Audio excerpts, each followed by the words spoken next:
Hello,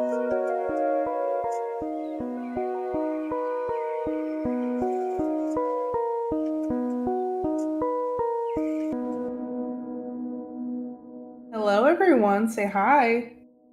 Hi. Hi. Hi. Very nice to have all of you here today with me for the 25th episode of Stars and Scales. Big number. Woo! 25th Wow. Big anniversary. number. Halfway to the big 50, which we might not get to. COG never got there. So COG who was a knows? lot less complex, I'd say. That's scary for me to hear. I could predict us hitting 50 is all I'll say. God. Well, my one of my goals for our coming back from the big hiatus is that I want to move us through the plot a little faster, because a big reason I wasn't doing that before as often is because I was very scared to shake up the status quo. But now I'm like, it's been a long time. We gotta do it. We gotta do it. You're shaking it up like nobody's business. Yeah, which is a great segue to what we're doing this episode. Yeah. Well, we all know what we're doing this episode. Jordan is going to kill us all. Yeah. Yeah, or maybe just Gunny. Who knows? Yeah. He's gonna roll a d4 to find out how many of us are gonna die. This is what the mermaid arc has been leading up to this entire time. This is the climax of the mermaid arc. So I hope you're all very excited. Let's have a fun time here. Starting off, last time was mostly focused on you guys traveling through the ocean, kind of having fun with those underwater environments and encounters. Yeah, having fun. Yeah, you could describe it like that. Gani got stuck in the tube. Gani got really stuck in the tube. Let's fucking get sucked and blown out of the tube with Mama. Yeah, Val's really stressed today, guys, if you couldn't tell. I'm normal. Mm-hmm. Oh boy, that sure sounded normal. She's really scared of dying. Or I'm not even scared of dying. I'm perhaps scared of everything else. She's scared of the role play expectations.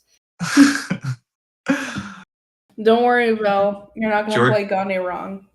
George keeps saying the other shoe is going to drop, and that's scary. I'm doing this for Haley's benefit. She's had the shoe hanging over her head for like 6 months. It's been 8 months. So, but who's counting? But who's counting? Clearly, Haley. We're all normal here. Gani was in the tube. The demon. We know. We were all there. He has a name. The demon. Does he? Sorry, I was joking because you said Gani's was in the tube and the demon. In the tube. Oh no! See, you can say his name.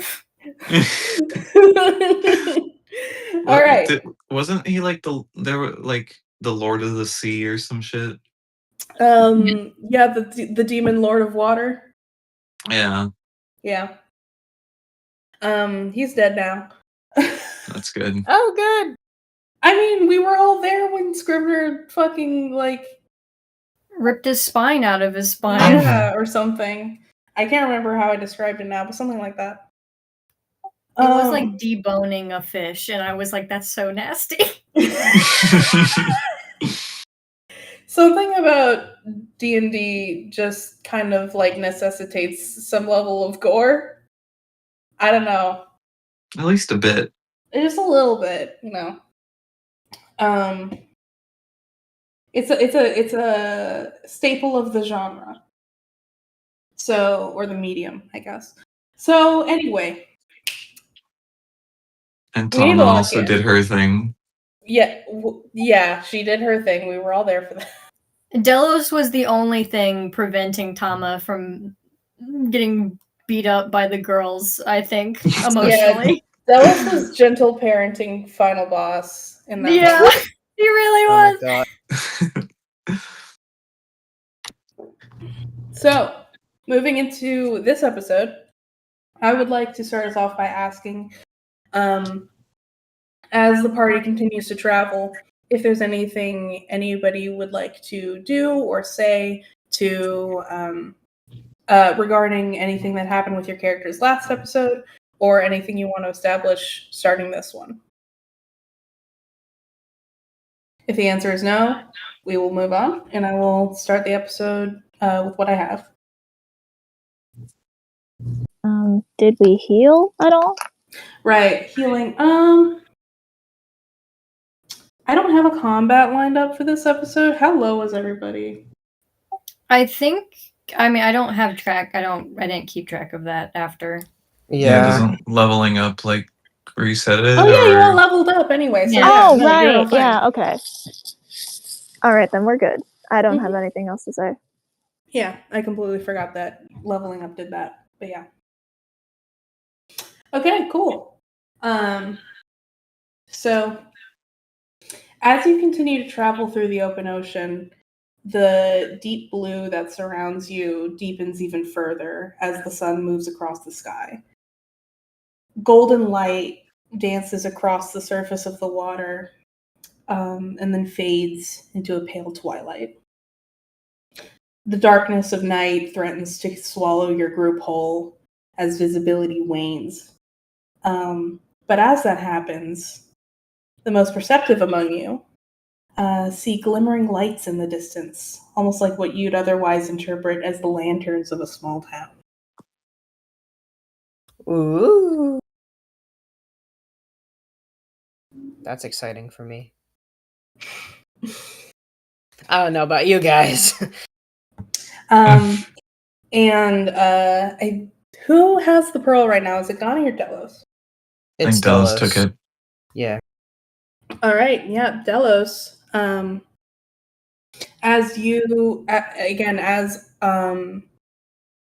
the water becomes darker and other lights become brighter and more easy to notice, you are able to discern that the pearl in your hands is gently tugging towards those lights that you see. Ooh, hell yeah. Okay, cool.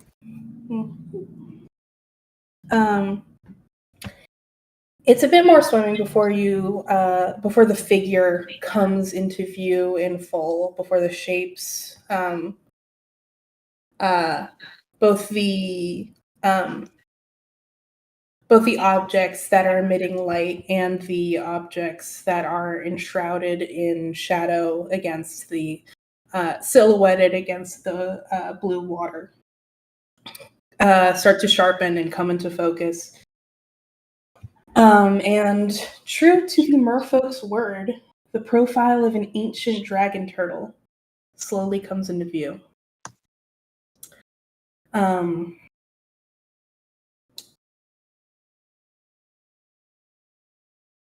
As you, a real one? Yeah, straight up. Holy shit. I don't know what to say. I told you that this pearl would lead you guys to an ancient dragon turtle, and I have literally just told you. I'm like right fucking there. Yeah. It's been less than 5 minutes. Do I look good or? By the time you get close enough to discern details, the sun has fully set. But the dragon turtle's shell is covered in an aquatic jungle of flora and fauna, natural bioluminescence,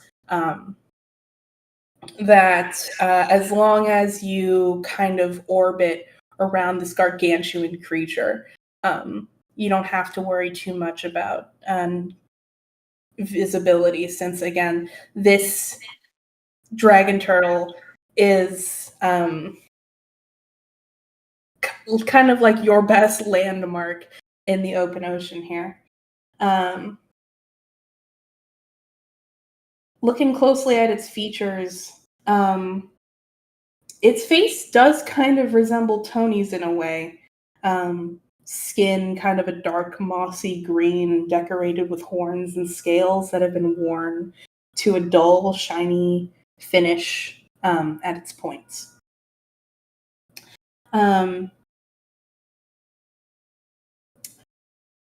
Its eyes are closed shut, and you can tell that its legs are very powerful, so much so that if it wanted to, it could swim through the water at such a pace that it would be impossible to follow. The only reason that it is not doing so is because it appears to be sleeping.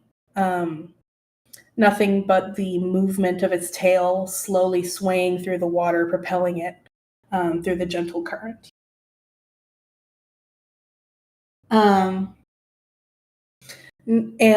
not only do the lights, are lights being emitted from the bioluminescent corals, anemone and flora, even you can see some very small fish weaving through this aquatic foliage as if it were a natural coral reef. You can also see that along the outside of its shell, there are distinct carvings of draconic sigils that are glowing with this kind of subtle magic. Can Gani read Draconic. those? Yeah. Gani can read them. Would you like me to tell you what it says? Yeah. I want to emphasize for scale, this dragon turtle is so large that if it were to breach the water, its shell is large enough to support a small town of people. The only way that you are able, again, to circumnavigate the pseudo land mass that this creature comprises is, again, because he is kind of just idly floating in the current. Sorry, this might have already been established, but is he like, him and his shell are like fully submerged underwater right now? Okay. Yeah, you're quite a few feet below the surface now. Not so much so that, like, you can still see the vague silhouette of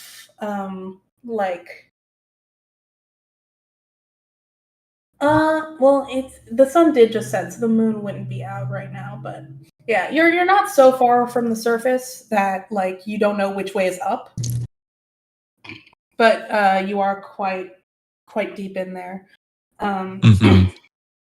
So you can tell, you can assume that if you, like, for example, had a bird's eye view and were looking down, the silhouette of this creature in the water would be very obscured. Okay. So, Gani, in Draconic, reading these symbols that are carved along the shell of this, again, gargantuan creature, it says this. Oh, ooh. Let's see here. A little treat for Val.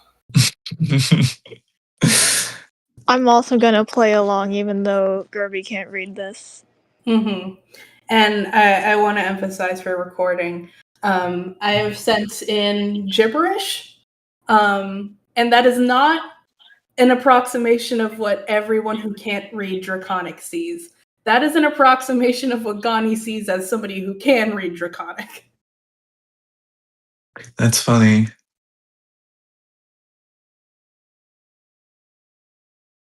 So it's extra encoded, double encoded. Well, I guess not if Draconic is your native language. Yeah, if Draconic is your first language, this is just regular encoded.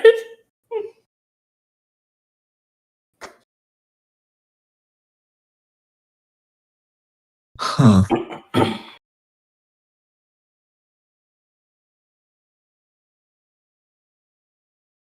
Okay, I have it copied down. I'm gonna play along and try to solve the puzzle. This is so exciting. Okay.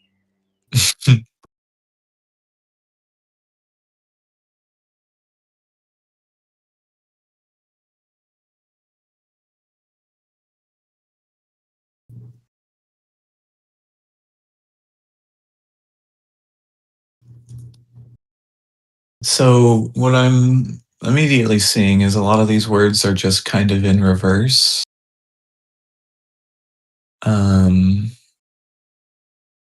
It almost looks like it says a ritual is the a, and then later it says like a dragon. Oh wait, The part that I can read is you can get the last like 5 words pretty easily. yeah, I think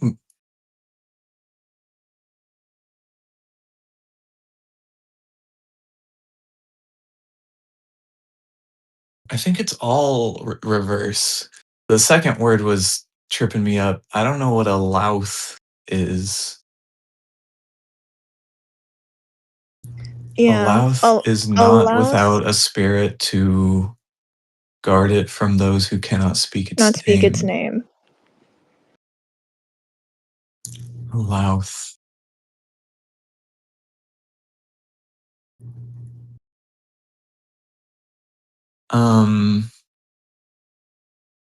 Yeah. Do I know what a louth is? Is that a D&D thing? Would you like to roll a history check I to see if would. this is something Gani would have heard? I would. You said history? Mm-hmm. 19. That's really good, actually. I'll give you something. Okay, cool. Where would you have heard this? Okay. So Gani is a ranger, and her favorite enemies are dragons. And undead now. And now undead. That has nothing to do with Synthis. That has nothing to do with Synthis. Nope. So as a ranger whose one of their favorite enemies is dragons, Gani would have had to do a little bit of research about draconic cultures even outside of her own. So in the context of her own culture, in her community of kobolds, with the dragon that she served, she would have never ever heard this word before. But while doing research into other draconic cultures, especially perhaps those nasty dragonborn, Yuck. yeah, in their icky wicky ways. Mm-hmm. Gani has heard the word Louth before. She has a vague association that it has to do with quote unquote good aligned dragons most of the time.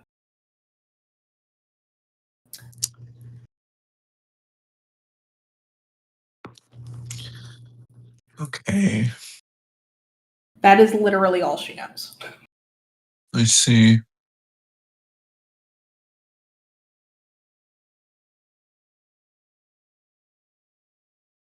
Looks like the evil 9 is making some loud snot, I guess. She gnawed on my mouth until I'm dragon. Until I ate some gay. Until she speak my name. Okay. Thanks, everyone. I needed that. House is not without a spirit to guard it from those who cannot speak its name.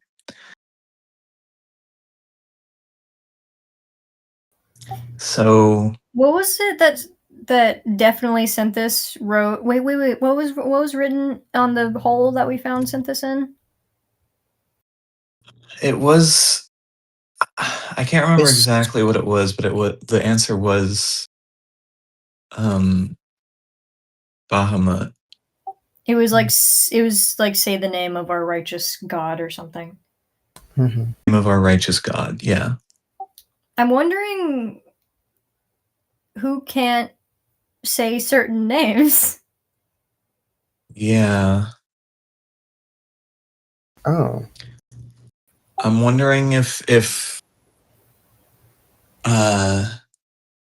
that just might be like people who don't speak Draconic. It might also be like a, not to mention fucking Harry Potter, but like a Voldemort situation where they just don't want to say the name as like a, because they just don't respect them or like fear them or something. Yeah. Yeah. Or this is so interesting. Jordan, I love this. This is Yeah. Yeah, you've given us a little brain puzzle. Ooh, okay, yeah. It could also be, yeah, it's really a question of like how metaphorical is this, or is this like a literal magic thing, or does it have to do with like the memory wipe happening? Like you can't speak its name because they just like erase the name for you. That's good. I'm also wondering how metaphorical it is, because is it like a spirit, like your strength, or like you literally need like a soul spirit in order to, like, you know, defend yourself from these people, I guess. Yeah. A louse is nothing without a spirit to guard it.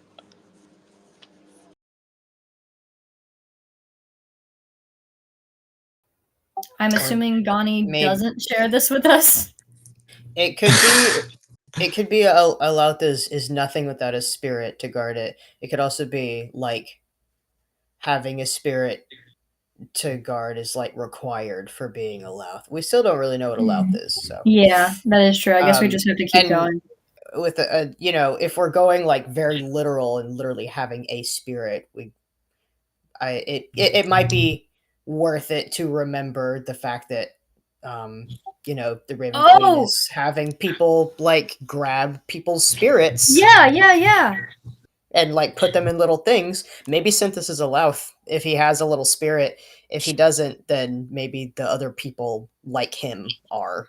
Yeah. Oh my fucking god! Wait. And then he was in the cave where the similar like speak the name was kind of, you know. Yeah. You see what I'm doing here? Yeah, for sure. What if the spirits are like fucking totems of undying? Oh. Sorry, that was a joke. I just imagined Synthis gets killed and then his little fucking spirit thing explodes, but like he survives. Imagine we're like, hey Synthis, say Bahamut, and he's like, I can't.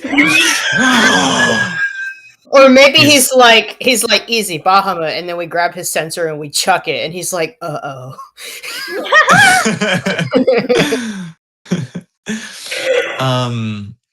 You asked if Gani shares this. I think she will just kind of look at this and be puzzling this out in her own head unless someone else asks.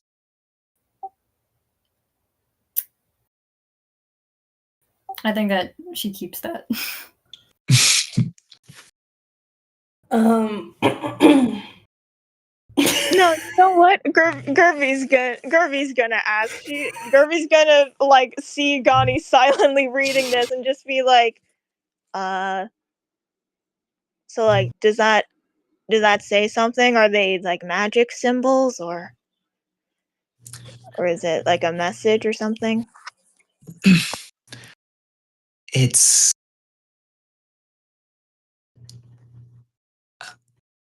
an encrypted message. It says, "Alouth is not without a spirit to guard it from those who cannot speak its name."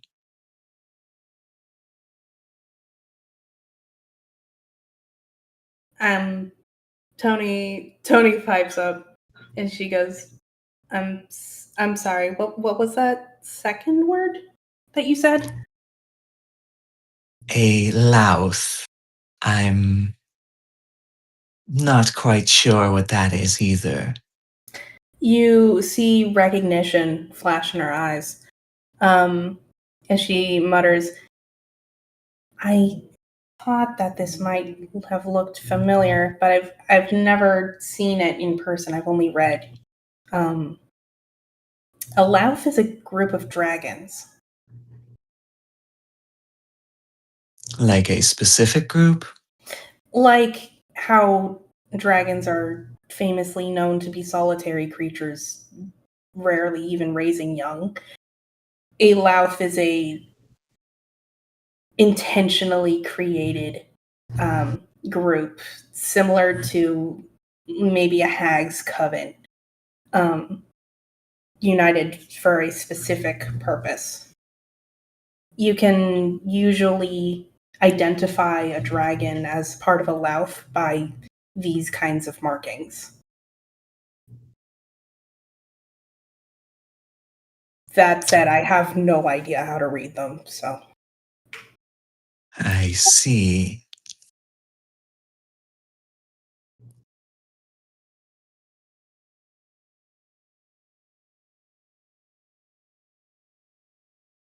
Oh.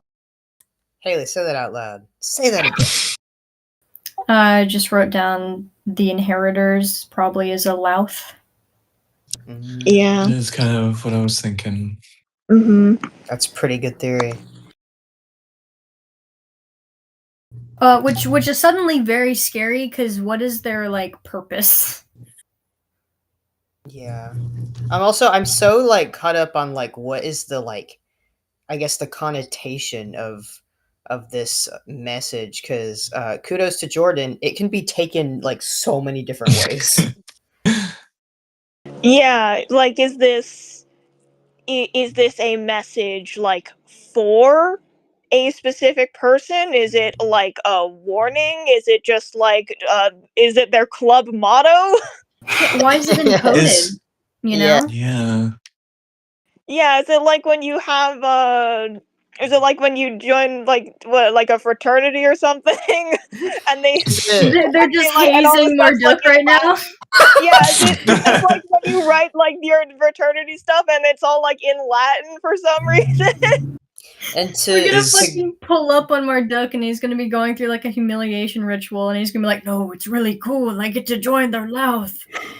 that's yeah, exactly. I kind of more what I meant was like the word like to guard it, and we already talked about how spirit can be taken different ways. To guard it, does that imply that like a Louth can be threatened by something, or is it like a like exclusivity, like superiority sort of like thing? Like, you know what I'm trying to say there? I'm kind of wondering if. Okay, well, I wanted to ask: is there some kind of entrance, eh, like hole that we can like nearby this writing here? Because I'm wondering if it's like the fucking like door from uh Lord of the Rings. Oh, is this written directly on the turtle shell? Yes, it is. Okay. It's like, you know how turtles will have like their shells and then like the very edges will like, you know, they're not supposed to flare up, but sometimes they do. And there's like, yeah, whatever. Maybe I know too much about turtles. Yes, it's on the shell. It's on the shell, on the edges of the shell. Because what I'm wondering is if they have like a meeting place, then they might have like some kind of magical ward to just keep out anyone who can't speak Draconic. I'd like you, Gani, to roll an investigation for me to see if you can Okay. identify any sort of entrance or This my thinking here is a little bit meta, maybe, in that I'm like, oh god, they're gonna get me alone in there because I'm the only one that can speak Draconic. But I don't know. Investigation. Also a 19. Also a 19. Okay, with a 19, I will say that the reef that has grown on Etzingay's shell is so very large that it kind of builds up unnaturally tall. Like, it gives the illusion that Etzingay's shell is very tall and that, like, you know, that it comes up to like a high almost peak or a high rounded peak. But looking closer with investigation, you can tell that that's not the case. That buildup is what looks to be what you can assume to be generations of coral having congealed on the top of his shell and then died due to environmental pressures, and then bloomed again and then died and then bloomed again, those skeletons building and building on top of his carapace until it becomes that giant mound. And if you're looking for something that could be an entrance, you don't find it. But because of the sheer amount of mass that is there could be something in there. It's a huge amount of space. And it's a huge amount of space, and if it's not solid all the way through, there could be something there. There could be something in there. That's like dragon sized, or like smaller, or bigger, or like exactly dragon sized, or Like multiple dragon sized. Oh, like mouth sized. I get it. like cloud size. Gotcha. That's terrifying. That is kind of Okay. terrifying. And it's nighttime, so it's horror time. Oh god, we found the frat house. I'll also say with a 19 on investigation that as you kind of sway closer to the structures that make up Etzingay's shell, you can see small schools of fish kind of pointedly avoiding a lot of the flora and fauna. Specifically, there seems to be, first of all, many anemone that have found home and latched onto here, which would be very uncomfortable and potentially lethal to come into contact with because of the stinging nature of anemones, as well as some markedly like kind of interesting plant life that also seems to have a similar kind of stinging nature. Basically, there's some dangerous shit on there. And you can see that the way the fish avoid it, you kind of get the feeling that trying to get in closer or to like kind of sift through the foliage to look, closer at the structures for something that could be an entrance would hurt you.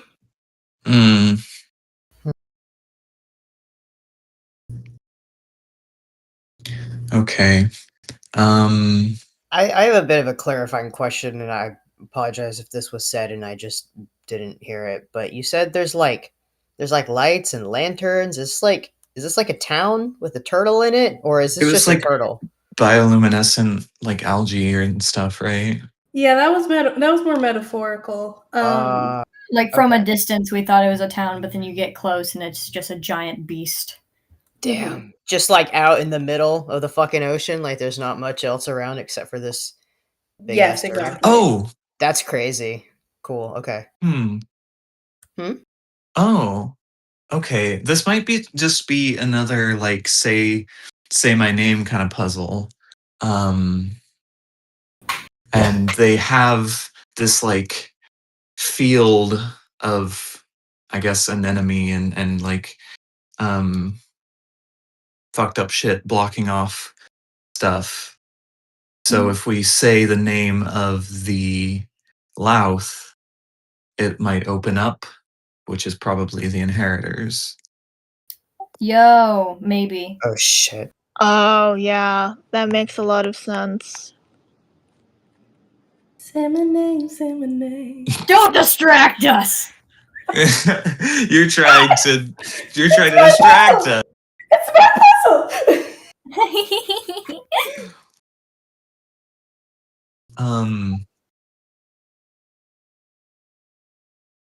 There was something I wanted to say to Tony. I forgot what. I love you, Tony. Mwah, mwah, mwah. Oh. Nope, no, not Honey, that. no! Don't Don't do go to the it! dark side. Don't go to Cougarland. No! I'm going to Cougarville. No! No!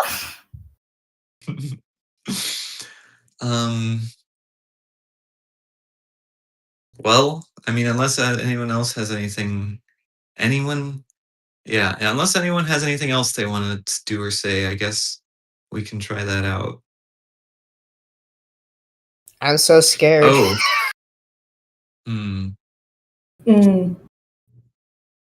I guess I'll just, I don't know, just swim up to the coral and say the inheritors out loud in my GANI voice. In your GANI voice. With my draconic cry. Yeah. Yeah, GANI, you say that, and when you do, you at first nothing happens, but then slowly you can see those tangling weeds and those stinging anemones gently drift from one side to the left, the other to the right, making something that looks like a path. And this path is gently illuminated by that glowing bioluminescence, and it winds through the jungle towards towards the center of the shell, where the majority of the coral has coalesced.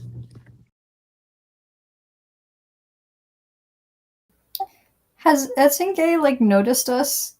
Etsinge, no. He's sleep, bro. He's sleep. Okay, he's sleep. I was not okay, he's sleep. It's like yeah. you don't notice there's an ant on your arm until it's been tickling you for a while, and you're like, "What the? Or that That's not bites you. hair." They're just Whoa! using him as a fucking clubhouse. That's crazy. Oh my god. He's like, I don't care. Just let me sleep. Yeah, this entire time, Etzenge has not. His swimming patterns haven't changed. His eyes remain closed. His the kind of like deep billowing of water that signals him him breathing with his enormous lungs. That has remained completely steady and even.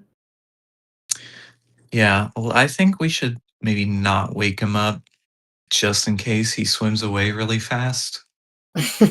Yeah. And we have to Yeah. do this whole thing all over again. Yeah. It's gonna be like Spore when you're trying to suck someone with your proboscis and then it swims away too fast. You know, anyone have that happen to them? Yeah. Happened to my buddy Eric once. That shit sucks. We had to go in the dragon hole. I'm nervous. I was like hee, and then I realized like there might be more than one in a dragon, and now I'm like, oh no. We can't actually- take on more than one dragon. Yeah, I didn't consider more than one. Like one dragon, that's fine, but more than one dragon, that's terrifying. Yeah. I guess I can actually fucking express this deep-seated anxiety through roleplay, because the fucking turtle opens up and there's a long winding road that leads to like the darkness within, and I think Scrivener would say, so do we think that dragons are going to be in there? And if there are, do you think that they are going to be amicable?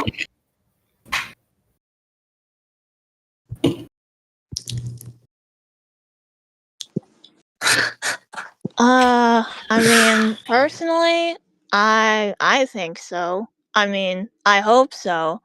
I'm gonna say I think that they are going to be, you know, at least somewhat friendly, because otherwise we just got sent out on this mission to die.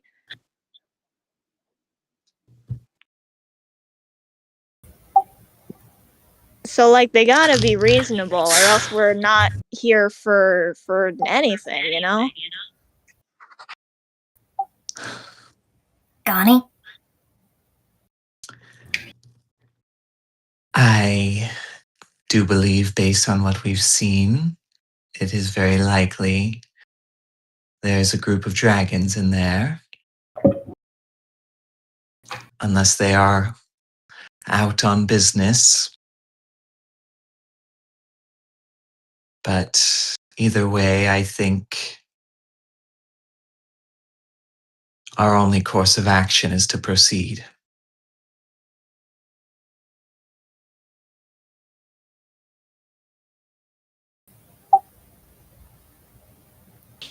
I mean, yeah, we came this far, so I guess we either head in or we head out.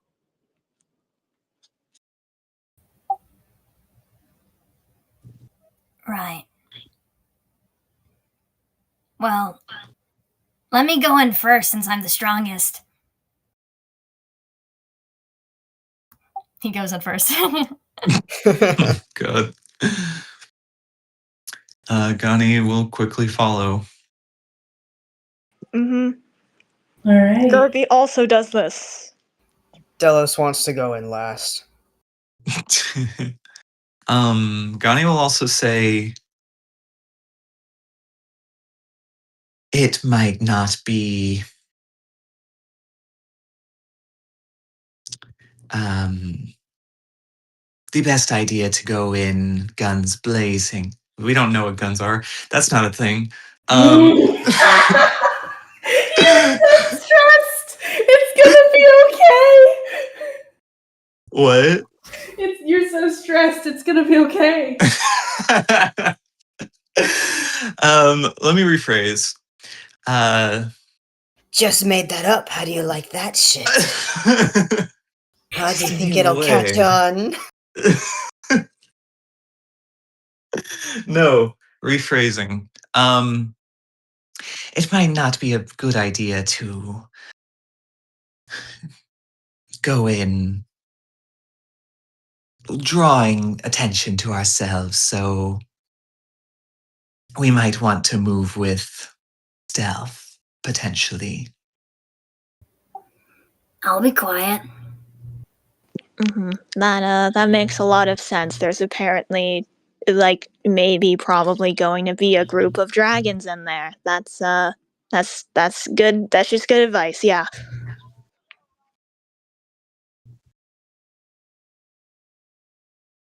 All right. Okay.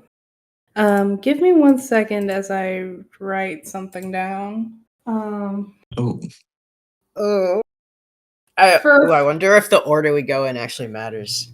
oh God. I thought it might, so I did position the guy who can take the best hits first. Mr. 20 HP is in the back. Yeah.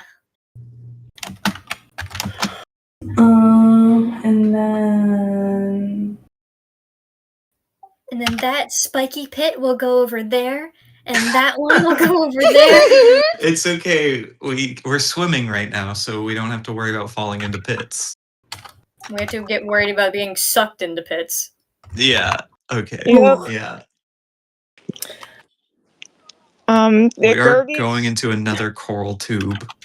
Oh boy. I'm so scared. Oh, memories. Gerby does mutter jokingly, like, man, wish I could smoke underwater. You fucking pothead. Yeah, Scrivener goes, you fucking pothead. Yeah, that's God. right. Daps her up. This better fucking be worth it. I Okay. also wish I could smoke underwater. I'm gonna fucking piss up. I don't even know what to call you.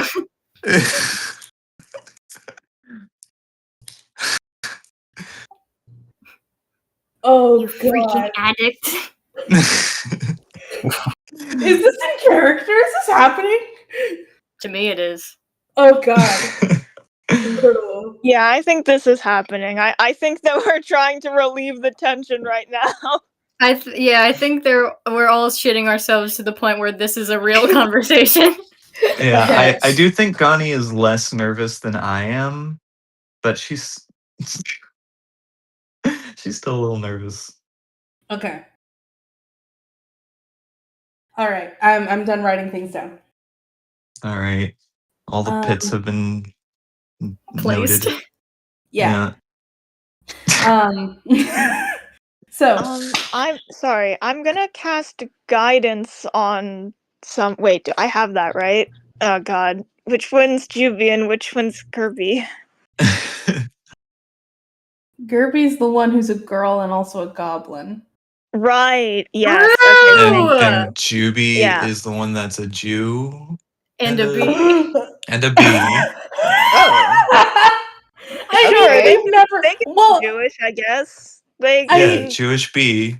we Yeah. know for a fact that Jubilee follows the mainstream gnome religion, which You're right, just means which can still work. That just means that the Church of Garl Glittergold is now Jewish coded. You suddenly look back, you hearken back, and you remember all the times Juby was actually wearing a yarmulke the whole time.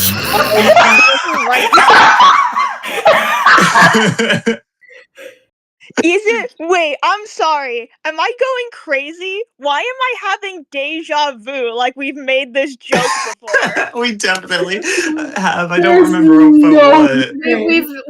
I think that we all found that Ben Shapiro's been wearing a yarmulke the entire time. So funny. We've recycled Keep this. referencing it. Yeah. Okay. I don't remember what it was, but I do think that we have made this joke before. I thought you were specifically saying that we made this joke about Juby before, and I was like, there's no fucking way.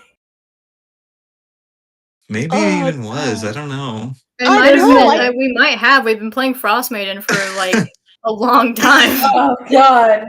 Oh my Okay, goodness. I can't think about okay. that. Sorry. Let me do anyway, my she does- description. Sorry.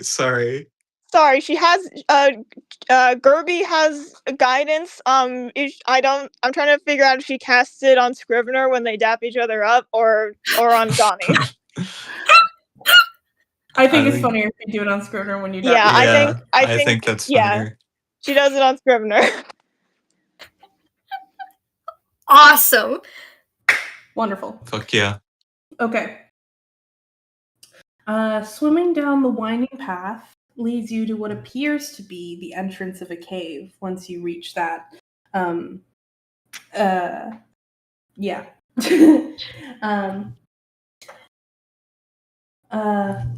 The mouth of the cave it appeared to be formerly covered by those tall stinging weeds and those billowing anemones. The walls less rock in texture and more chalky, porous bone. It is large enough for all of you to swim through. Swims through. All right. Swims through. All right. Let me just take note of the order in which you guys said that. So, No, I'm once you still wanna behind do the order, Scrivener. the one you- No, No. I'm still back. Same No, order. I didn't. Swims through first. Swims through first. Yeah, that was a First or joke. last? That was a joke. Okay. As you swim through, immediately you can tell it becomes pitch black as the bioluminescence that was afforded by the aquatic jungle outside can no longer help you in this network of tunnels. Does anyone not have dark vision? I don't. Scrivener and Delos don't. Damn. The Pearl of Divinity gives off a very faint glow, but it is not enough to show you anything that is farther than 5 feet in front of your face.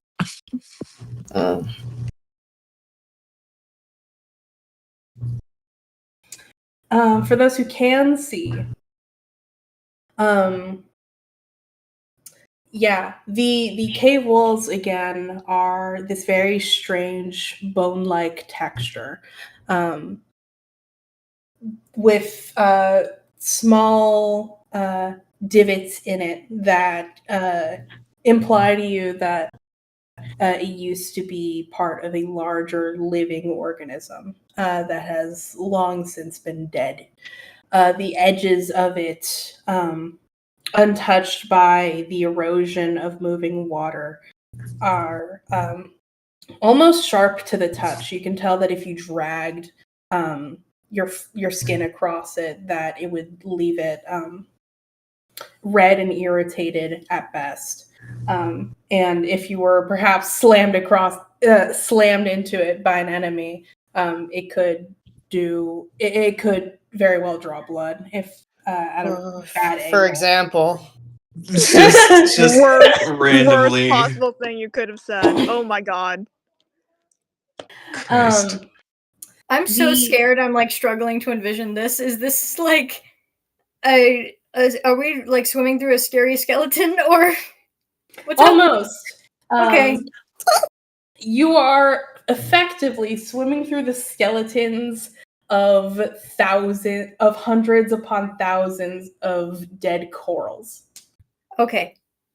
That's fine. Corals don't matter. Okay.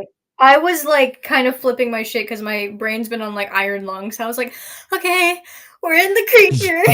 Yeah, we're in the blood ocean. We're in the blood ocean. We're just diving into the creature. Yeah, the fucking creature. That actually still fucks me up that you can put creature into the iron lung search thing and that something comes up. That's really scary. Anyway,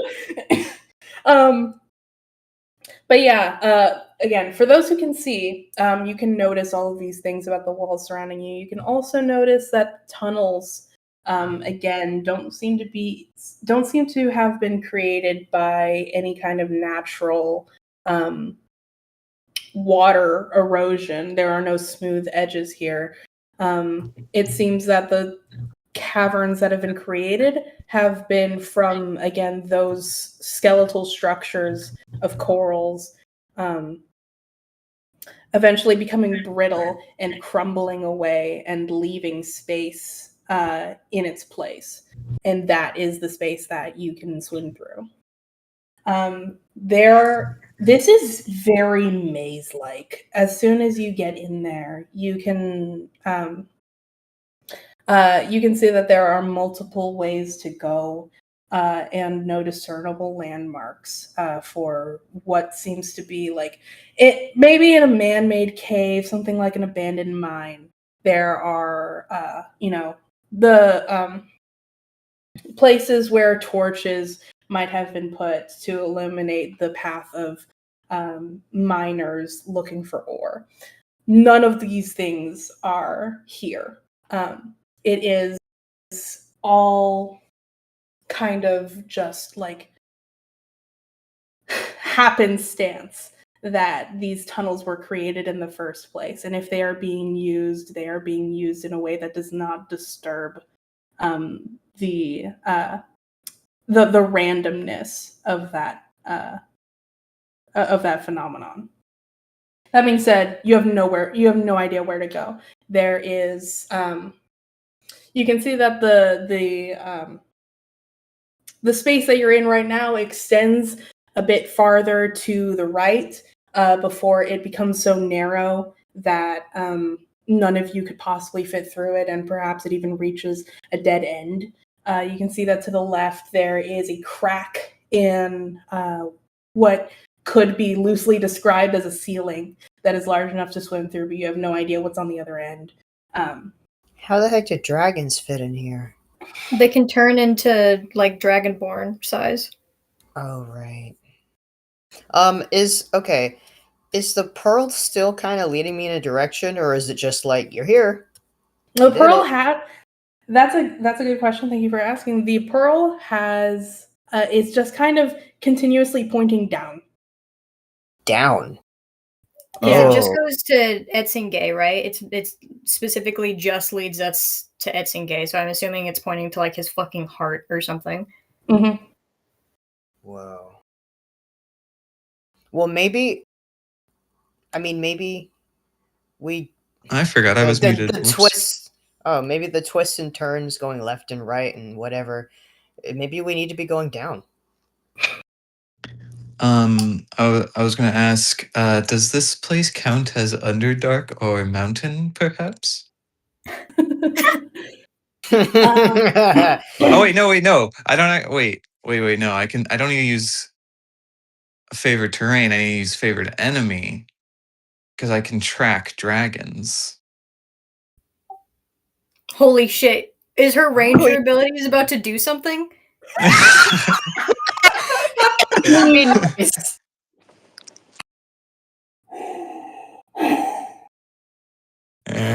Okay. We're trying to track a group of dragons right now. This is the thing she's built for. Yeah, honestly. There This has is to my be purpose. like claw marks or something. Maybe.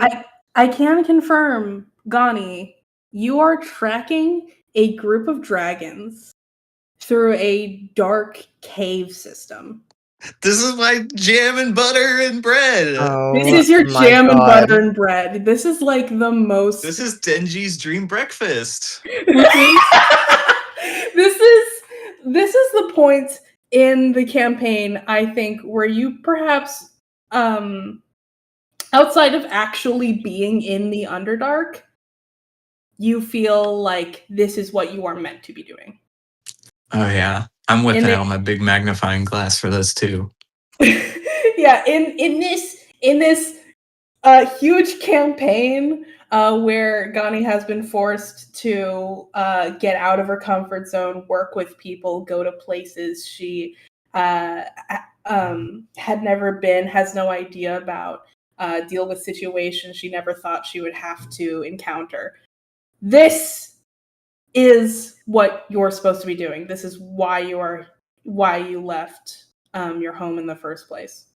God, You're finally. closer than ever to why you left. So can I track him? Yeah, you can track them. Yes. Now you don't need a feat. I don't So need a what feat because it was worth it all along. what role is that? So it says you have advantage on survival checks to track your favorite enemy. Okay, sure. I'll let you roll a As- survival. It also says as well as on intelligence checks to recall information about them. Okay. Just so you know. I probably could have had you roll an intelligence earlier for what a Lauf was, but that's okay. Yeah. Yeah, I will let you, as per the rules, roll survival to see if you can get any idea of what might be the way to go to get where you Alright. want to be. Let's hope I don't roll 2 natural ones or some shit. That would be fucked up. That would be really got fucked this. up. Oh god, I dropped one. Oh god. Where'd it go? We're struggling already. Okay. Okay, 17. Okay. Nice. Gani throws up a little, and then she's like, "No, never mind. I got it."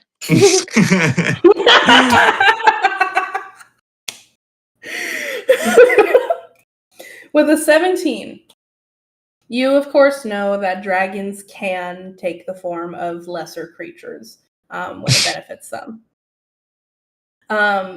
However, you also know that this can be uncomfortable at best for some dragons and like borderline torture for others. So you know that wherever dragons go, they can, get into small spaces. They can turn into small creatures, for God's sake. But they are always going to gravitate towards places that are large enough to encompass their true forms. So that being said, you can safely rule out any tunnels or corridors that would force your group to uncomfortably squeeze past, because a dragon, even in a shapeshifted form, would just simply not do that. Okay. So I suppose maybe we should try to go down just the biggest hole. That's what I was thinking. Yeah, that I can take The that biggest as tunnel. I can take that as your navigational philosophy as you're moving through these this network of corridors. Oh, I also wanted to ask, do I know if they can, so we know they can transform into Dragonborn. Are they able to, do anything else, or is it just Dragonborn? Roll me an intelligence to recall information about your favorite enemy. With advantage? With advantage! Oh, joy! Woo! This is what it's all about. Is this just straight intelligence or history? Wait, is history intelligence? It has to be, right? I think history is intelligence. I'm Yes, going it based off is. of the ranger roles, which we've all know since episode 1 are written really well. Yeah, it just says on int checks. I guess that's an int check. So just straight Sure. intelligence? Yeah. Okay. Roll I guess that's the Jordan. same because I'm not proficient in history anyway. Whatever. Dirty 20. Dirty 20. Yeah, no, you know very well. Though you have rarely experienced this in person, if at all. I don't think she has. Because Marduk would never do this. But you Yeah. know for a fact that all dragons, I think actually now I need to check.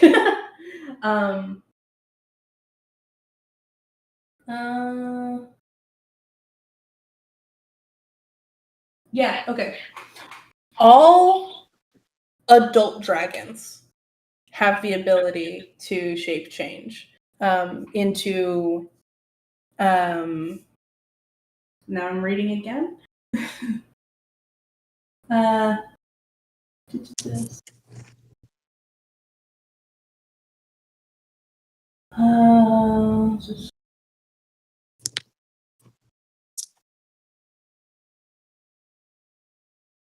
Well, where is this? Where is this written?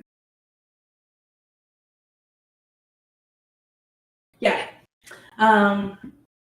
Yeah, they have the ability to shape change into quote unquote any creature that is medium or small.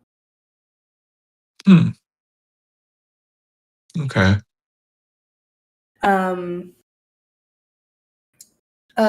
This as far as you know, because of Dirty 20, that's pretty good. The manner of creature that they transform into is largely personal preference. I see.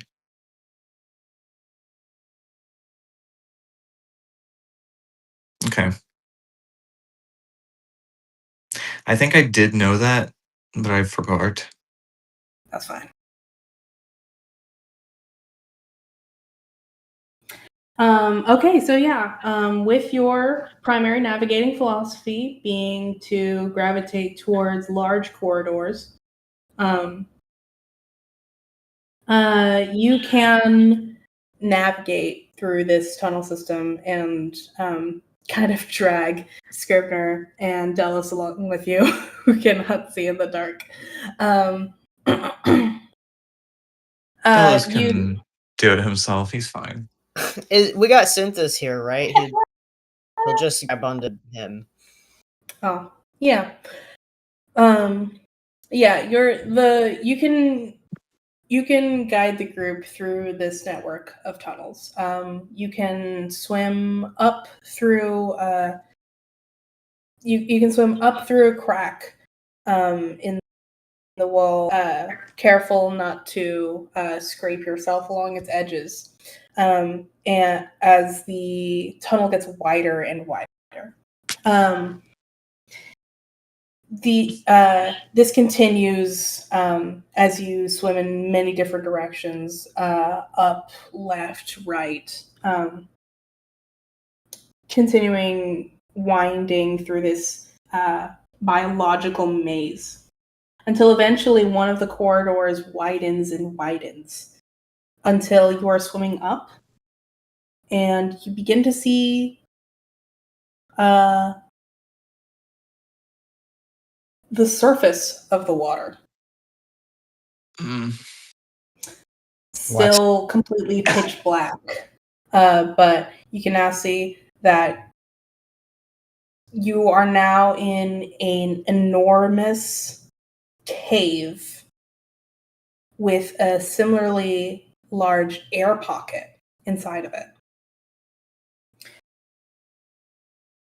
If or when you breach the water,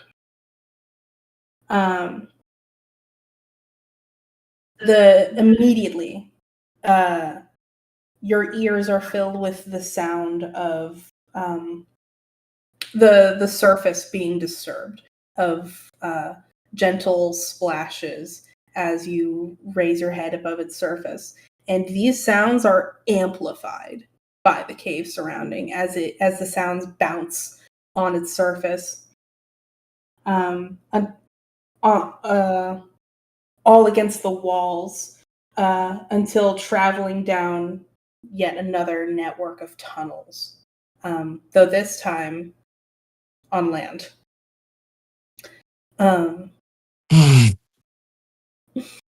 you can see that there's a bit of raised surface in this cave where your group could effectively kind of clamber onto with your with your artificial merfolk tails. We gotta dry out. Yeah.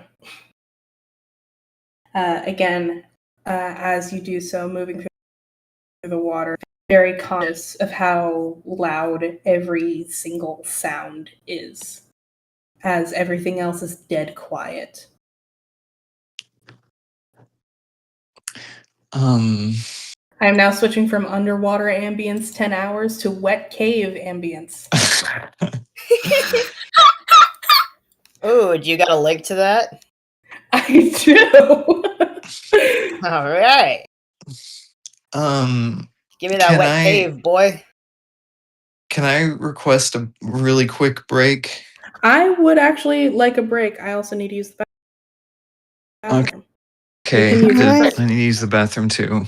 Thank you. Yeah, go. I'm so scared. Okay, bye, Craig. Get Bye, out of here. Craig. Bye.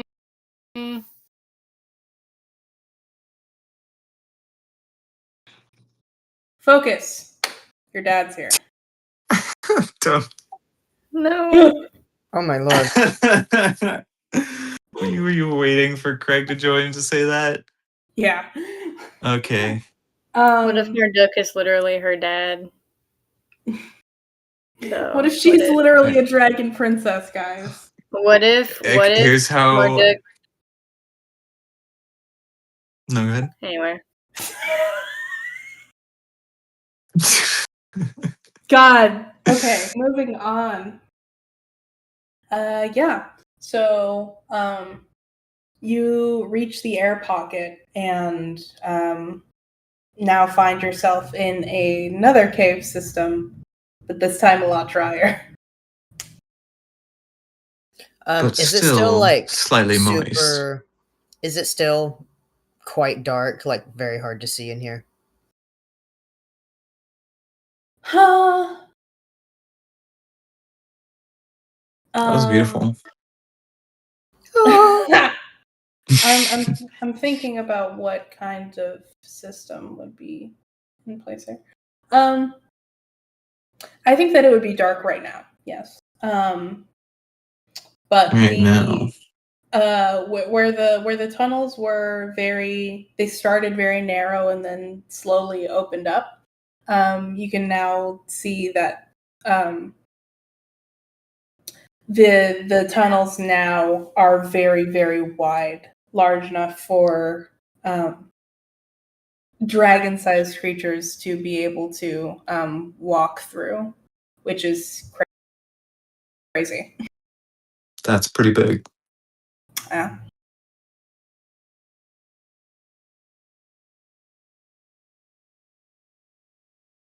Which again, so this is. Sorry. You're good. Go ahead. I was just going to say, the sheer scale of this is also why everything is echoing so very loudly. Right. So you say this is another system of caves? So like we have to keep following, keep going through tunnels? Yeah.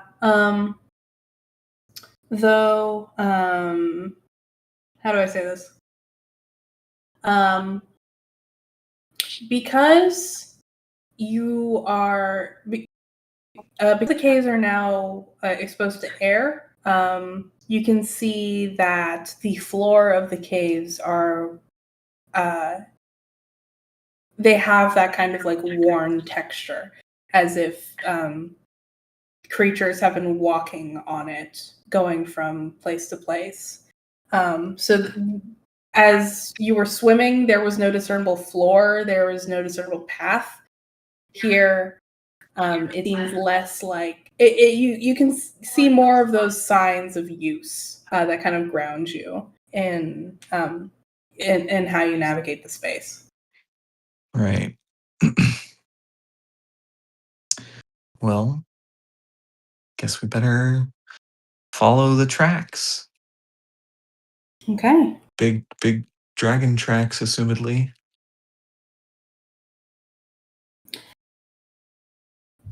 Yeah.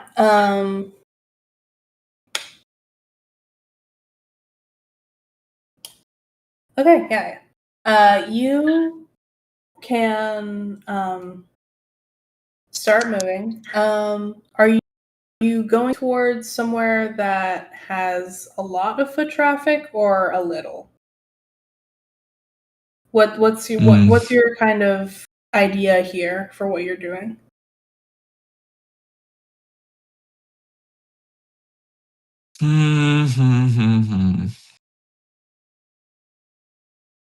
Well, I was kind of assuming that everyone would be going to the big meeting room, so there would just be one set to follow. I guess, like, where there are more tracks, Okay. I'm thinking. All right.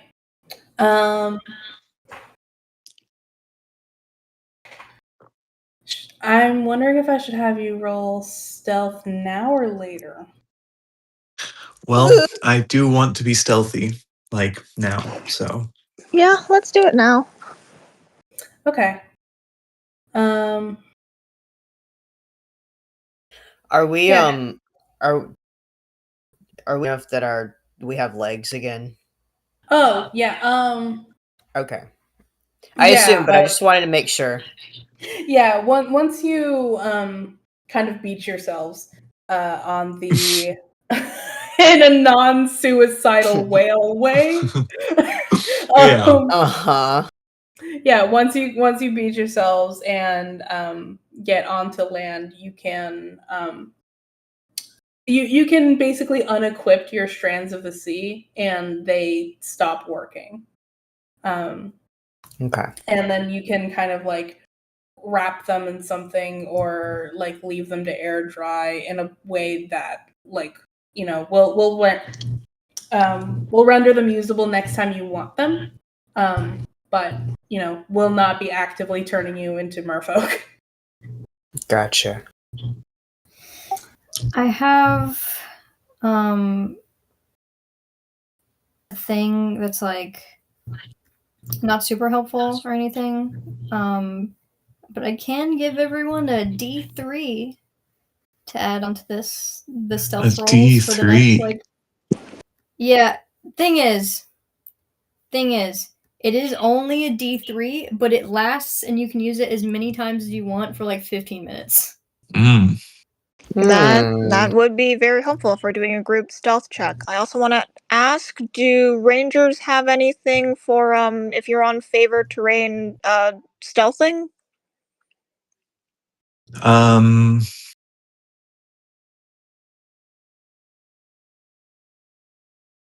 me see. You can move stealthily at a normal pace, parentheses, while alone. Oh, what a great addition to the team game. Yeah. It does say while tracking creatures, you learn the exact number, sizes, and how long ago they passed through the area. Ooh. I Now do we're like talking. that. Now that I have explicitly mentioned that there are tracks, would you like to try to discern any of that information? I would. Okay. Is there a roll for that, or do you just literally know it now? It does just say while tracking creatures, you learn this stuff, but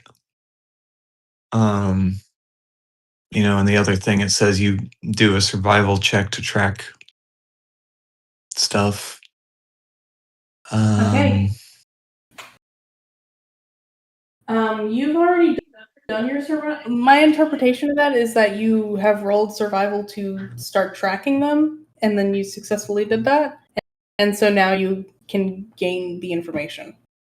Okay, cool. just so I don't want you to keep rolling redundant stuff. Yeah. Especially since rangers already get so fucking little. Okay. Let me see. Okay. So, like I said, dragons can change their shape and size. So, right at the entrance here, the way that the surface is kind of worn is kind of a jumbled mess. But as you approach the tunnels proper, you can see that much larger footfalls have taken place. As you can see, kind of the places where maybe claws caught on some of those porous edges of the corals. You can surmise that you are tracking 5 creatures. 4 huge and 1 large. Only large. Only I got that one. You guys take the rest.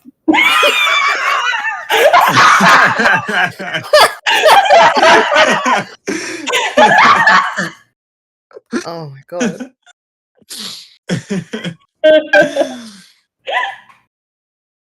Oh my god. No way.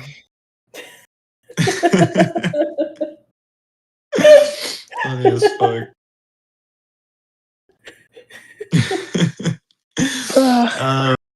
Yes. Sorry, what were you gonna say? Sorry, was that at me? Yeah. Oh, I was thinking. Oh, okay. Yeah. I was gonna say something, which is Haley, if you want Scrivener to pop off with the magic and give us all a D3, I do think that would be helpful. We're about to go meet, I guess, 5 dragons. Yeah, and it lasts for 10 minutes. I think, and he does have to touch you, so he's gonna go and touch you now. Thanks. Thanks for Great. letting us know. Okay, guys. Sorry. Okay, guys. Group hug. This is really sweet. So we need a group hug.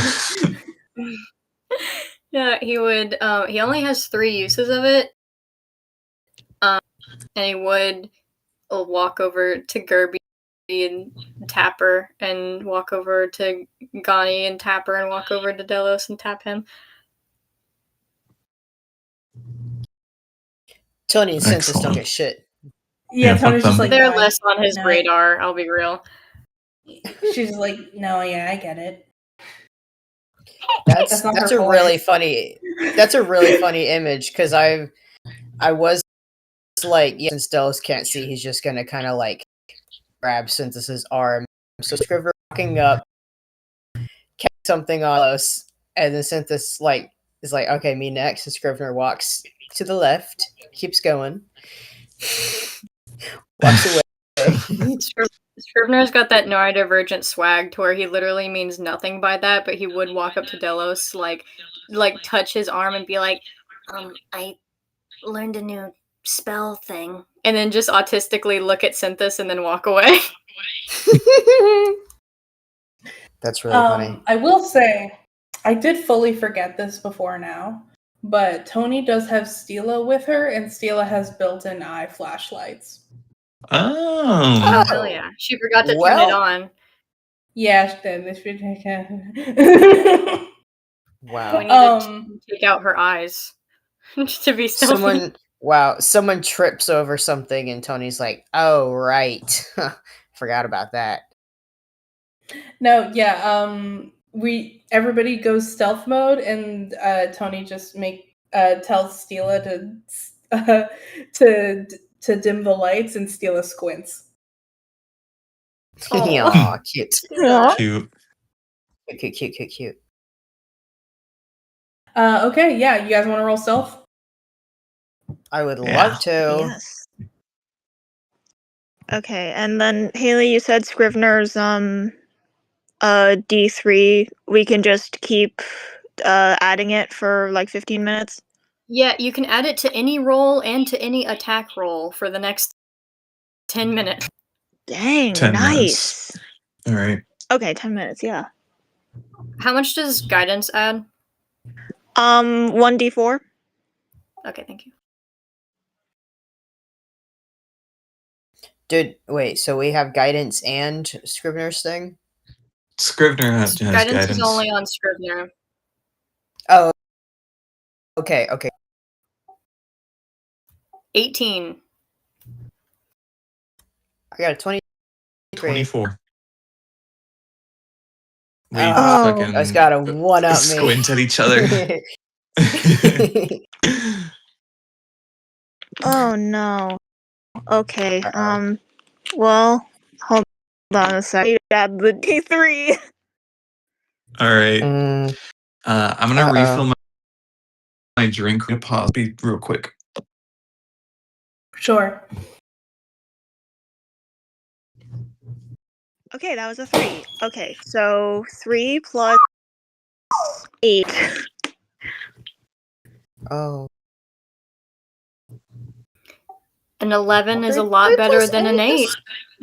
Yeah, that's not that. That's more than Oh a wait, 10. plus my dexterity, so it's 13. Yeah, that's fine. Yeah, it's fine. Okay. Okay. Yeah. Uh-oh.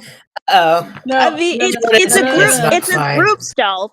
It's a group stealth check, right? So it's the average of the rolls. Chelsea, are you Unless making that Jordan's up or is doing that it. real? That's a I'm thing. pretty. I feel like that's how you Okay. want to run it. Yeah. No, it is how I want to run it. I was going okay because I was scared shitless for a second that I Chelsea think rolled a 3 and I would have to jump your ass immediately. I think I think it's actually just that at least half the group needs to succeed. Okay. Oh, Oh, good. is it? Well, Okay. At least half the group has succeeded. So, yeah, you guys can successfully stealth your way through the tunnels. With Steela's squinty little eyes to guide those who cannot see. You can't say that. I can, because she's a lizard dog and not a person, and especially not an Asian person. And she's literally squinting. And she is literally okay. And Jordan can say whatever he wants, because he. So jump He that can say down. anything. He can say Asians say anything with no Yeah. consequence. Yep. Anyway. Anyway. Oh boy. Johnny. How's glad people don't watch this. Oh. Yeah. And I also want to say apologize for how often I am directly addressing Gani here. This is kind of her thing. It makes sense. Yeah. Yeah, kind of her wet cave. It's kind of This her is my wet cave. This is kind of Gani's wet cave. We're kind of entering Gani's wet cave. Yo, this right is now. MTV Cribs, and welcome to Annie's Wet Cave. So they're gonna put a fucking like slushy maker in this crib. Anyway. So far you guys have speak up when you want your characters to do something. I just want to reiterate that that's fine, especially since I am addressing Gani so much. If anybody has anything that their characters want to say or do, go right ahead. That being said, as you stealth your way down, Gani, you are specifically looking for foot traffic. As you travel, you can see that there is another opening kind of branching off from the corridor that you're currently in. That where you can see the where it's kind of like your size, like not like in the sense that like small, medium sized. And you can see that same kind of like odd texture where perhaps multiple creatures spontaneously changed their size to enter. As you can see inside, it looks to be a kind of messy study room. And there doesn't seem to be anybody inside. There are no doors, as this is again a glorified cave system. You see that there's nobody inside, but you can see that that is an area potentially of interest. That's what Gani notices as she travels. Would you like to keep going, or would you like to check that out? Study room. Yeah, you can kind of see like rudimentary bookshelves and various tomes and scrolls scattered. Oh man. Tomes and scrolls. Tomes and scrolls. Anybody that has dark vision would also be able to see this, although Stila is kind of trained forward unless instructed otherwise. So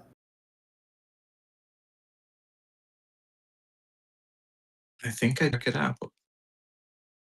Yeah. If it doesn't have any good information, at least will stall for time. Yeah, I mean, it is interesting. Let's go in. I will say the consequence for checking this out is that you will have to read stealth as you kind of investigate here. So should we maybe only send our stealthiest folks in to look at this? Everyone stay put and don't move, or is that not how this is going to work? That might be a good idea. Would that work? You can do this however you'd like. I do have yeah, you can do this however you like. I think that would make sense. Yeah. Cool. So do we want maybe Delos and Gani to look at this? Can Delos see? Yeah, I was gonna No, he say doesn't. actually. You know, I forgot he doesn't have dark vision. He does So maybe not him. again. He does again have the Pearl of Divinity, which can dimly light an Oh my area. god, he's gonna be pouring over tomes and scrolls with his glowing orb.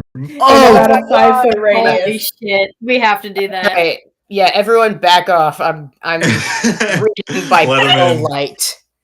Everyone Holy fuck shit. off. Yeah, I'm Alright. reading by pearl light. That's awesome.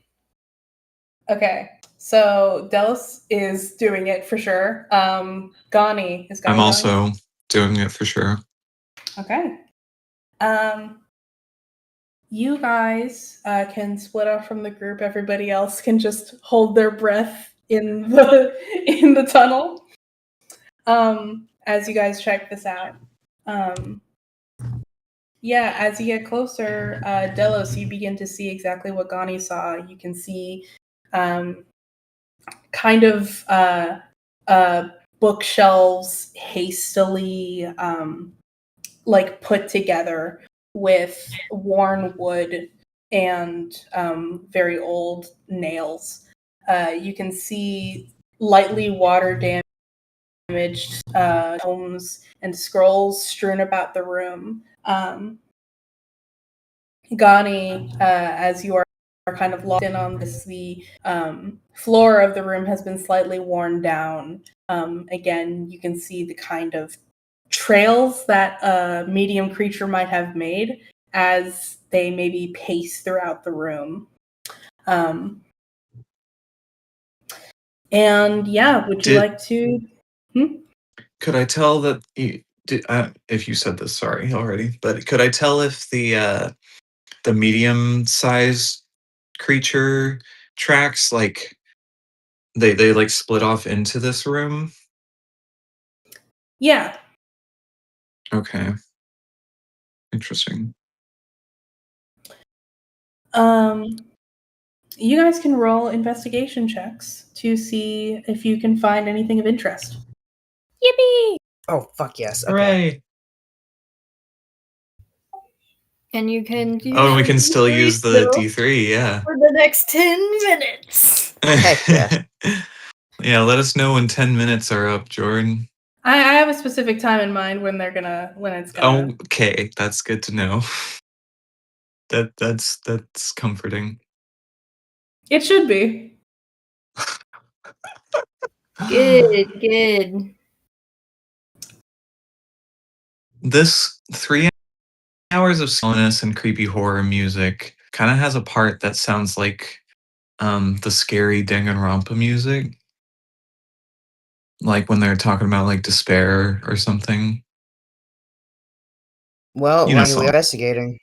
I rolled a True. 19. Nice. Yeah. That's cocked. Let's see. Okay. And how do I do math? 12, 18. Okay. I'm gonna tell you what you guys find. Delo, with the higher roll, you find 2 things of interest. The first is a collection of star charts. There Holy are shit.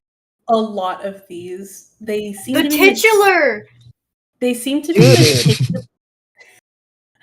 Sorry. They seem to be meticulously hand drawn. Not only that, but well, I don't know. Dallas doesn't know too much about astronomy, so he might not be able to tell too much. But what Dallas can get is You that roll these have again. been.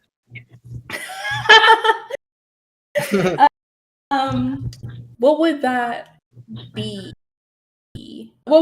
What do you think it would be to be able to identify more information about these star charts? For astronomy, that's probably nature, right? Or just any Sure. kind of Yeah. intelligence. Also, my intelligence is going to be a -1 anyway. So, Yeah, you can roll that if you'd like. dude, What? 17. Wow. Pretty good. That's my roll. 17. Okay. Dallas, you are aware that you looking at these star charts, there is no kind of discernible language that these are written in, as the amount of notes that are taken are very spare to begin with, but these are very recognizable as stars. The sheer amount of these that you find all in a collection, your own thought is that there must be hundreds of years worth of star charts here.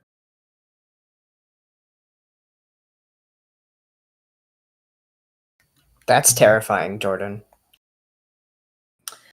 The other thing of interest that you find is that you find, and I want to give a general vibe of like the kinds of things that you are looking through.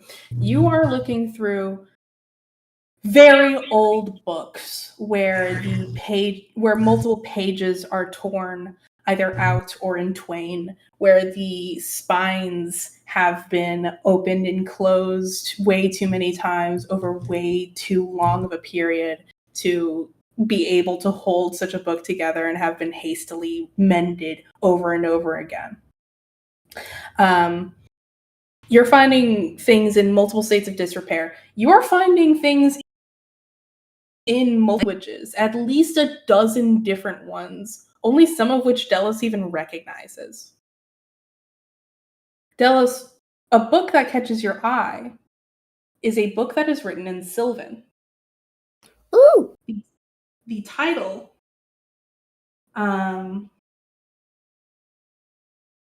is roughly translated a fairy history of the inner plane war. Whoa. Okay. Does it like have a table of contents? You can thumb through it. And I don't have like, whole passages written for this. Maybe Delos can delve into this book sometime later. Yeah, that is why I asked for like Table of contents. and not read it to me. Yeah. Now. But what Delos is that this book details a war between incredibly powerful beings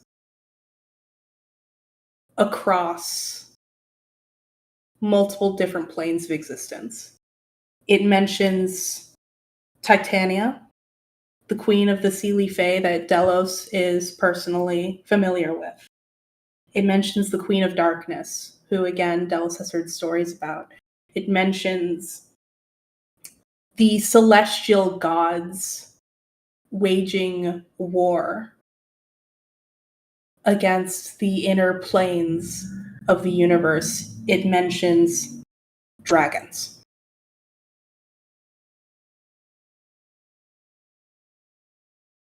Oh my god. I'm pocketing all of this into my pockets, into my bag. I've waterproofed it. Delos can take it. GANI. With the second, with the lowest roll, though not by a lot, you find one thing of interest. Similarly to Delos, you find an old, worn book that is written in Draconic. Mm. When you open it up, it appears a book. As there No. are kind of hastily scribbled in words in crude Draconic of just bad jokes, just jokes with like lead ups with no punchlines, or punchlines that have been written and then crossed out and then a new one written, and it's not any better than the first. There are just kind of loose concepts floating around on an otherwise blank page. This book, you can tell, has been carried for a very long time, has been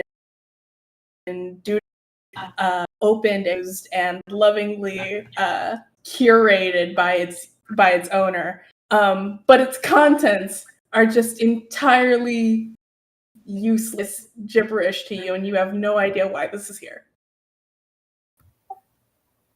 Is Marduk a fucking loser? No.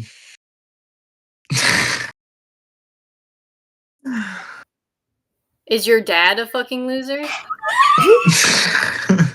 Are these your dad? Is this your dad's joke book? And that's why you're reacting like this? It's just George was talking to me a little bit about this.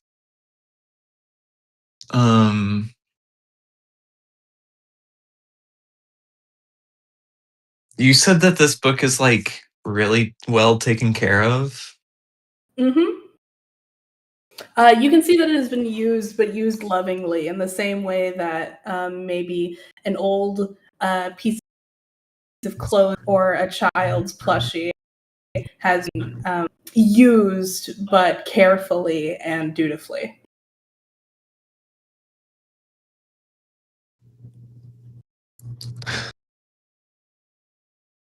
Okay, cool. I think I'm gonna leave this here.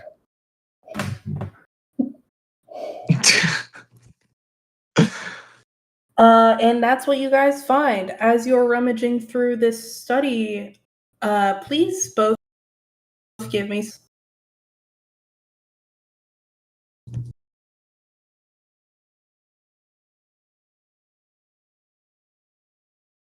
This is insane. Okay. Hold on. 26. What the fuck? I've rolled like I rolled like a 16 and then an 18 and then a 17. I didn't roll very good. What did you roll?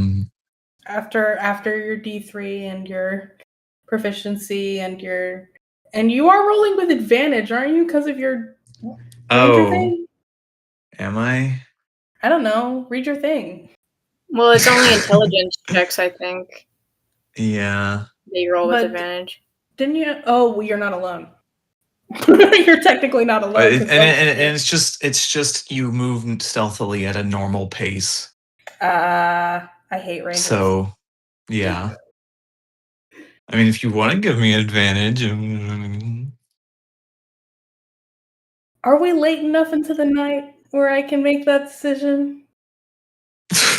what does that mean?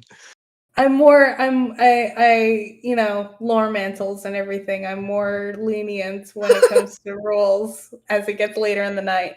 Sure. Yeah. We've already That's why I keep established that. getting away with things. Yeah, that's Hooray. why Chelsea keeps getting away with things, because Chelsea waits until they're coming up with stupid ideas and then I just let it happen. Well, I did not get a higher number. That's So, really fucked up.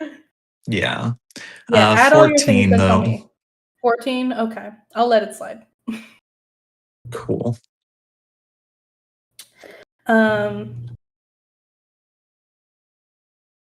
Yeah, okay.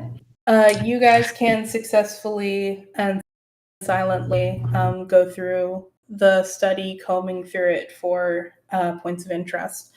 Delos, you are taking the Sylvan book. Are you taking anything else? I want to take some of the star charts. There's like tons. So maybe just a handful of like maybe the most recent ones, if I can tell a timeline at all. Sure, yeah. You can take you can skim some off the top. Great, yeah, because I feel like there's too many to take all of them, is Mhm. what you were implying there. That would make sense. Yeah. But I want to take quite a few. I'll show them to Gerby. She can piece anything together. Sounds good. Val, what were you saying? We're gonna fucking come across some freak dragonborn or something, and then he's gonna like jokes and riddles and stuff. I'm gonna fucking. That's kind of what I was thinking. I was like, this must be referencing one of these 5 fucks that we're about to come up on. There's gonna be some little freak that George created to like throw us off for a bit before I get turned into custard. Val's really dreading being turned into custard. We've been scaring her with it all day. I'm wearing my shock blanket now. We're gonna have a guy come up and he's gonna be like, "What do you call a dragon with no wings? A drake." All right. What do you call a cold with no arm? You. Oh God. Custard. What do you call about to be dead soon? And then the camera pans back to us, and there's 4 gigantic dragons behind us about to eat us. I've been imagining this little dragon born on ball that like he's like walking on and like with the Oh my God. balancing on the ball. We're gonna get the jester character for this campaign. Oh God, Jordan, what did you say the like what kind of draconic is it written in?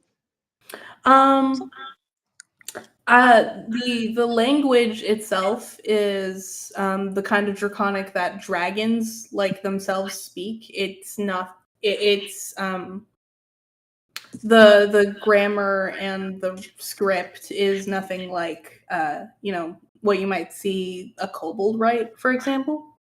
It is proper draconic, but the handwriting is kind of bad. Oh, I see. And the language is very in the same way that in English you can use like a lot of like what were originally French loan words to sound like more fancy and high class. None of those words are really being used here. It's kind of like it's in draconic, but it's almost like common speech. It's just cash. It's kind of cash. It's kind of cash. He says gonna instead of going to. Exactly. Yeah. I kind of wish Gani knew more about dragons, just so I could, I don't know,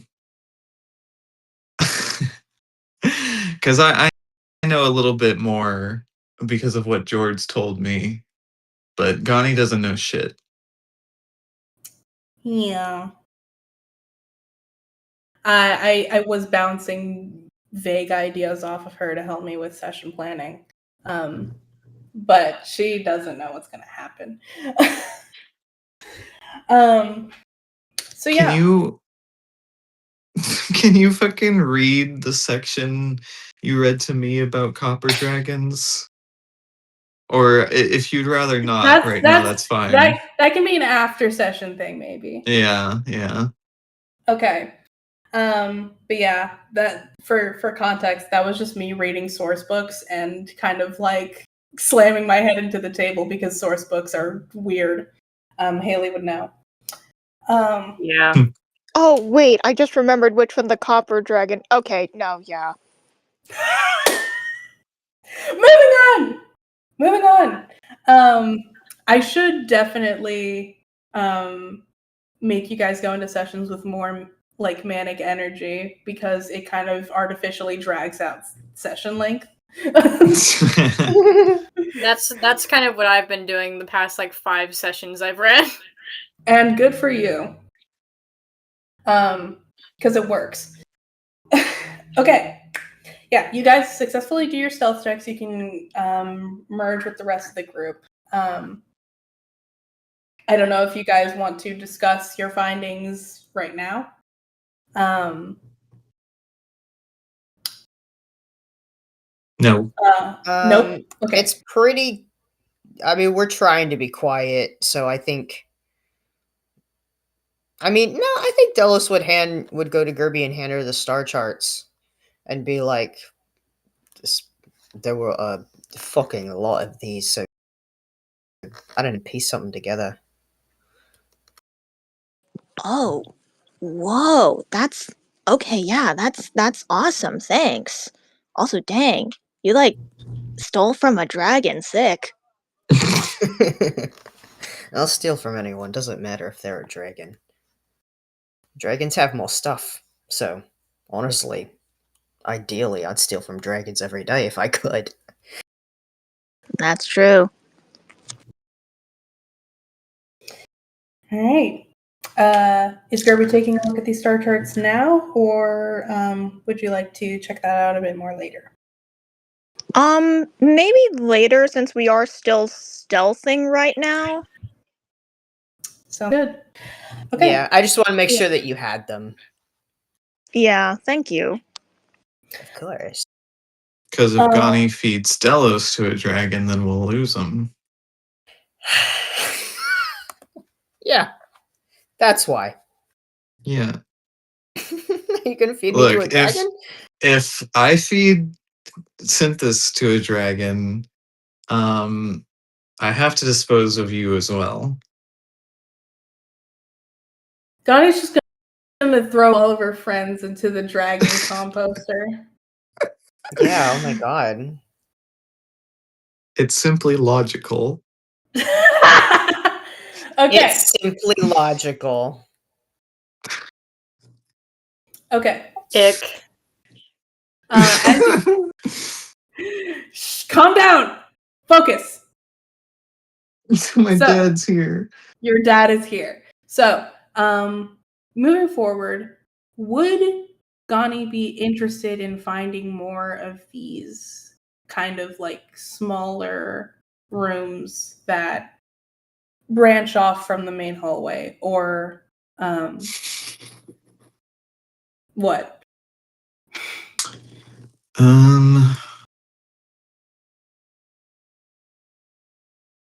I think Or anyone else if they'd like to weigh in? Gani would.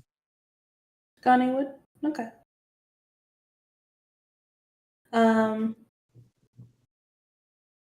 Okay, yeah. Yeah, now Gerby knows there's sick loot in here. She wants to check out all the rooms. Okay. As you continue, you can pass by another one of these little openings. And as you do, you can see very faintly a sort of glimmer coming from the back of one of these rooms. Who would be interested in checking that out, if anybody? Scrivener's interested, but he's so unstealthy that he needs to hold on to this one roll and just stay put and not have to roll anymore. A glimmer, you say? A glimmer. I am Well, I intrigued by mean- a glimmer. Yeah, Delos wasn't lying when he said he wished he could just steal from dragons every day. They got good stuff.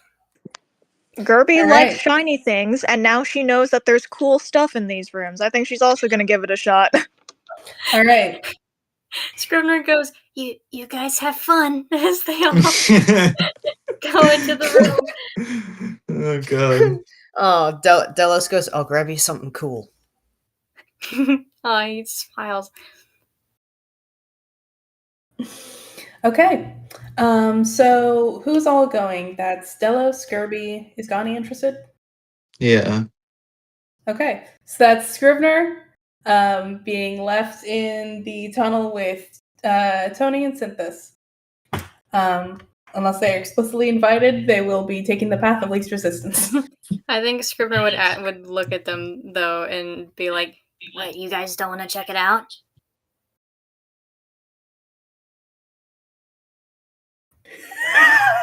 Guess not.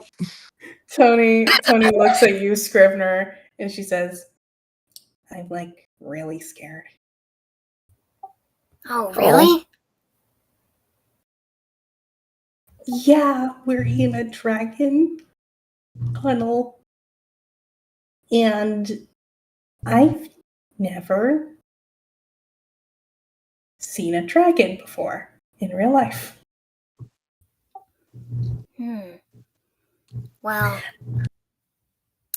this is. I guess I didn't expect this from you. You're always so on it with the researching and kind of. I don't know. You get this cool persona about it. Well, I mean, I am kind of on it with research, but research can only take you so far, and it's been a long time since I've researched anything specific to dragons. I don't really I haven't really pursued that since I took up you know neuroscience and everything. Well, I'm sure you don't have anything to worry about, because if stories about dragons are real, then I think most of them value intelligence quite a lot. And if things really got bad, then. Well, you're one of the smartest girls I know. I bet that they would really respect what you're doing. And if it gets even worse than that, maybe you can just say that you're Etzinga's like kid or something.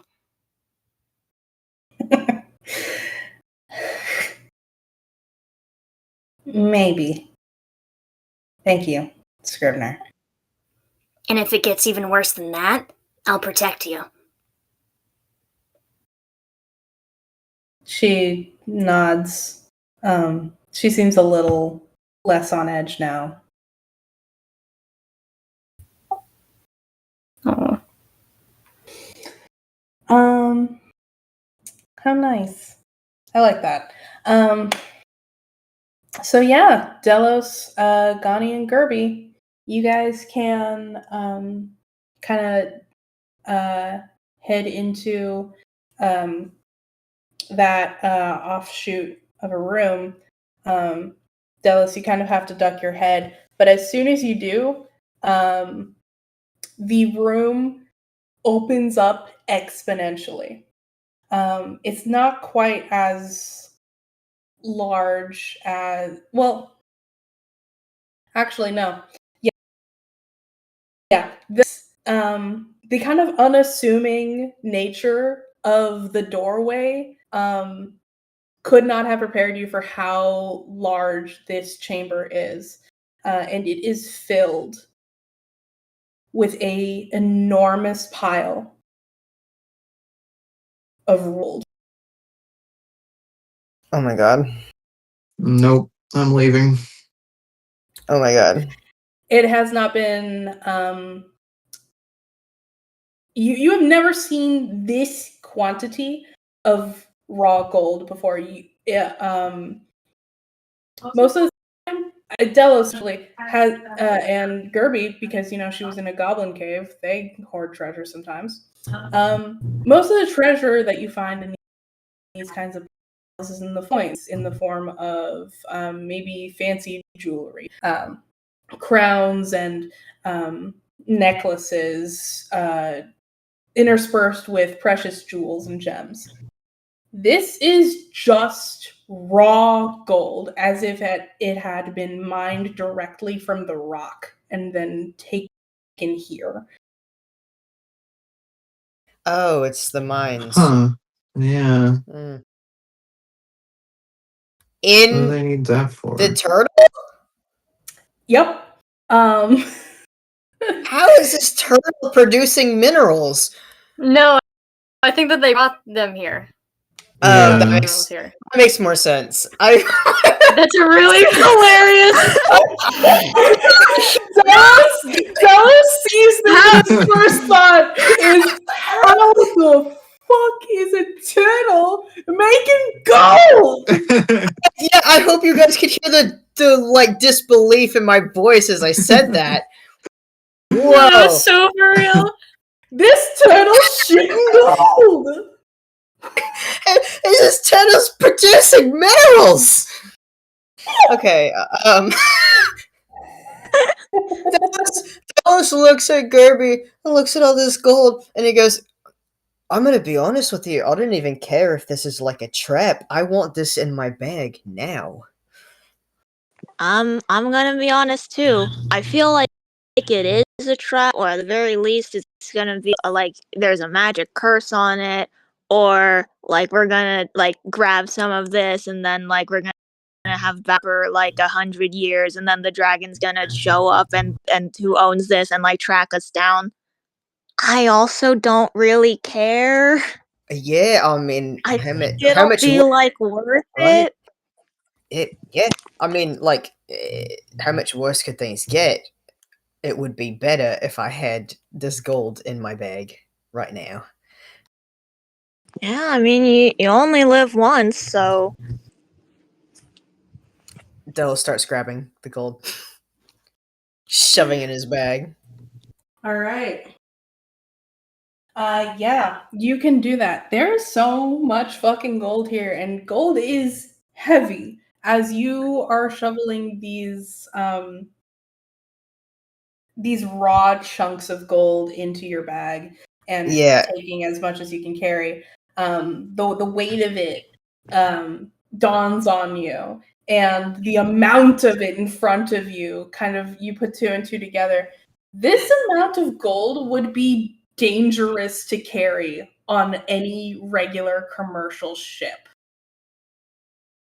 It would genuinely offset the balance of a boat in the water and make it dangerous to sail. Well, maybe I don't need to put as much as I can possibly carry into this bag, but enough for to be set. Yeah, I am just. This turtle is tanking it. Yeah. I'm just trying to impress upon you the scale of what you're looking at.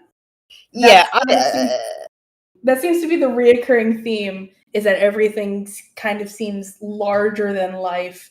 The histories you find are older than you could have thought. The treasure you find more massive in scale than could be practical for anybody ever. This is just kind of the environment you find yourself in. Okay, he doesn't need to Scrooge McDuck be swimming in riches, but there's some gold. There's like a few chunks of gold in that bag. Yeah. Kirby's also gonna take some gold. And when the dragons show up at the end of this session and they're like, all right, we will give you all that you ask for, so long as greed has not consumed your hearts and you have not touched our hoards. Oh, baby, greed has already consumed my heart. Yeah. That's what the fairies saw. Yeah, no, Kirby. The fairies were like, greed has consumed his heart. Weren't they sprites? He's gone. Yeah, whatever. What? You can't say that. Oh my god. Technically sprites, and the other ones would be pixies, because fairies are the playable race. Whatever. Yeah. They're all fucking gay. They're all gay. As the gold that you're shoveling is in its raw form, this cannot be quantifiable in terms of currency. We can discuss that later. If A, you keep this, and B, you survive. You can find somebody who can melt this down into bars or coins or something. Actually, I don't think you could do coins because those are like an actual minted currency, but you could do bars. You probably just want to sell it to like a blacksmith or something. Yeah, or something. You don't need to wait to melt it all down. They can do that on their own time. For real. All right, anyway. Basically, we're just going to say you guys are now carrying an inordinate amount of raw gold on you now. Yay. Now, for everybody who took gold, please roll a stealth check. Got it. And remember your D3, everyone. Oh, thank you. 30. Wow. Oh my god. I rolled a 20 plus 9, and then my D3 gave me a plus 1. You rolled a nat 20? I did roll a nat 20. Nice.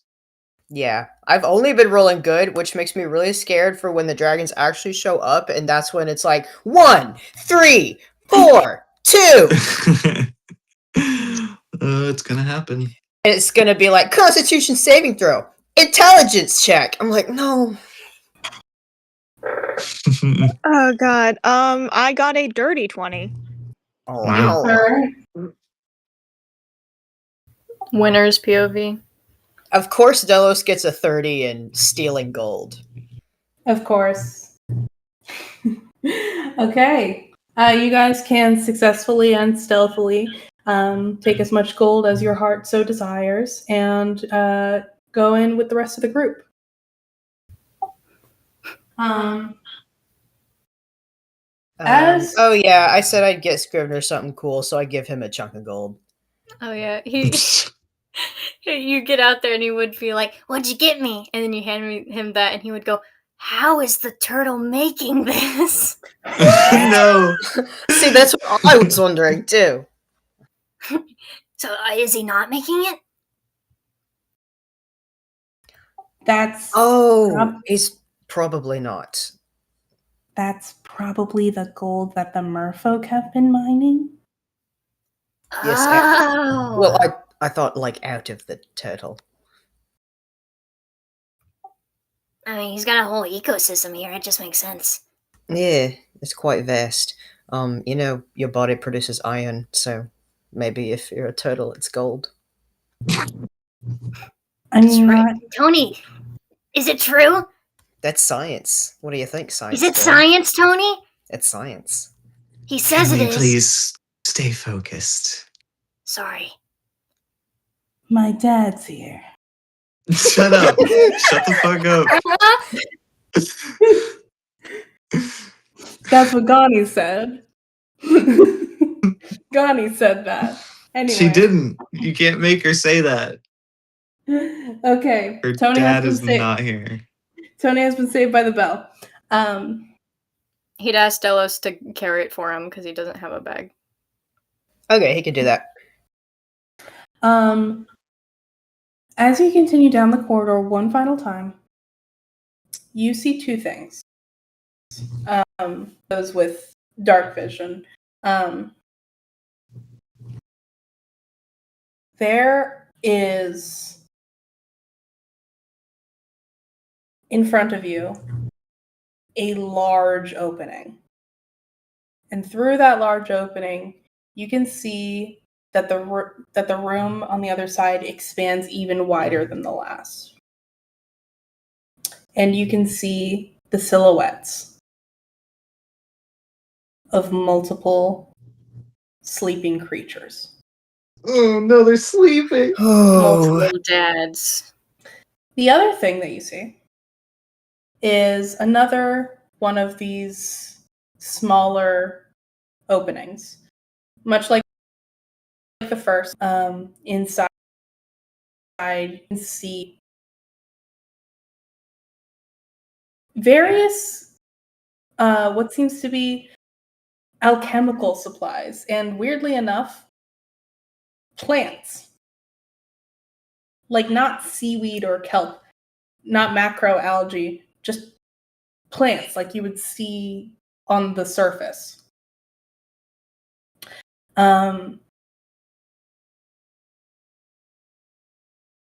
What would your characters like to do? What the hell?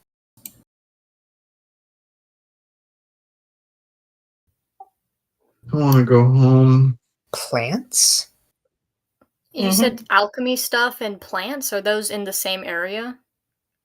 No. So what it is that if you continue walking forward, that opens up into the large cavern where those creatures are. If you veer off to the side, there is an opening to your right, which will lead into a kind of similar study-like space where there are some plants and some supplies strewn about the room.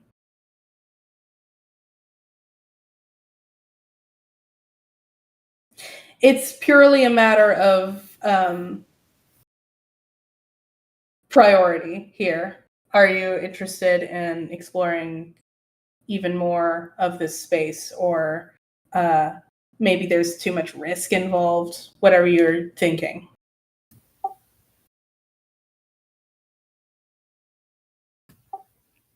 I'm scared. I'm And also there's just here scared. to protect. He's gonna follow whatever the most vulnerable group is in his mind.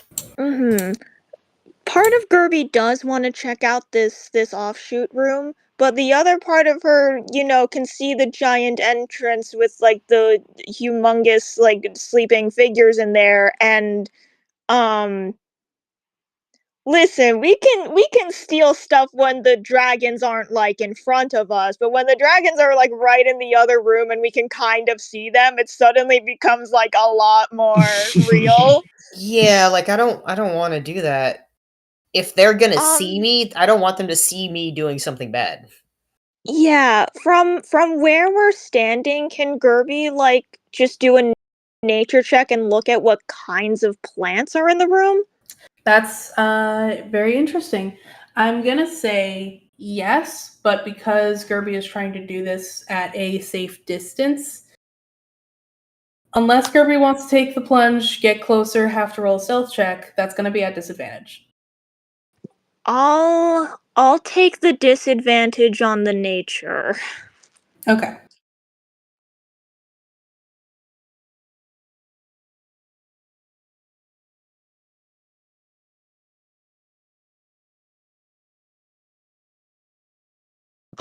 My want is to proceed to the big room. Well, it looks like we can do that. I rolled so bad. I rolled a 4 and a 1. Oh no. Gerby just Unfortunately, can't get a visual. yeah, unfortunately, with a 1, you can recognize that these are terrestrial plants, which you mark as strange, but otherwise can't, catch any distinguishing details that could help you identify exactly what these plants are or why they might be here. Yeah, alright. Well, All right. yeah. Okay. I was thinking something. I forgot what it was. Yeah, Gerby tries to eye like where the things are, and then she like can't see anything. And then she slowly turns to look back at the giant entrance and just kind of looks back at everyone else with like wide eyes, like she's not gonna make a decision. Hmm. So I was crazy for Yeah. thinking that you could mine out of a turtle, but now there's plant life in here. I imagine it was probably brought in here, but I don't know. Yeah, okay. Delos is gonna hang back. This is up to Dragon Lady herself. I was gonna say, Scrivener would whisper as quietly as he can to Gani, like, I think you're the only one who has any experience talking to dragons. How do we start?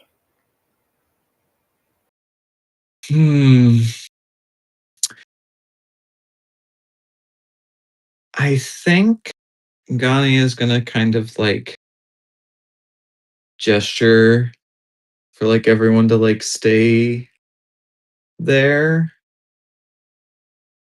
and wants to just carefully peer into this room to see what we got on our hands. Okay. Does everybody hang back obediently as Gani does this? Yeah. Yep. Okay.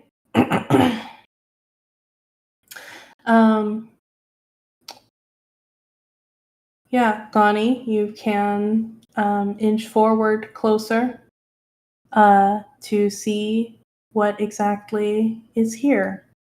As you do, you can identify the dragons that you have been tracking. One dragon has scales of lightly tarnished copper, large horns extending from the sides of its face and pointing towards the back, like a mane of thick bone and sharp points. Another dragon has scales of white, cloudy crystal.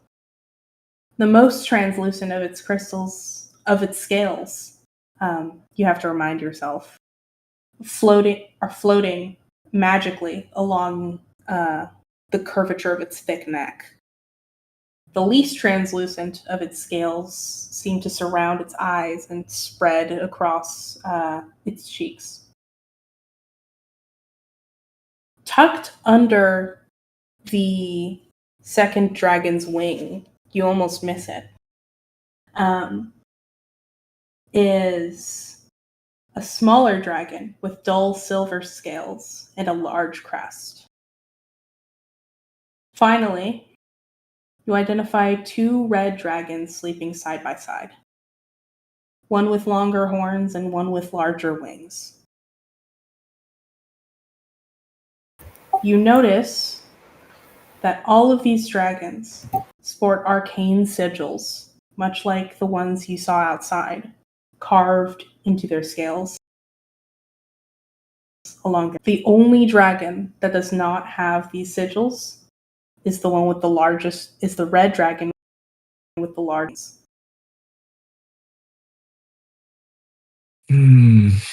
Gani, would you please roll in intelligence to gain information about your favorite enemy? Sure thing. And I will roll with advantage. Mm-hmm.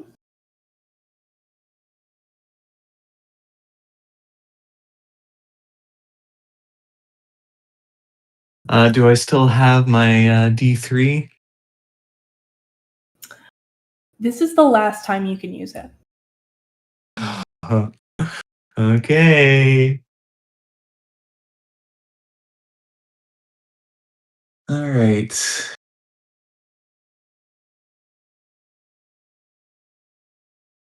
Since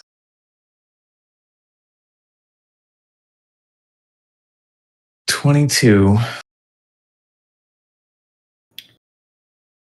You can identify the red dragon with large wings and uncarved scales as Marduk.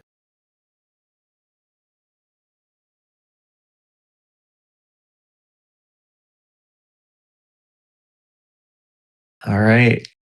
Am I able to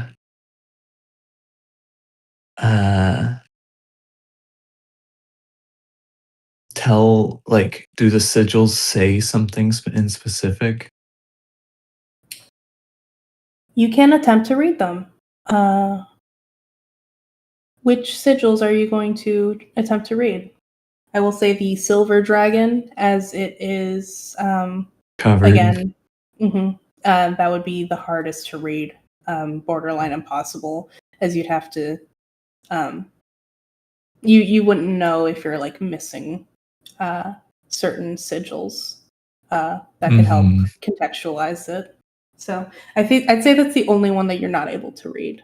But the rest you could make an attempt. Okay, can I just try to read them all then? Okay. And just to, I want to just make sure I have this right. So there was copper, crystal, and the crystal's like huddling a silver one, and then the two red. Mm-hmm. Okay. The silver dragon is the smallest of the five. That would be the large creature that you were tracking earlier. The rest of which are solidly huge in scale. Yeah, you can attempt to read all of the markings. So I'm going to post, I'm going to put them in chat, and I'm going to indicate which ones they belong to. Oh, shit. Okay. OMG. I'm so locked in. I'm so nervous, but I'm locked in. I made my ambience louder to really get me there. Yeah.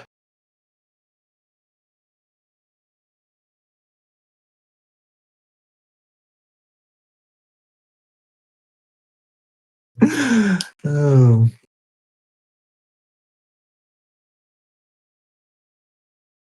I fucking. I sat up and I'm locked in. She sat up and she's locked in. Instead of the comfort of my shock blanket keeping me laying down, I'm now locked in. Okay. Oh my god. Oh my god. How about we split the work? Like All someone right. does the first one, someone does the second one, someone does. The I'm already doing the first one. I'm doing copper. Okay. Nice train sound. Yeah, we got Sorry. trains.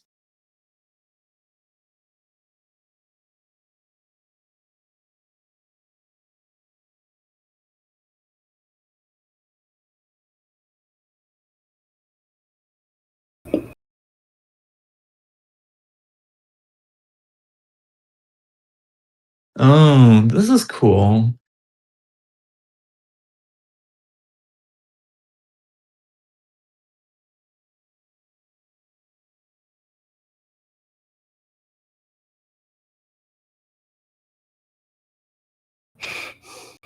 Not.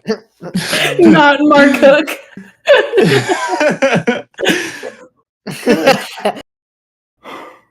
Cook. Cook. Okay. I need Okay, to so these write look all like this down. they're rolls in the lathe. Yeah, because the copper one Either is that the or- silly one with writing in his joke book. Mm-hmm. And then what was Etzengay's one? A louth is not Spirit. without a spirit to guard it from those who cannot speak its name. Holy fuck. Yeah, and he guards them since they're within. True. Oh. And we can't see the silver one. Yeah. Okay. Okay, so it does So look like the crystal spirit. one is. Yeah. The crystal is probably the leader. It's the one that, quote, guides the louth's claw. Yeah. Yeah. And spirit is probably metaphorical. Yeah. They don't Yeah. literally have like the Shadow Kai Mhm. spirits. They're just referring to themselves. Yeah, I do think I was cooking with that earlier, but the context that we did have. You were kind of Yeah. cooking, yeah. Yeah, you were.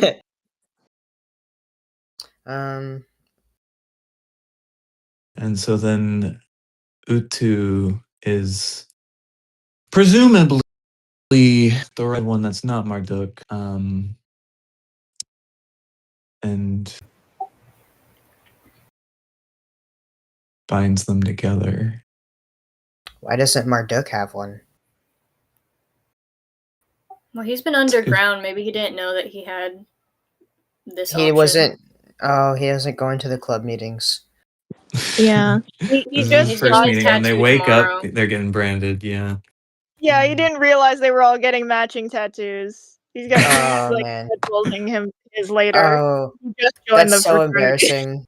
Honestly, these seem like pretty roles for each of them to have. So I Yeah. am wondering, like, they seem cool, just matches that they have. But maybe Yeah, they Marduk's have matching tattoo would be like, maybe Marduk's tattoo would be like, a louth is not without a spirit to kill its enemies. To crush your parents. To kill everybody on the planet. Okay. Yeah, Yeah. it is interesting to have like copper is there, Louth is not without a spirit to lighten its burdens, where it's like, yeah, they have a jester role. Yeah. They have a funny guy role. I don't Okay. really Well. the binding it together is interesting to me. I don't know really what that. Maybe they're like the heart, you know? Like Captain Planet. I don't know. It's the 5 elements: fire, wind, earth, water, and I more just meant like that everyone likes, like the conflict resolver. I don't know, you know? The This was also Scrivener.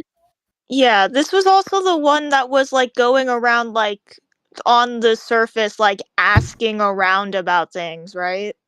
Yeah. If I mean, assume again, if this is assumedly Utu, narratively, it probably is.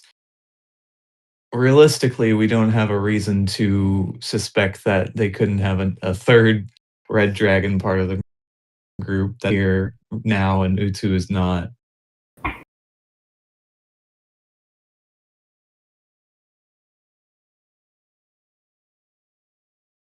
Am I remembering right that Utsu was a girl? Yeah, I think so. It's a dragonborn Yeah, woman. okay. is Utu the sister, or am I thinking of something else? I'm not sure what you're talking about. Okay.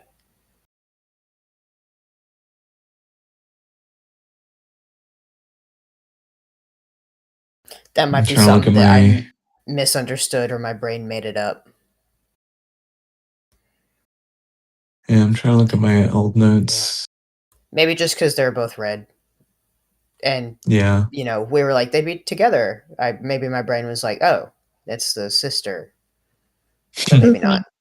My theory right now, not really a theory, but just like I'm trying to recall what we know about Utu, because like she would come around on like the beach hotel kind of area, and she'd been coming around for like several years, and then recently started asking around about like the memory loss stuff.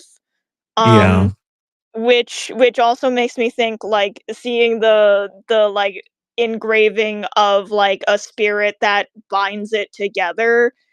um it is like making me think like, yeah, and this is the sociable one, and one of their dragon party members is like getting lost out there somewhere in the world, and she's like, do you what's happening, come back over here. Utsu also was the one that brought Marduk here. So Right, yeah. that might be something. Maybe she's the recruiter.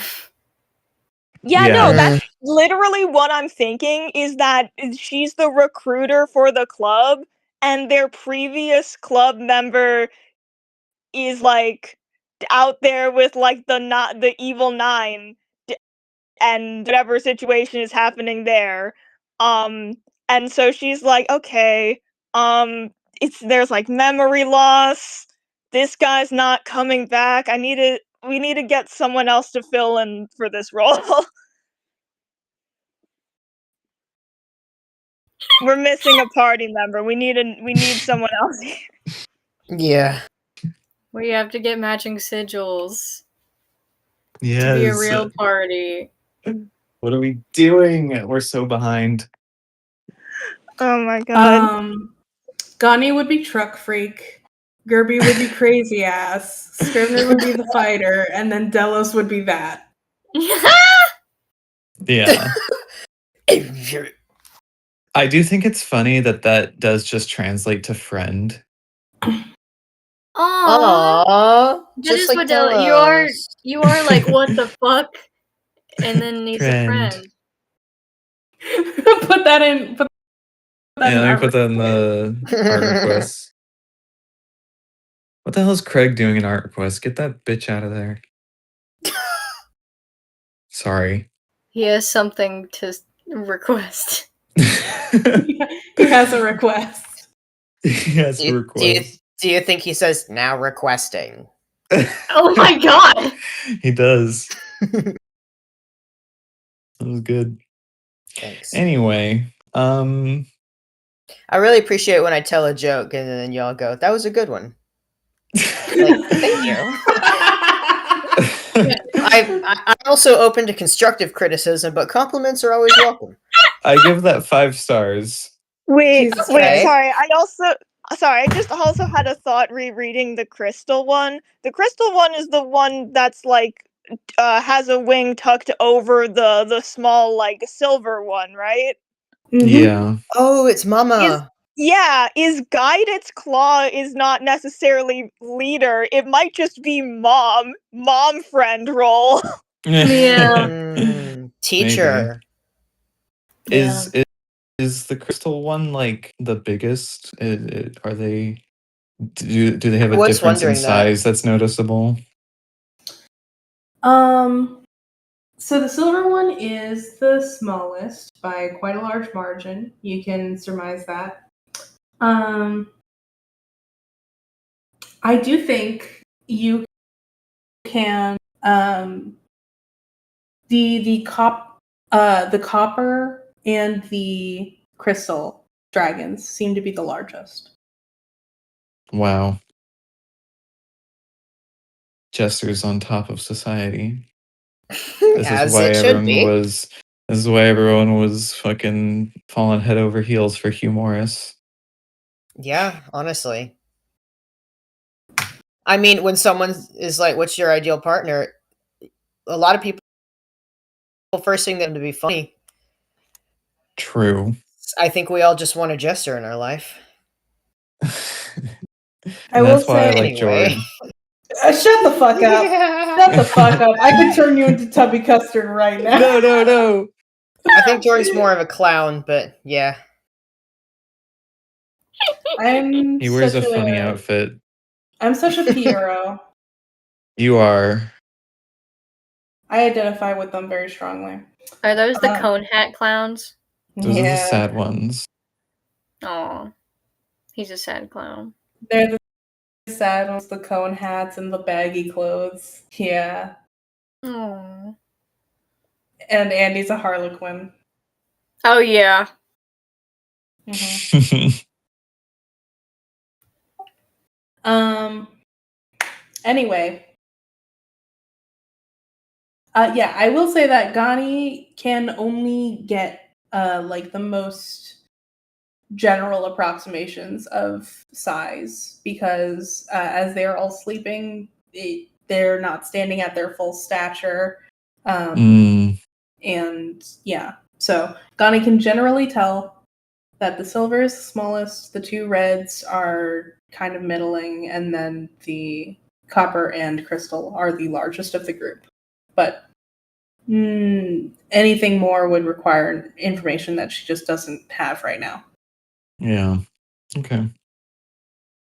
I think what you all would see is her just like coming up to the opening to peek in, and she looks around for a little bit and then just goes further in without saying anything.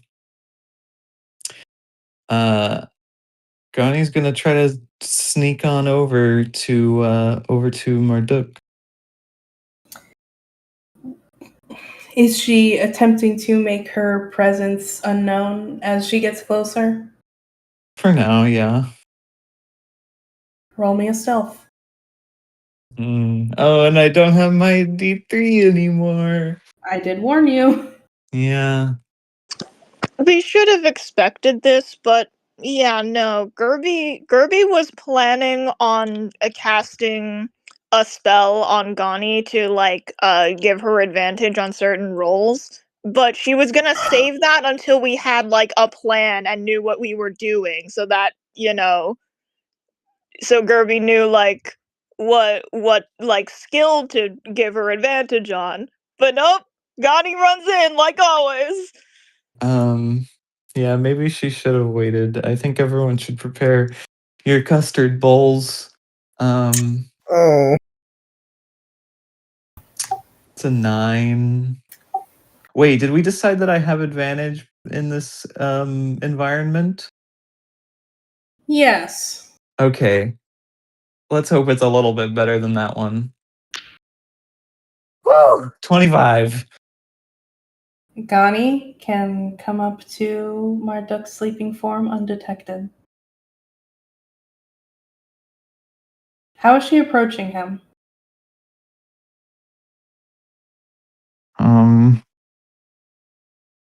Insert plankton. I didn't think I'd get this far. Oh.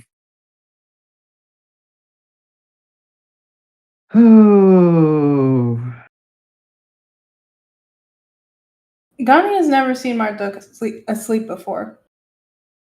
She Yeah. has scarcely seen Marduk at all. He is a very large creature. What angle is Gani approaching him from? He's not like cuddled up next to any other dragons or like anything, right? He is sleeping next to the other red dragon, but they're not, as close as, say, the white and the silver dragon are. The crystal and the silver dragon are. I have to be specific because a white dragon is a different thing.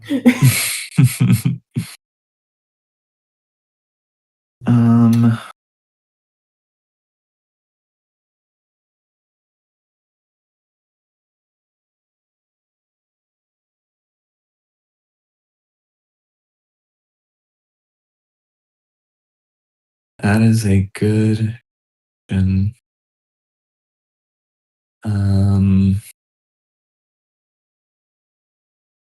Hmm.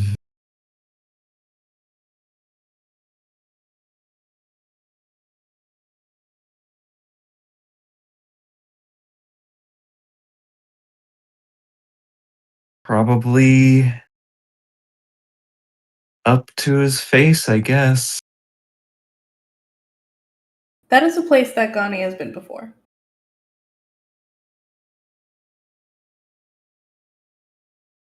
I don't Yeah. think she can help but think about that as she gets closer.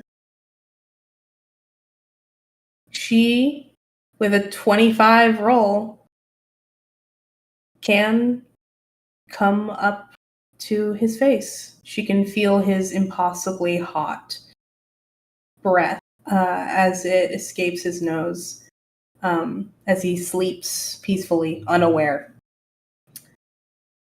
And she can feel that on her face, on her body. It almost blows her over with the force that an unconscious breath from this gargantuan animal in front of her. From this god in front of her.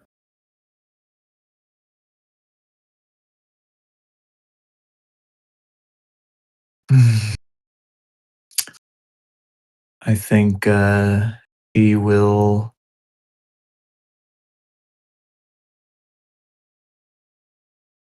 reach out with her right hand.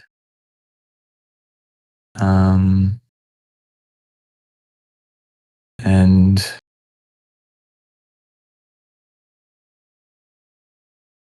she kind of hesitates for a moment, but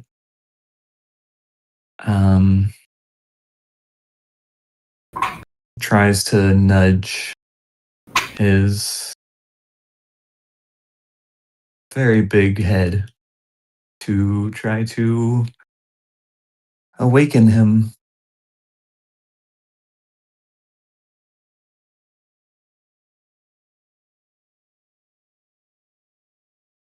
I think that the first time that GANI reaches out to touch Marduk, something she has never done, she does so a little too gently as a very small kobold attempting to wake a very large dragon. So much so that the feeling of his face against your palm kind of doesn't register, and you almost question if you even made contact at all. Then you do so a little more forcefully. Yeah.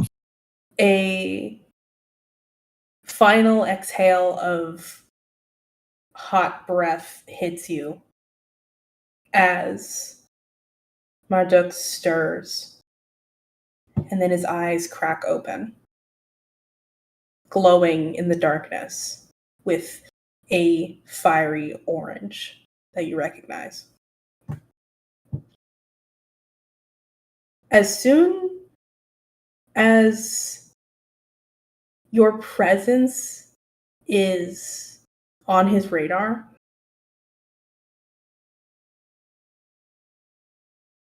he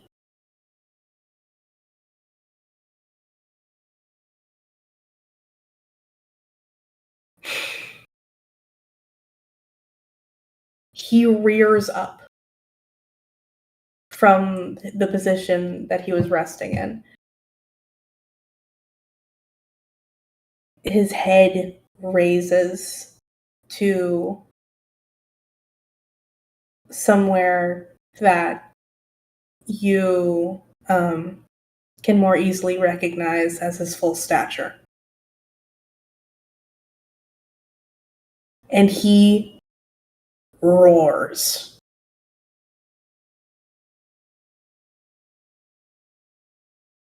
He roars.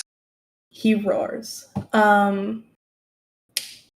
Awakening every other dragon in the cavern. In an instant, they all scramble to their feet, claws scraping against pseudo stone, wings beating in a frenzy.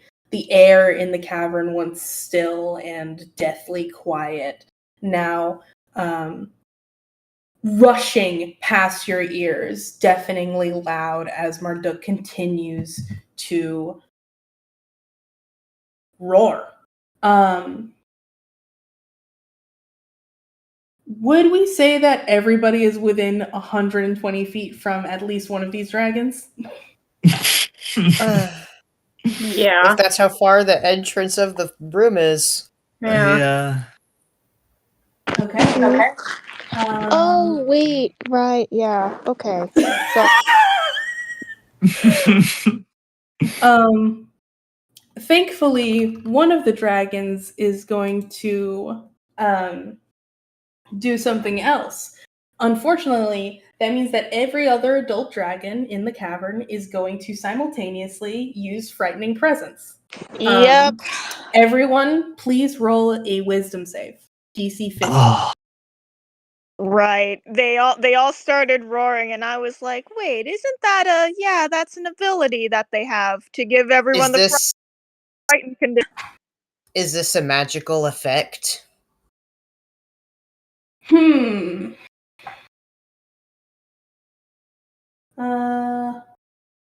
I don't know. I don't think so. Because this Like- isn't a spell. This is an ability. Yeah, it's not like a charm though. Kind No. of deal. It will make you frightened. I don't know if frightened is necessarily magical. Yeah. because in my head, it's not they're not like casting a spell on you. They are just making you scared by roaring at you. Yeah. I'm going to say no, this is not a magical effect. Got it. 17. Okay. Okay.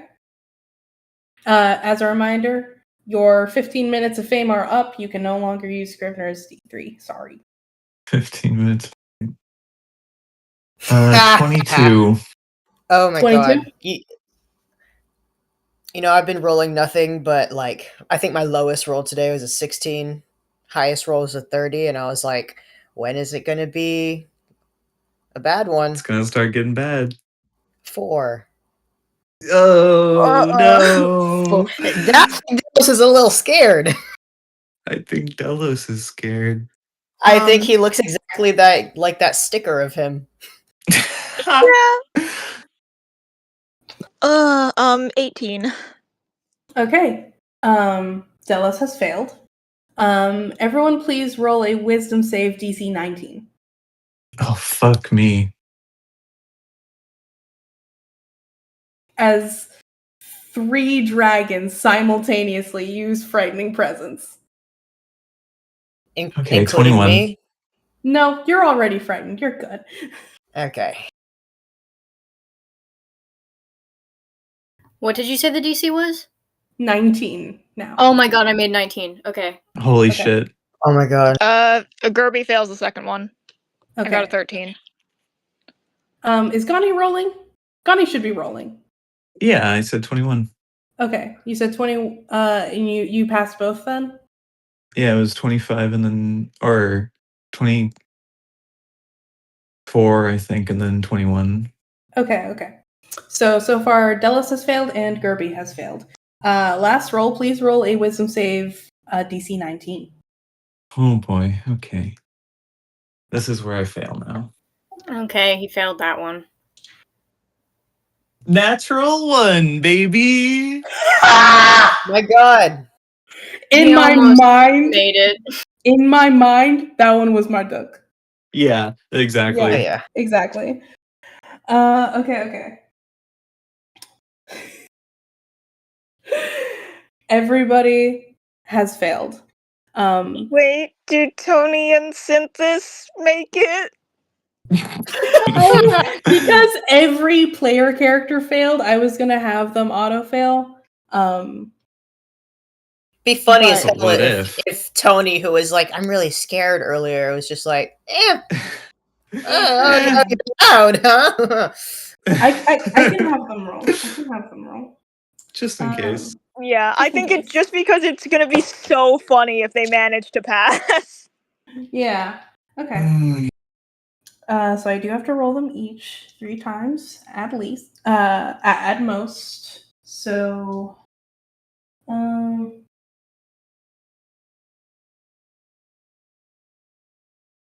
okay. Okay.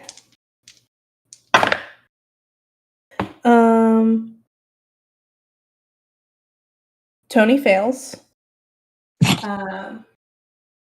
Synthis succeeds. Rolling again. Synthis fails. okay. Alright. Everybody is now successfully frightened. And what is going to happen here?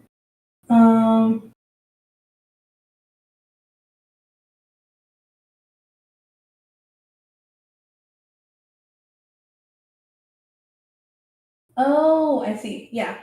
Okay, yeah. What happens is all of the adult dragons roar with their full chests. The grandness of how they make their presence known to you, how they impose their presence upon you, shakes all of you to your core. Everybody is now frightened, and must take all of the disadvantages that come with the frightened condition. The silver dragon, not yet old enough to use frightening presence, Gani would know, as a dragon expert, instead locks onto you and opens its mouth, expelling a breath attack at you. Now, please roll a Constitution save. Oh dear, and this is where Gani gets turned into a popsicle. Right. She's gonna. Yeah, so the other issue here is that Gani is away from the group, and one of the parts of the frightened condition is that you can't move closer to the creature you're frightened by, so none of us can go get Gani. Oh my fucking god, I'm gonna kill myself. Because I was like, okay, Scrivener's gut reaction would be go get her now. Yeah, It's no. big scary dragons. Yeah, as long as the dragons are in our line of sight, we cannot get closer. I'm gonna cry. Sorry, you said a con save? Yep. Oh, shit, hold on.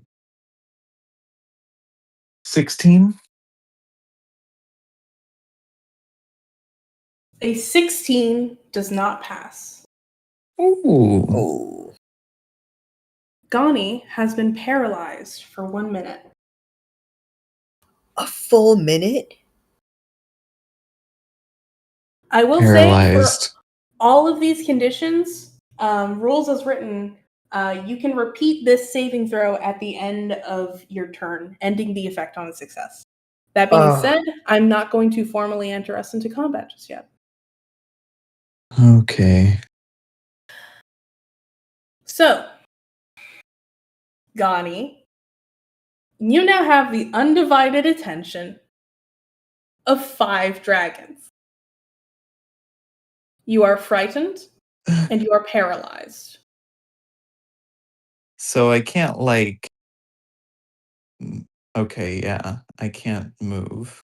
Or speak. Okay, well, fuck me then.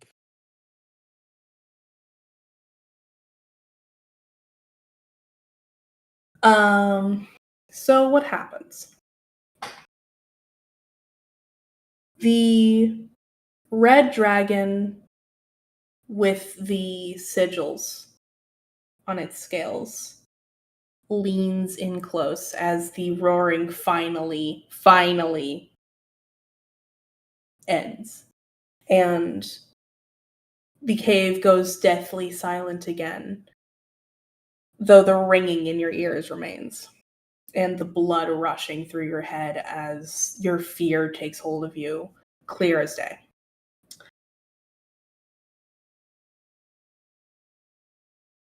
The red dragon with the carved scales leans in as Marduk reels back. And the red dragon with the carved scales says to you,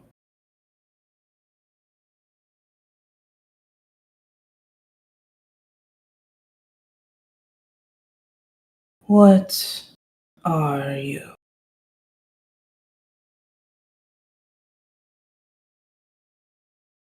"A meager little kobold in a place like this. You're best suited for life underground somewhere. How could you have found us here?"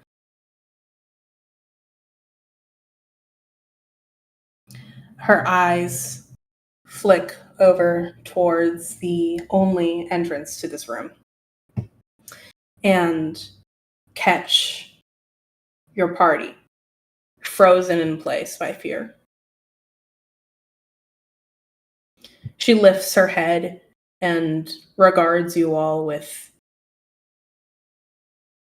detached confusion.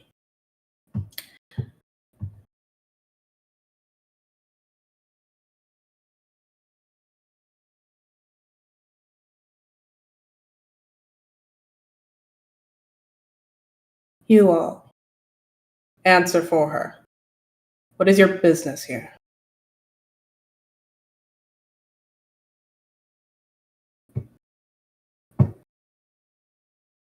Holy shit. I'm so scared I don't even remember in real life. Yeah, What were we doing here? The Pearl of Divinity. Pearl, right? The Pearl? yeah, remind me why we're here again. I'm Yeah, shitting myself. genuinely, I'm You too want me scared to to help? remember the lore. Okay. Yeah, help. You all are here because you heard that a dragon named Utu was asking people about memory loss. And you have found yourself, with the aid of the merfolk, under the conditions that you are aligned with these dragons and can I believe in some way help their cause.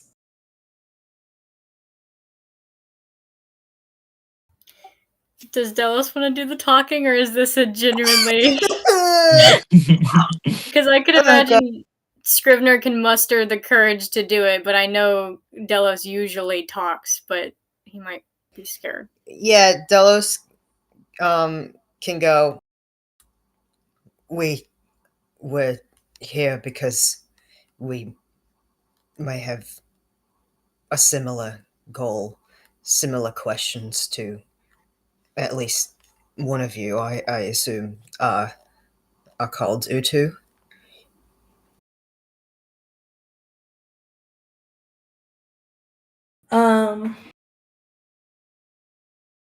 The speaking dragon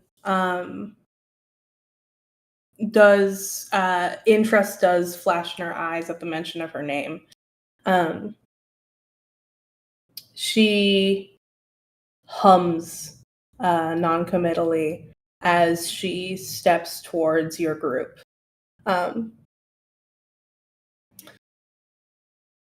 Gani, you are left standing, frightened, stock still, speechless, as she kind of ignores your existence.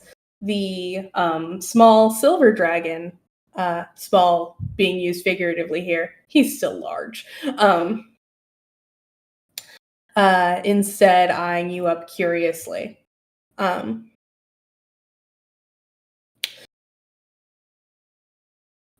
This red dragon, who you can now safely assume is Utu, walks over on her 4 draconic clawed legs, each step booming against the floor. She addresses you formally, now standing in front of you. And she says,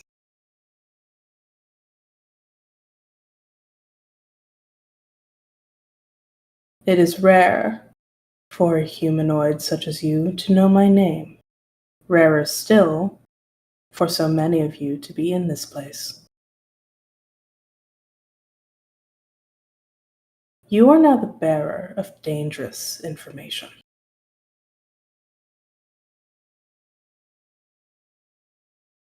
I expect you to give me a reason why you should be trusted with it." Delos gives her a smile. He's clearly still terrified, but, you know, he's real good at faking a smile. And he goes, "Well,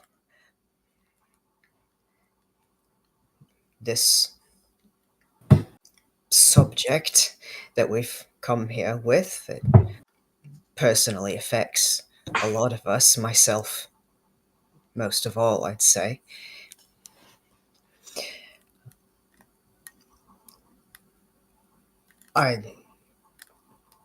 We on the subject of memory loss, there are very important things I'm missing, things that a lot of us here are missing, and we're trying to figure out what those missing pieces are. We don't mean any harm. We have no malicious intent. We just seek answers."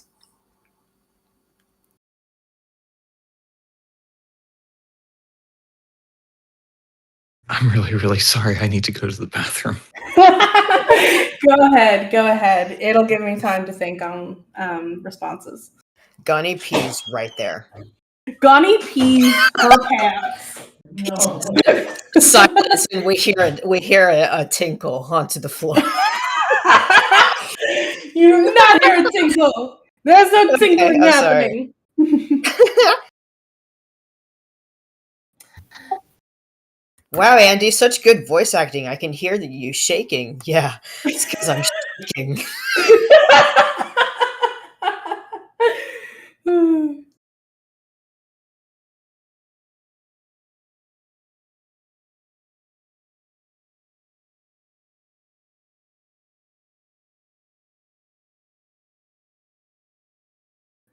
Is everyone having fun? Yes. Yeah! Yay!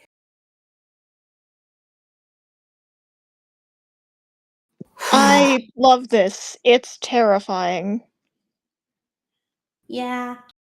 I'm glad you're having fun. I'm also having fun. Yeah. Yeah. Synthis has more memory loss than Delos, but he seems, honestly, kind of chill about it. So that's why Delos said he was the most affected. That's so real. Yeah. Yeah. Yeah. It's also a thing of like Delos is the one speaking as well. And it's Mhm. just like, you know, it feels more persuasive if he like includes like, yes, I'm the person speaking because I have like the biggest personal investment in this. Yeah. He's not. I just want to say he's not throwing Synthesis under the bus. He literally is like, I've been torturing myself for years and years, and when you ask Synthesis, like, what's your personal stake in this? He's like, this sucks, and I want to go home, and that's about it. Yeah. Yeah. Yeah, it seems like he does have a deeper personal stake in it, but he just doesn't remember that part. Yeah. He's like, all things considered, I don't know what I'm missing. Mhm. Yeah. Yeah. I think Gerby, like, is thinking about, like, talking and trying to help Delos, but is just, like, so scared right now that she's just not going to draw that much attention to herself. She doesn't want to risk messing up, like, the social interaction. That's valid. Scrivener's like, I can't fucking sneak, I can't fucking diplomat, someone hit me!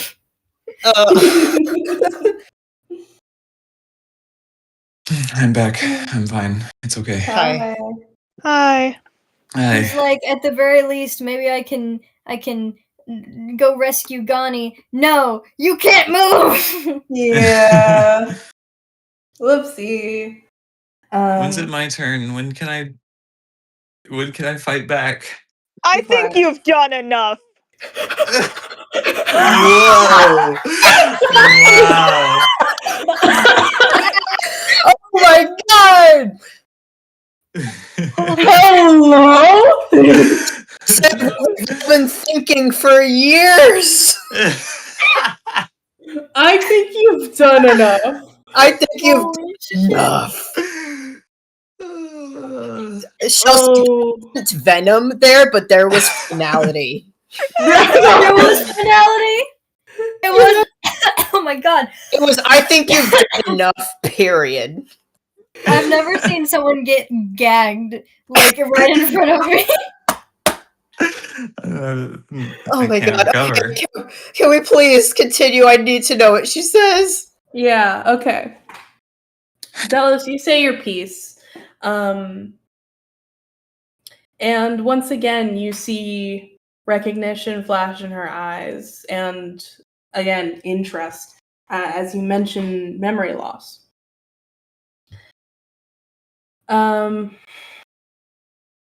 She still regards you coldly, but the threat, the immediate hostility and fear for your life does not wane, but does loosen. As she kind of takes a breath and centers herself. She looks around the chamber a bit at the other dragons who seem to be processing the situation as well. And then she regards you again, kind of now accepting that you are the speaker of the group. And she says, "And the little one, what is her business with my brother?"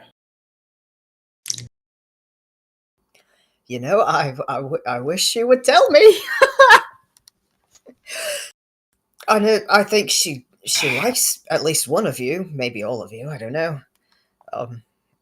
She quite keeps to herself, though. Sort of. I can assume that has a lot on her mind. If you would allow her to converse.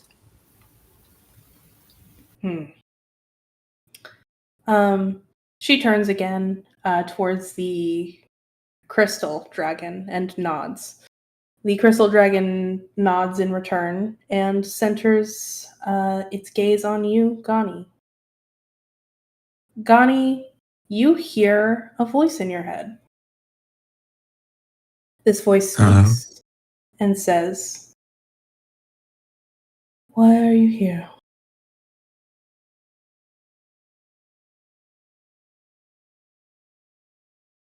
You can respond mentally, not physically. Oh. Okay.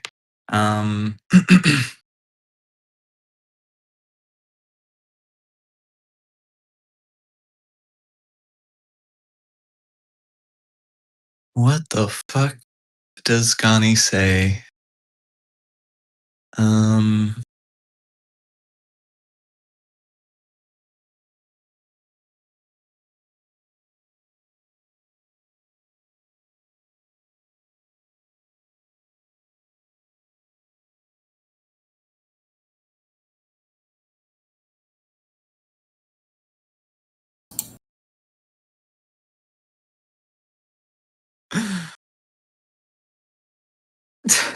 Sorry, I just read Haley's message as he's doing great. As in reference to Gani, because Andy just said Gani don't fuck this up. His This is where Gani's pronouns. pronouns are coming out. Well, you Oh my see, God. I'm transgender, and Marduk. And they're like, oh And shit, he's Marduk's transgender. like, oh shit, me too. And then we're gonna dap each other up, and then I get splat. Marduk's like, Super Monkey Ball. I knew I liked. Mm. Okay.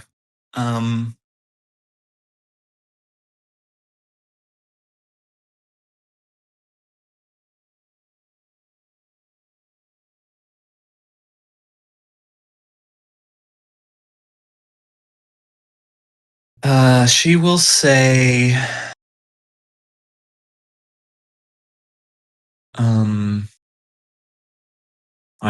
think, I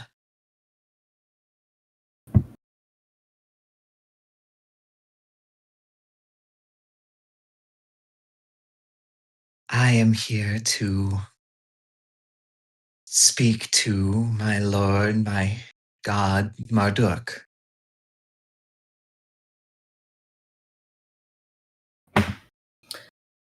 The crystal dragon seems to understand your message, having received it.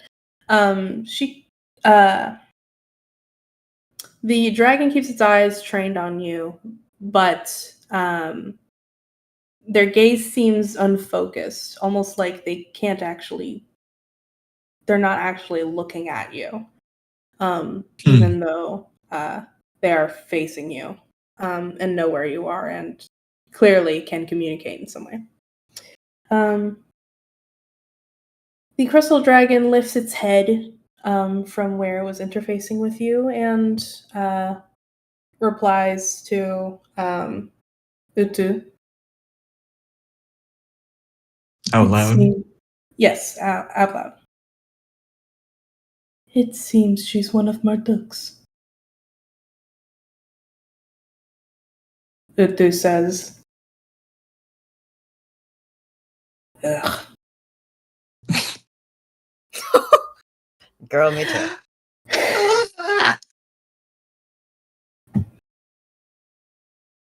Delos thinks that if they can read all minds, then they know that he thinks that. Girl, me too.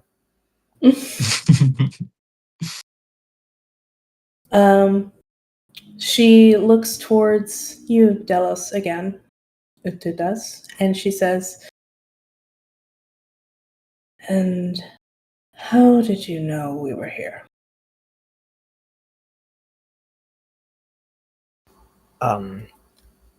We were led here, by this.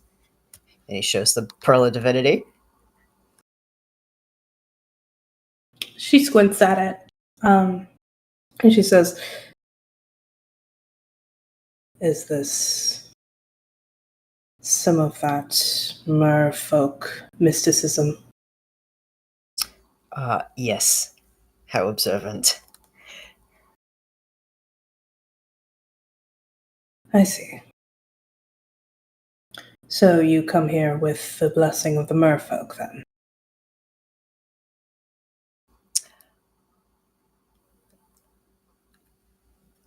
If The correct answer is yes. Then yes. She, her gaze hardens a bit at that. Uh-oh. And she says, Mhm.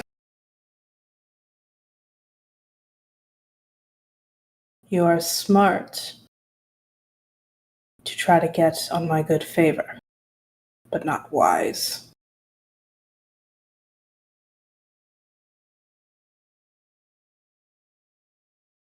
If you really have information about this memory loss, you are more useful alive than dead, which you should be grateful for."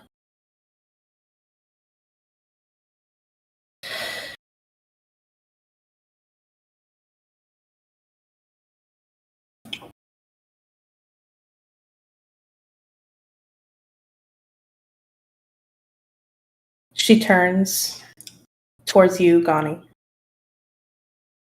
and she says, "And you, do not approach my brother so casually again."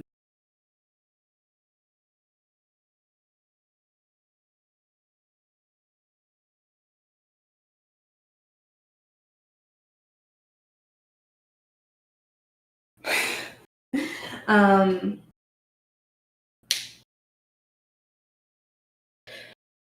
she looks towards the silver dragon and she says, "Zabul, bring her to her friends." And the silver dragon kind of lights up at being spoken to and grabs Gani by the scruff with his mouth and carries her stiff body over to where the rest of you are standing. Just kind of laying her on the floor. I take her and I look at her. Is she okay?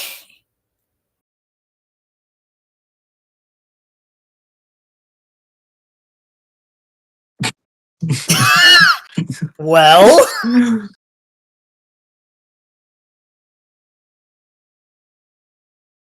I'm paralyzed. Yeah, she's paralyzed. Is she missing any HP? No.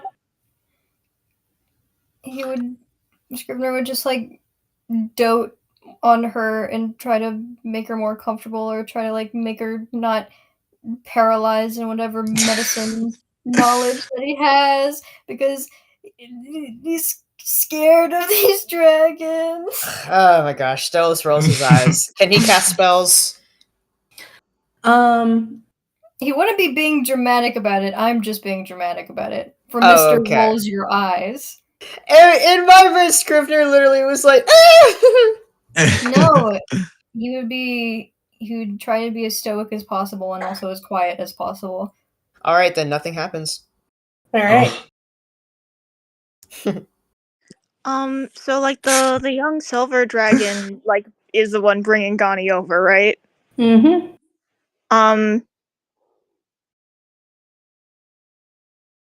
Can I? I'm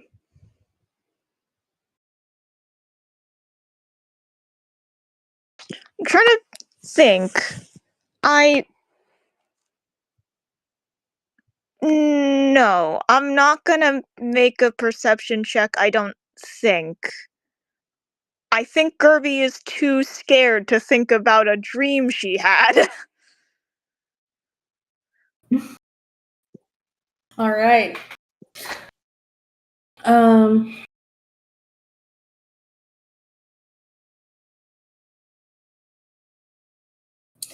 Okay, yeah.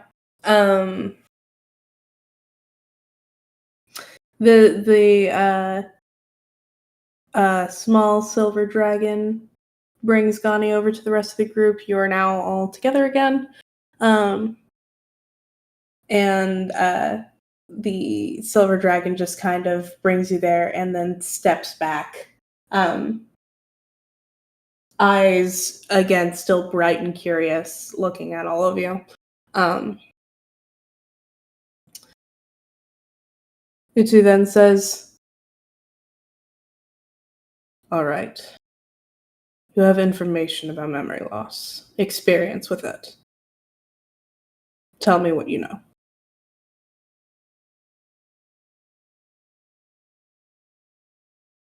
Oh my gosh, Dallas is debating, like, how much do we say? How much do we say? Is there a line between, like, oh, you're trustworthy, but also, like, you know too much? You know?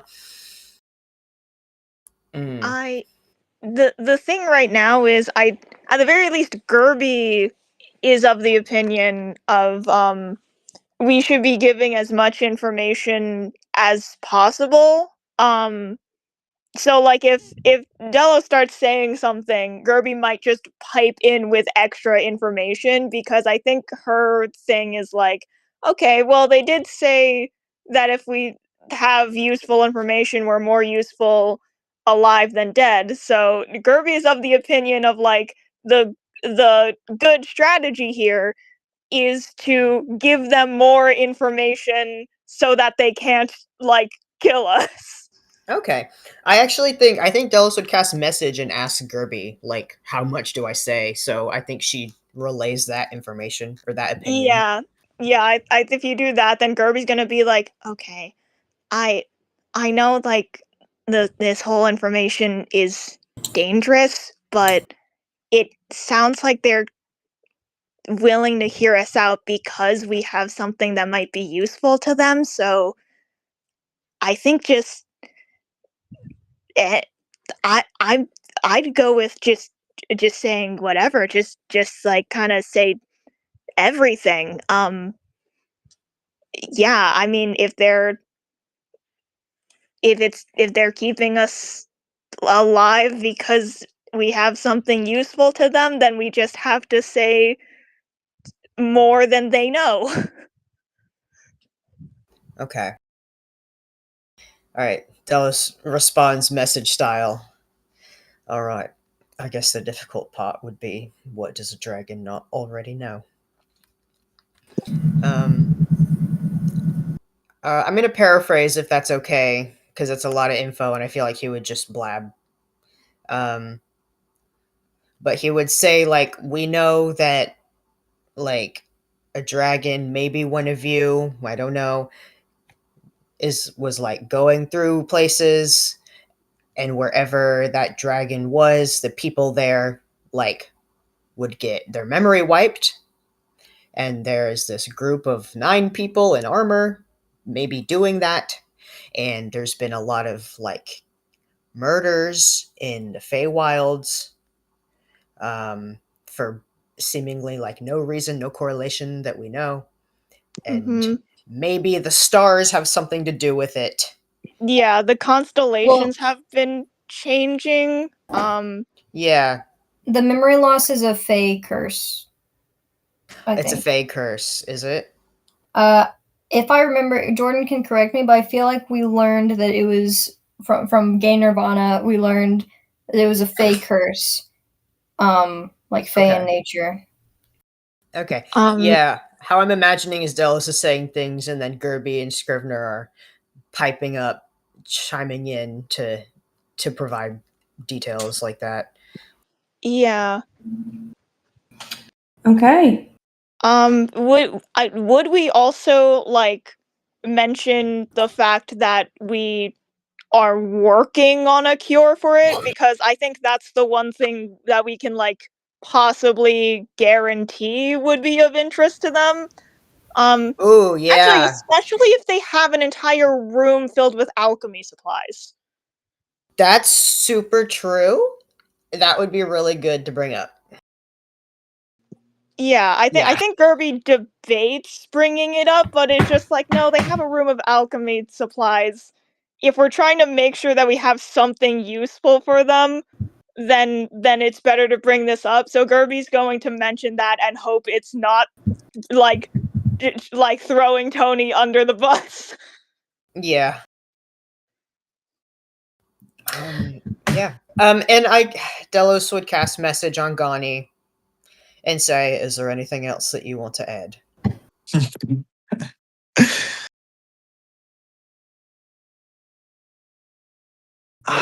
Fuck.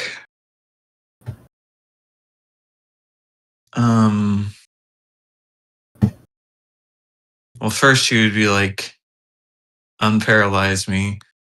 But she would also be like, we believe the group, or at least she does. She believes the group is associated with Bahamut. That's good. Okay, he would say that. Okay. And not unparalyze her. Yeah. Actually, I've seen I'm your gonna spell say- book, you fuck. I'm gonna say this actually makes so much sense because the one thing there's something that Gani would possibly bring up that Delos would not, which is synthesis. Yup, that's exactly Chelsea. That is exactly it. When she was like, and the evil 9 or whatever, I was like, you better not fucking mention my bestie over here. Yeah, I yeah. think actually Gerby like thinks about it and then like clocks that Delos is not trying to like cast a restoration spell on Gani, and it's just like, yeah, maybe if we all want to get out of here alive, we don't mention that part. Yeah. Oh. Delos considers something. Which is? He's considering it. I would want to roleplay that though. Yeah. Okay. Yeah, so they say all this information. Mm-hmm. I feel like there's a beat of silence. And then Delos would go, "Oh, and if that is quite a lot of information, I feel like if you've gained anything from that, I might have a question if you'd be able to answer."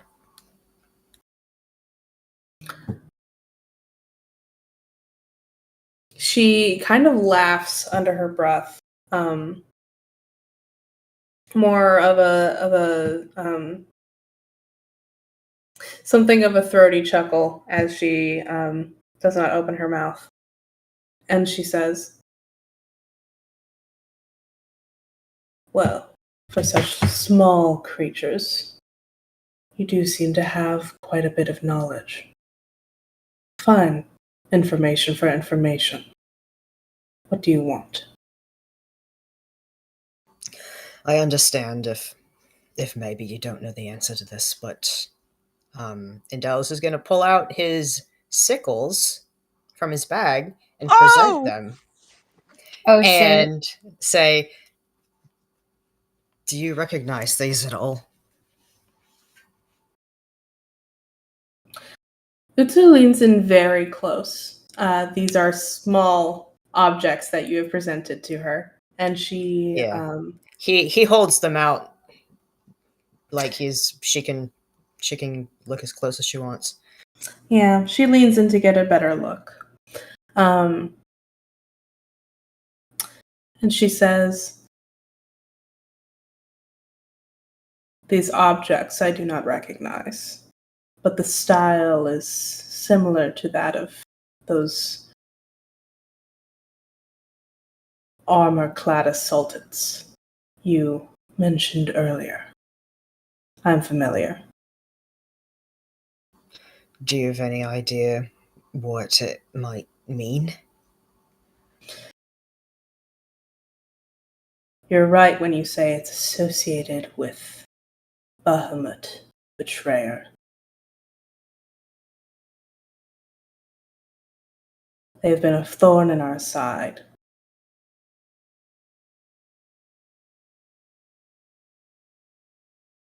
I'm surprised that creatures as insignificant as yourselves have any association with them.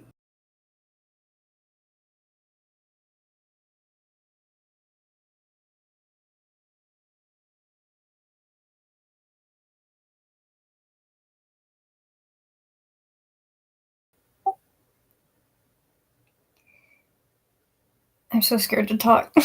If Scrivener has something to say, go ahead. I know, but what if he goofs? Worst It'll that can be- happen is that you die. It'll be so much more interesting if he goofs, though. Okay. I'll give you some time to think about that, if that's all right, because Delos would respond. He says, "Well, I suppose I share your surprise, because to my knowledge, the person these were used on didn't do anything to deserve it. It was completely random, as far as I know."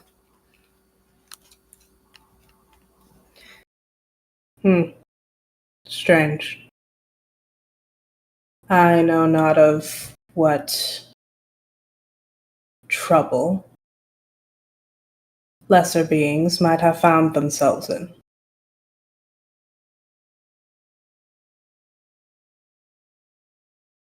All I know is that if you lot have found yourself targeted by this group,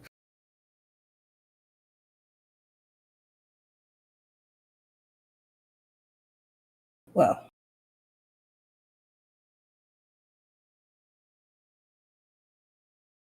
they have proven themselves a large enough threat to have earned my ire. I don't have much hope for you.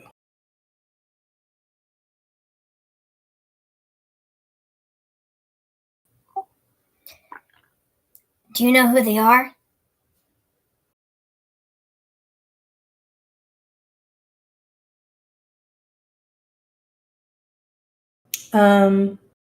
She she kind of leans back in thought, and she says, "No, other than their allegiance to that sniveling king of dragons, I don't know anything of their personal identities, nor do I care."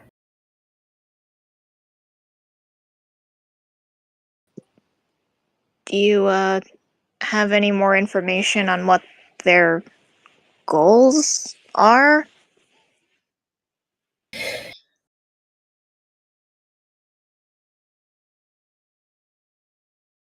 Anyone who aligns themselves with Bahamut, with the false gods that parade themselves around this plane, their goal is the subjugation of my people. I care not to understand it more than that.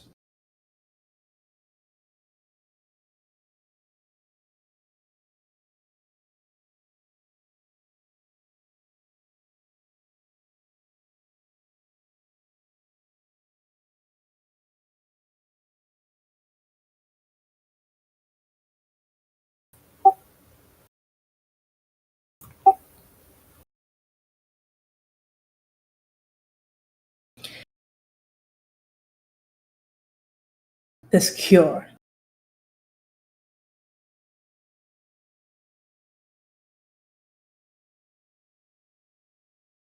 do you have it with you?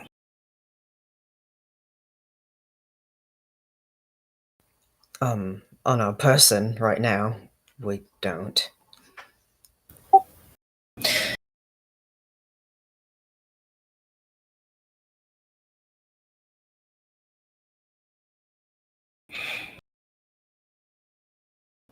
How can we obtain it? Delos' eyes go wide. He looks over at Tony.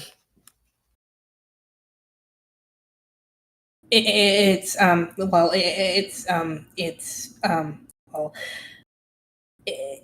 it must be manufactured. We don't have the supplies to do so here, nor the resources.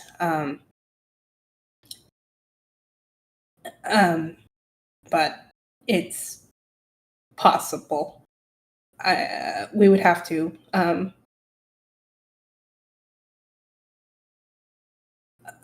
leave and come back with it, or maybe approximate some form of a recipe that we could replicate and give to you, so that you could use it.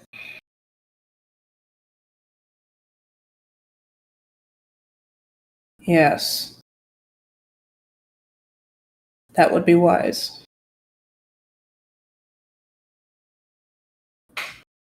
Although I don't have much faith that you'll make the trip.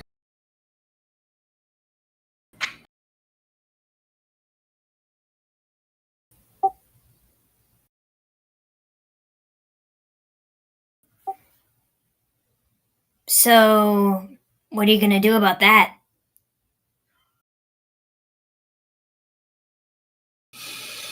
Oh my god, Scrivener.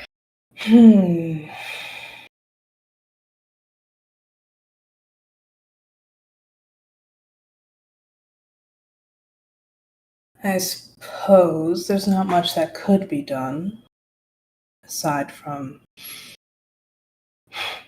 chaperoning you. But such things are beneath,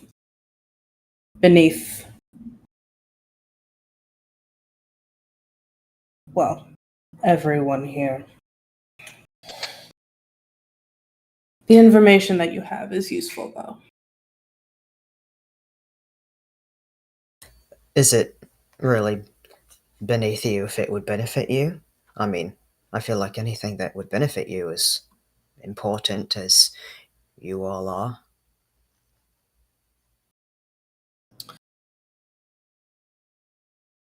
Dallas, roll an insight check.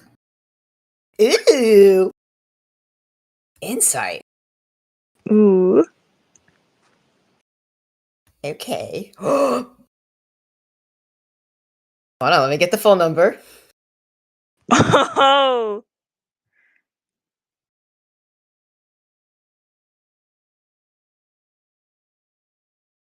A dirty 20. All right. I'm going to be rolling for Utu here.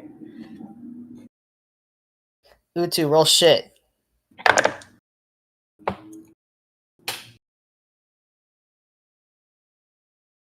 I would ask, that is a persuasion on Delos' part. If you're not sure how Utu would respond to that, I could roll a persuasion, but that's up to you, DM Jordan. Give me a second. Yeah, go ahead.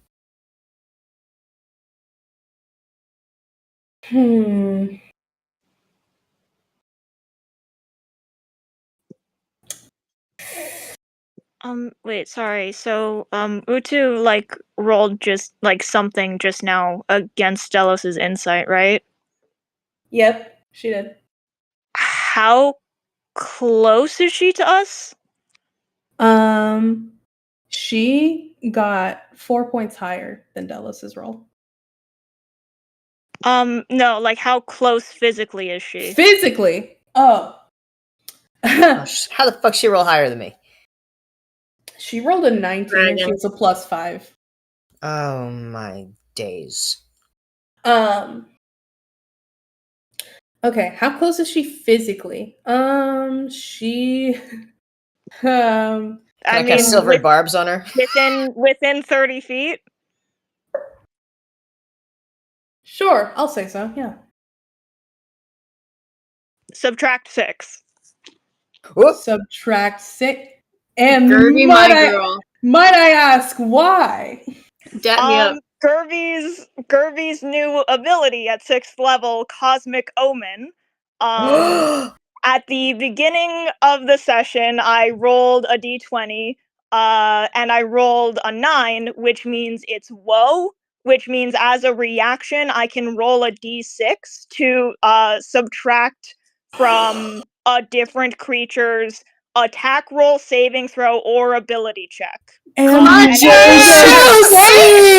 And you rolled a 6? And I rolled a 6. Chelsea! Oh my god! Shit! Dude, this is your Jester cupcake. Holy crap! Oh my god! Oh my! So that makes God. it 1 point lower, or That's- 2.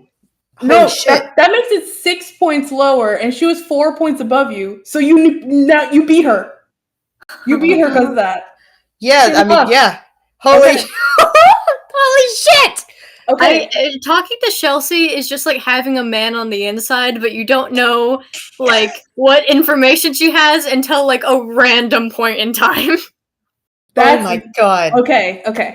I'm gonna be honest, this is why I was just as devastated as Haley when we got put under the frightened condition, because it's like, okay, I can't get close enough to these guys to use this ability. I have to wait for them to walk over to us. But she had to come closer to look at the sickles, dude. Yeah. Oh my.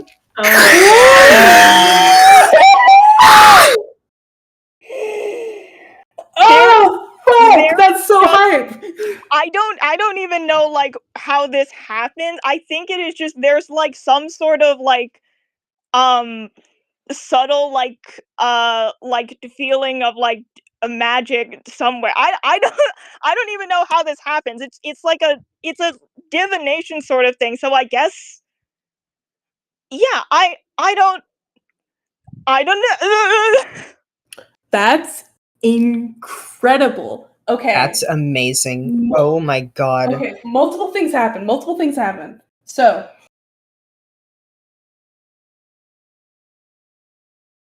I'm not gonna share that with you guys. I'm just gonna make a note that something happened that you guys don't get to know about. Okay. Okay, and that's gonna be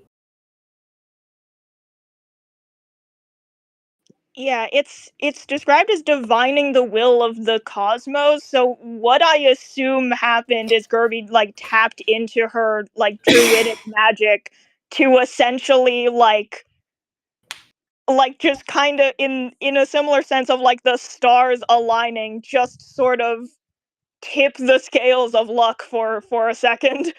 The stars and scales, you might The say. stars and scales. that's Holy fuck.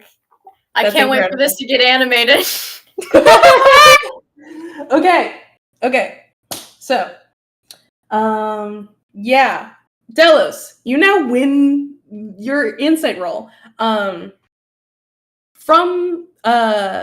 beating the DC for that, or the contest, I should say.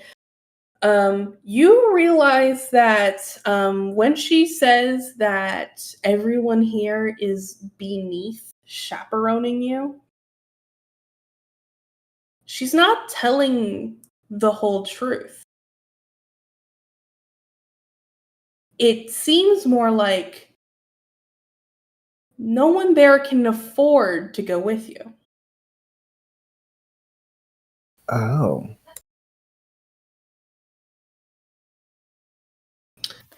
Weak bitches. They have to stay in here, huh? Oh, the sigils.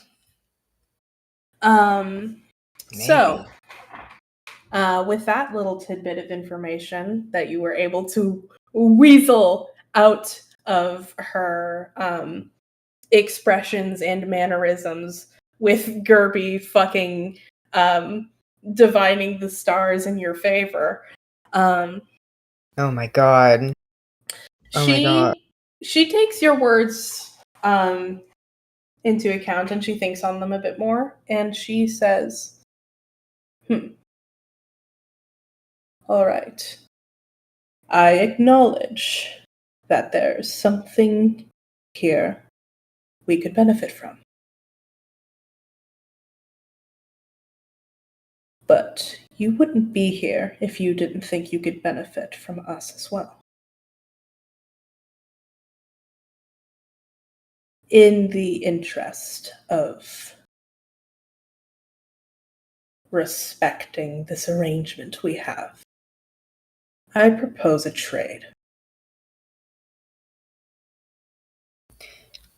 I'm listening.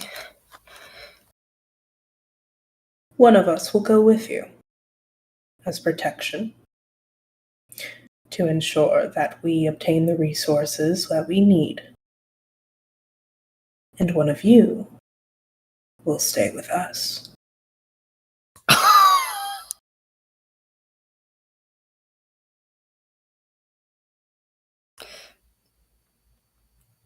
Do you have any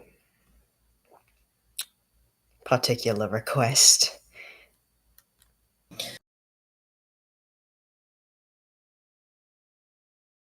It would be best for us, of course, if you left somebody that you would come back for.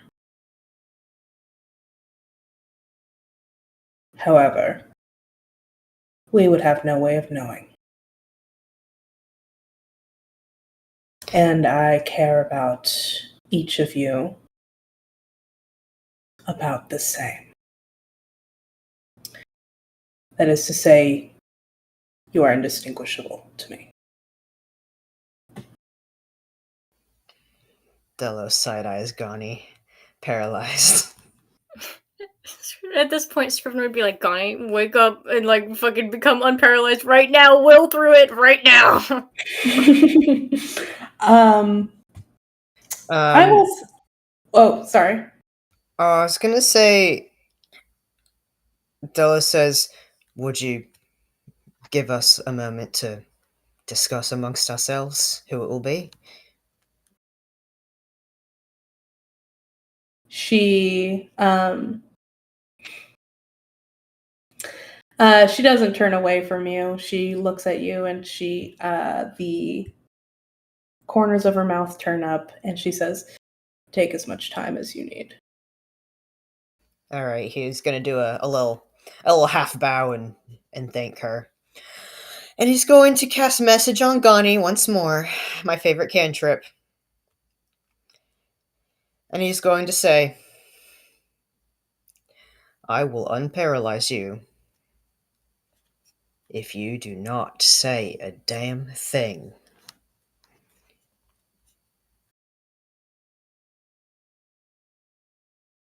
About anything? Anything that would put any of us in danger. And I do mean any of us.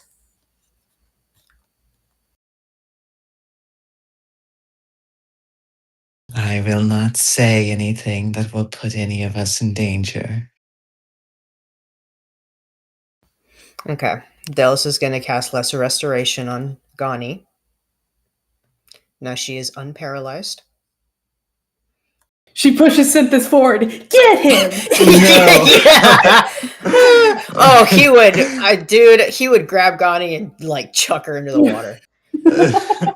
Fucking give her the Bane backbreaker. Yeah. Okay. Huddle. Can I? So I'm still like frightened though, right? Yes, everyone here is still frightened as nobody has even asked to re-roll for that. Oh, can I re-roll? Because I'm talking with her. Yeah, sure. We have a bit of a lull in conversation with the dragons here. Everybody can re-roll if they'd like. Yay. What is Do we it? have to do all 3 rerolls or?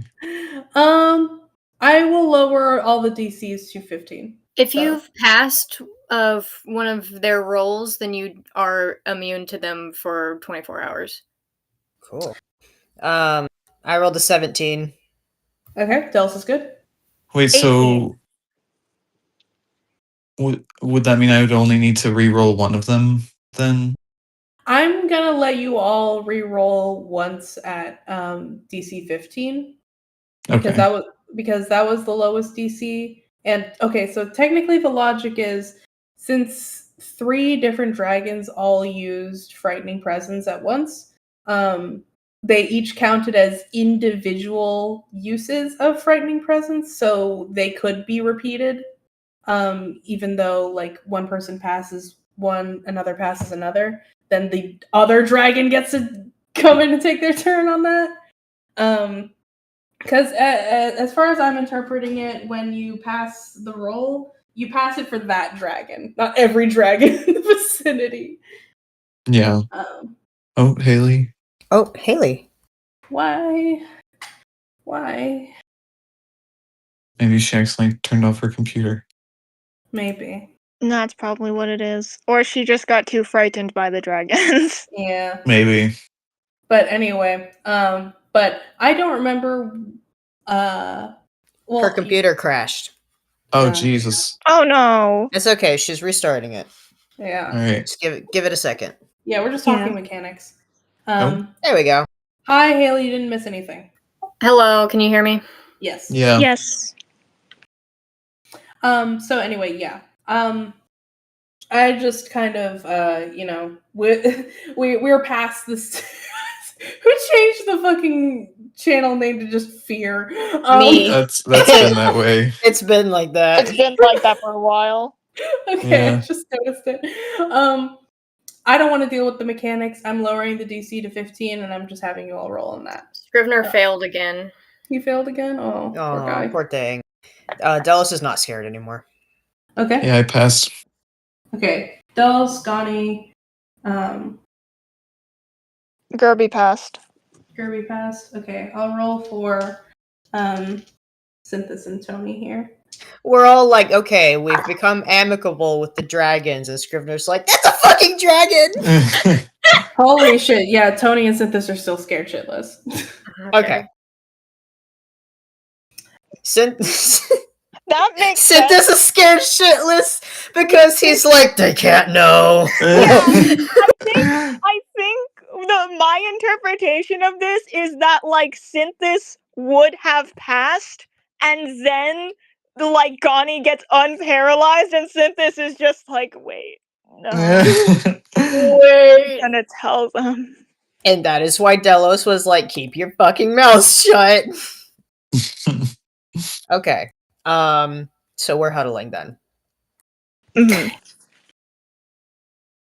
So, I don't know about you all, but I don't really want to live in Dragon Cave for however long.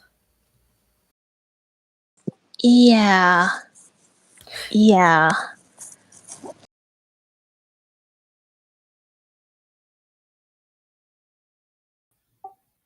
I mean, it's gonna be Gani, right?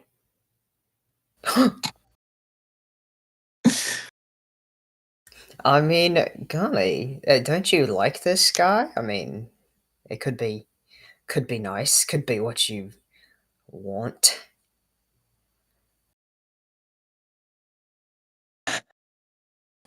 Unless he is the one that is being traded with.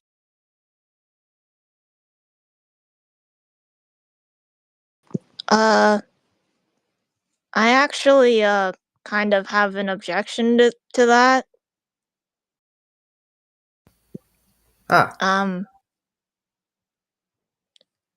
Gani, I get that you're on a mission, and I really respect that about you, but I kind of don't want to leave you alone with the dragons that you just ran up to, and you like woke up like all of them, and you didn't like tell us beforehand that you were gonna do that, and then you got like paralyzed.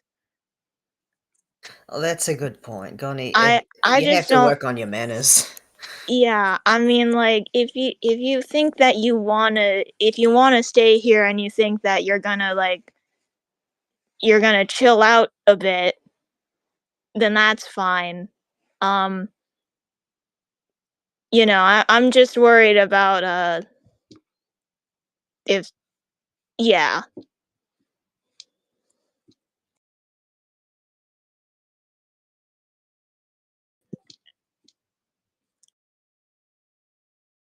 But that's, like, if you volunteer to begin with. I'm just, worried about, leaving you alone since you just got, like, unparalyzed. Yes, Goni, I know, out of character for me, but I am wondering how you feel about all this. Hmm.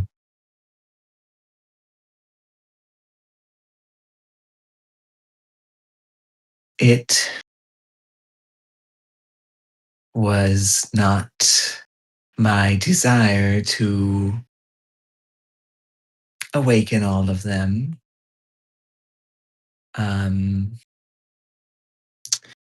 It seems we may be on slightly better terms than when we started. I just need to speak with Marduk. All right, That that makes is- sense. About what?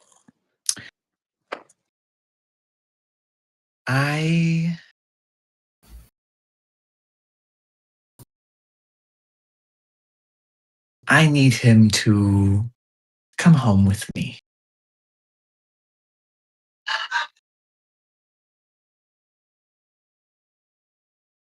That has been my entire reason for going on this trek. I hope you can understand I may have been a little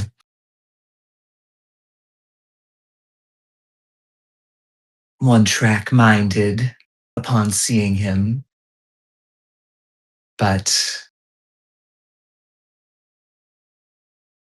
I had a mission and I intend to fulfill it. Home? Where would that be exactly?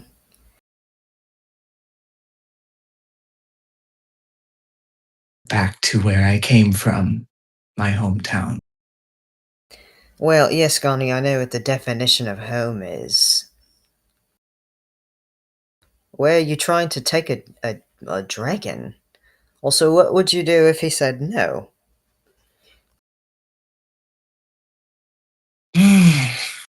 I would just have to convince him.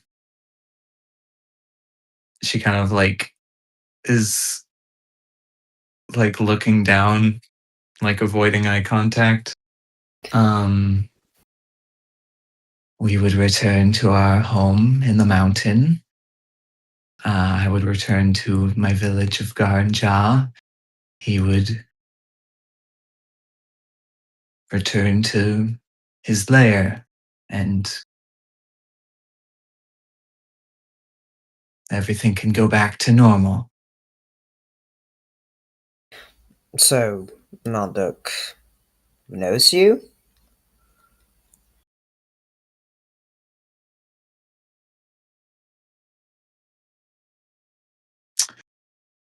Yes,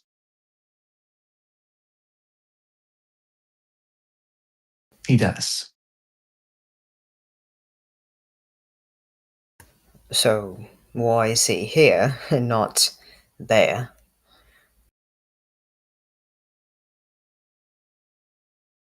That is a big question. I believe, well, I know he was attacked by this group we've been following. And maybe they seem to be a very powerful group, so I suppose he was trying to avoid them. But I can now assure him that they are gone and we can go home. Yeah, so that's why she should stay, right? So she can convince him and we all get what we want? Scrivener, I'm very surprised that you are so eager to have her stay. I thought the two of you were close pals.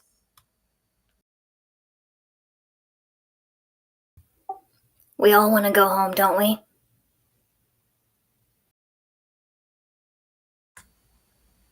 Not all of us, no.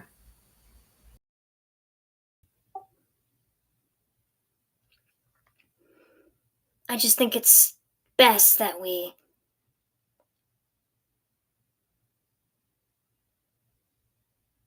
pull off the band-aid, I guess. That's what's going to happen anyway, right? No one else wants to spend their time here. No one else would have anything to say to those dragons. Might as well.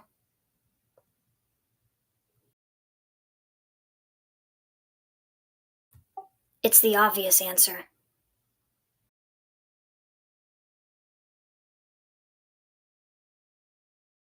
Can I make an insight check? I actually want to make 2 insight checks.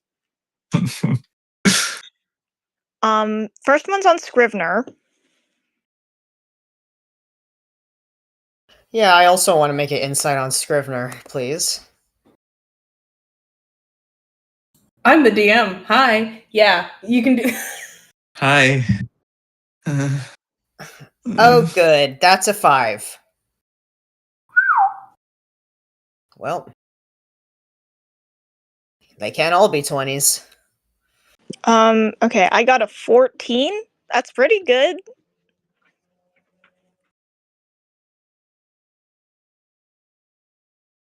Would you fucking believe it? He rolled a 5 minus 3. Holy Damn it. Oh! No way! He's kind of an open book. He kind of. Aw. Mr. Hard on his sleeve. Yeah. So how's Alright, Scrivener well. feeling? Yeah. Yeah, what was that? Uh-oh. Poor thing. He.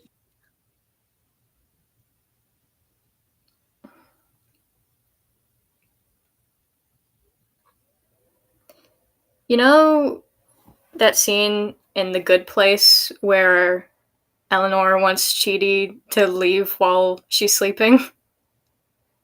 Yeah, Oh, God. that makes sense. He doesn't actually want Gani to leave, but like especially like hearing this and her actions lately, it's making him think 3, 2, 1, let's all leave Scrivener. He's really sad. I genuinely think he's kind of holding back tears a little bit. Because I am. And he's also really fucking pissed off. What's he pissed off about? He's mad at Gani for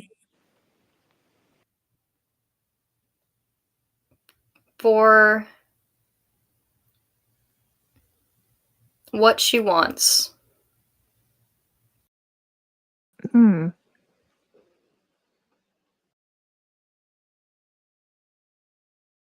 Okay, but he doesn't actually want her to leave, right? He just knows that it's gonna happen. Yeah. Okay. Okay, yeah, he doesn't want her to leave, he just thinks it's gonna happen. Can I make a second insight check? No. No? Alright.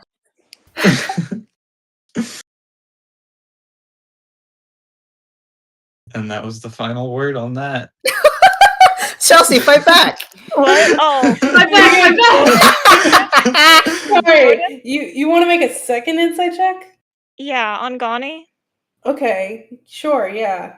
Wait, but I said no. Shut up.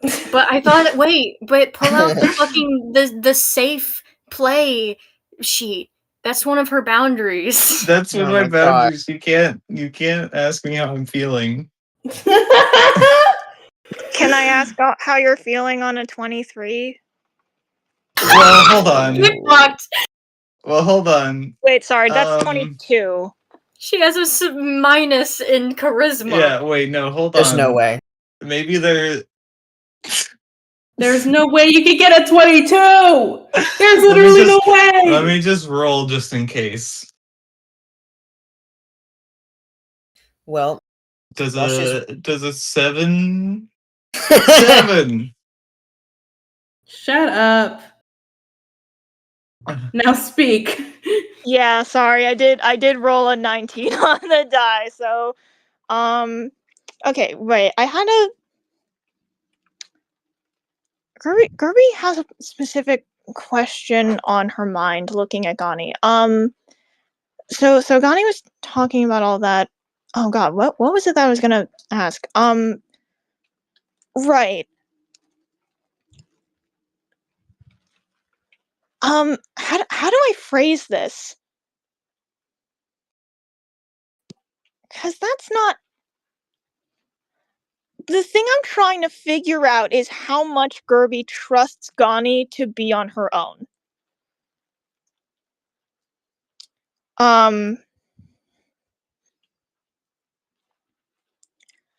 Because the thing that I'm warring with right now is that a part of Gerby wants Gani to stay here with the dragons because she just put the whole party in danger without telling anyone anything.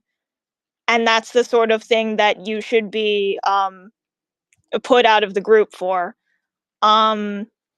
The other part of Gerby does not want to leave Gani alone with the dragons out of fear that she will get hurt or out of fear that if we leave her alone with them, she's gonna do something else to put the party in danger while we're gone and we can't stop her.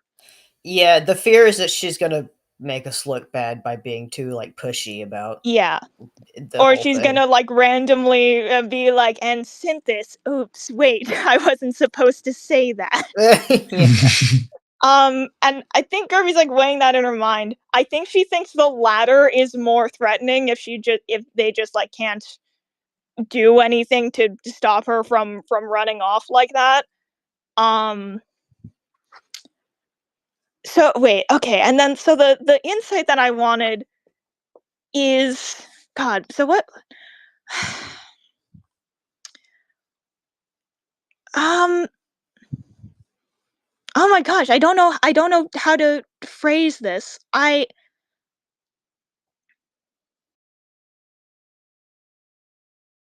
Okay, I guess my question is um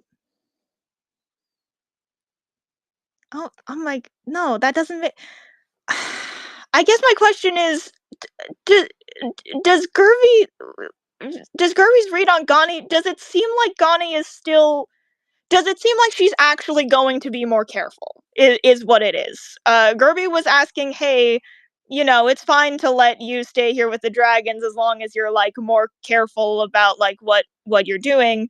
Does it seem like Gani like actually took anything from this, or is she just like completely focused on her own goals? Like, is she even like considering a different approach, or does it feel like she's gonna keep doing the same thing?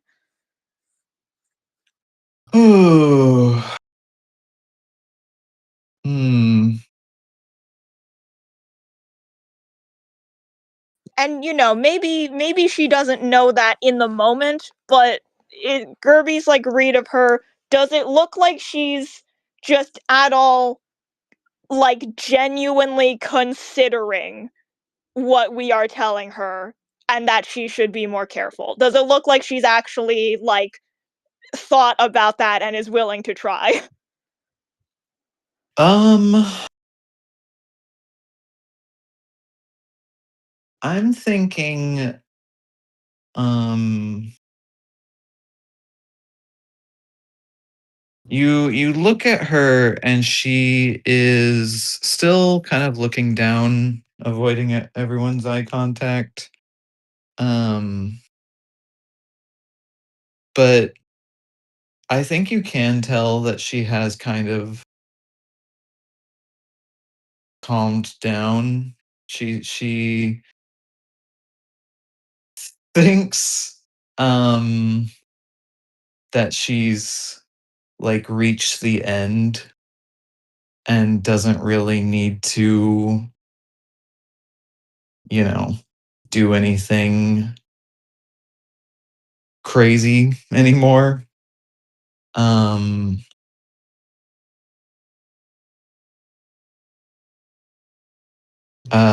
she is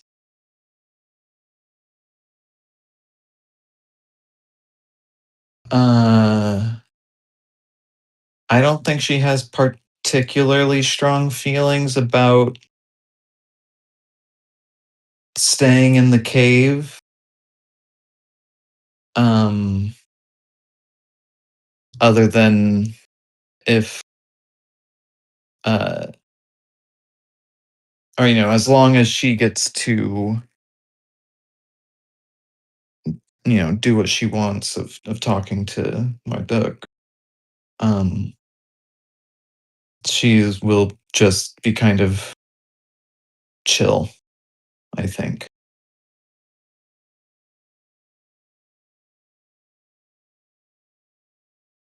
If Okay. that's good enough. Yeah. No, that makes a lot of sense. Thank you. Let me think about something. Or else let me flip a coin. All right. Every time you flip a coin, I'm always just like, Two-Face. True, so true.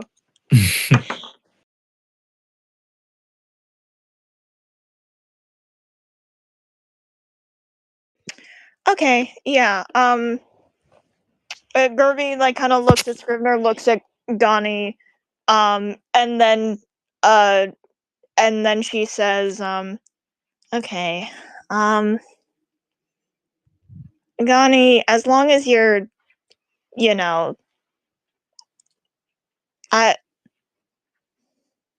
I guess I don't mind how we vote as long as you promise that you're gonna be careful. I don't.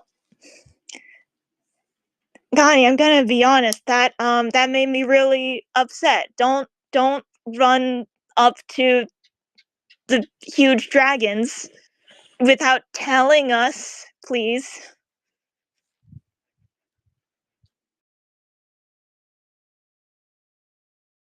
I understand. Okay, yeah, great.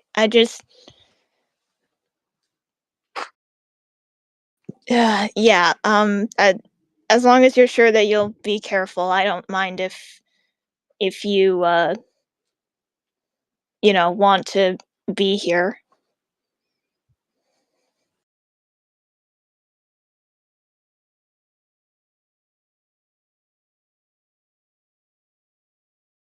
I will try my best.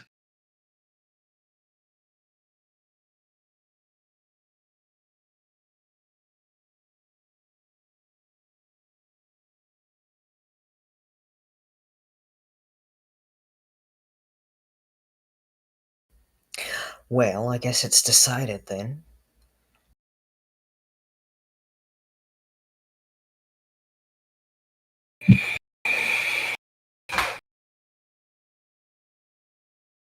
I do want to stipulate again, unless they decide to send Marduk out, then I would like to not stay here. Okay, if you know what, if that happens, I'll stay here.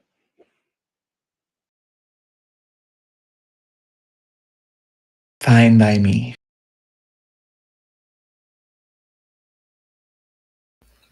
All right, well, shall we announce our decision?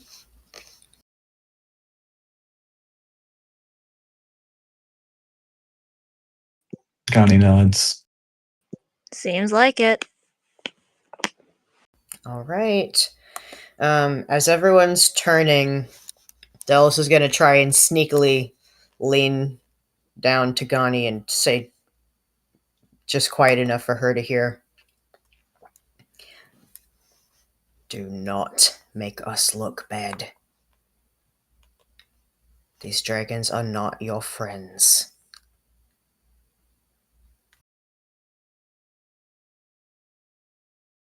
I understand. Okay, Delos is going to address Utu.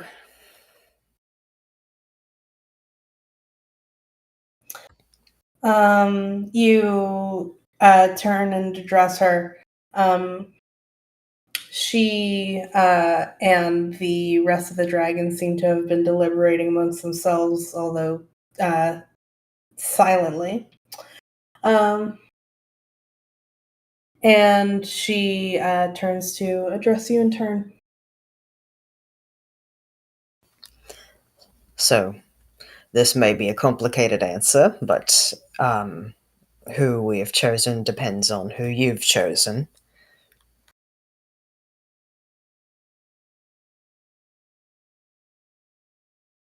Interesting. We have decided to send Zabul to accompany you. And you can see her gesture with her head towards the silver dragon, who he's kind of dog-like, as Oh, puppy. have been able to glean from the way that he carries himself, as he is just kind of like sitting with a a draconic version of a smile and bright eyes and a wagging tail, kind of almost excited to go. Okay. And yeah, that is their decision. All right. Then Delos will let Gani announce herself. I will be staying here. Ugh. Right. She went, ugh! Again, the second time. Oh, shit! I suppose it can't be helped. I did say it didn't matter. Fine. As long as you come back for her, we should have no problems.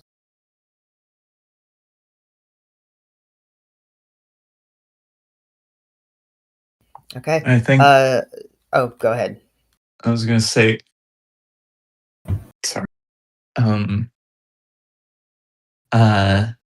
When she says, "As long as you come back for her," I think Gani will look back towards Scrivener.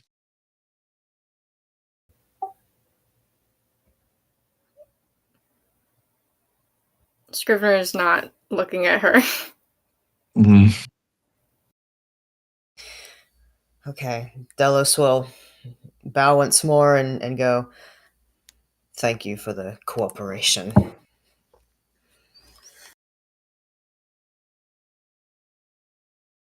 She hums in response. What song she humming? I mean, she just kind of goes like, Yeah, I know. I'm just kidding. yeah, whatever. Can't joke around. He's in Dragon Brain.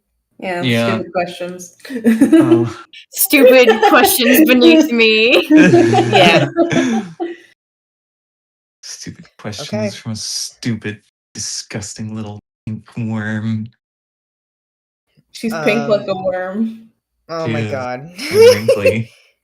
And wrinkly. Wriggly. Gross. When she's not paralyzed.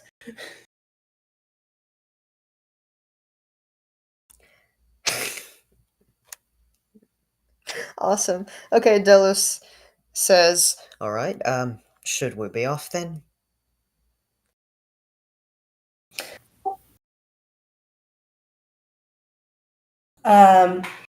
Utu goes, yes, I believe you should.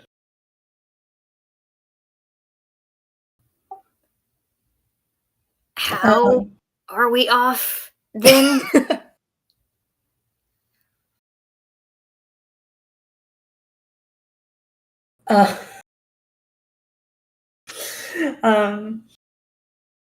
Utu kind of looks at you, Scrivener, kind of incredulously, and she says, Zabul will escort you out the way you came in.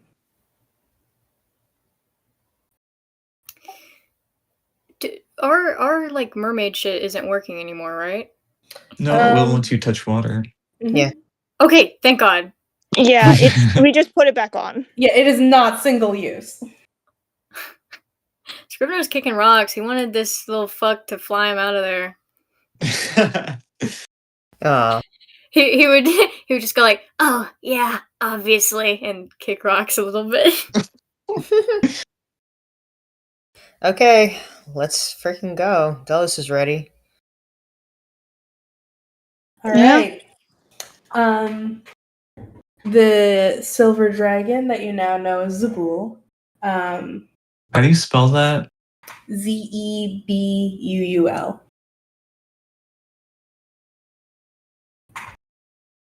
Oh, I didn't listen to Girl. what you He spelled it. said.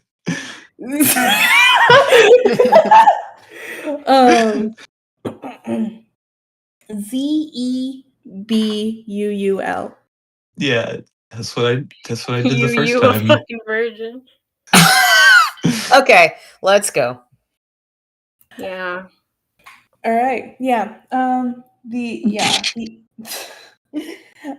Zabul follows you out. And then kind of not speaking the whole way.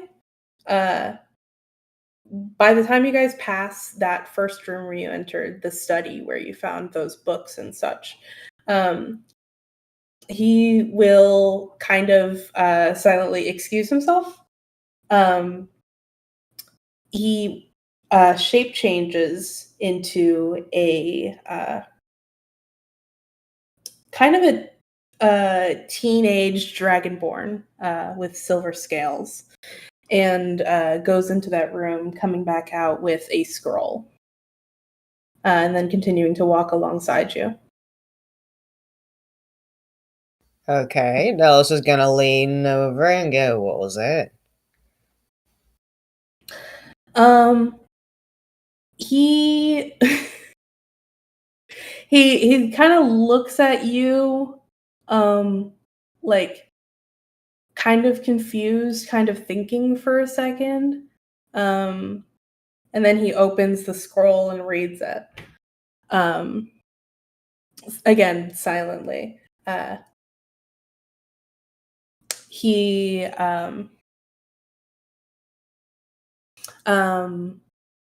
he goes over it once, twice, 3, 4 times, and then he looks at you, and you hear a voice in your head.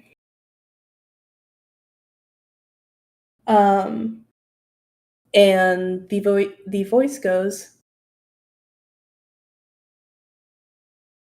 "Oh no, what's his voice?"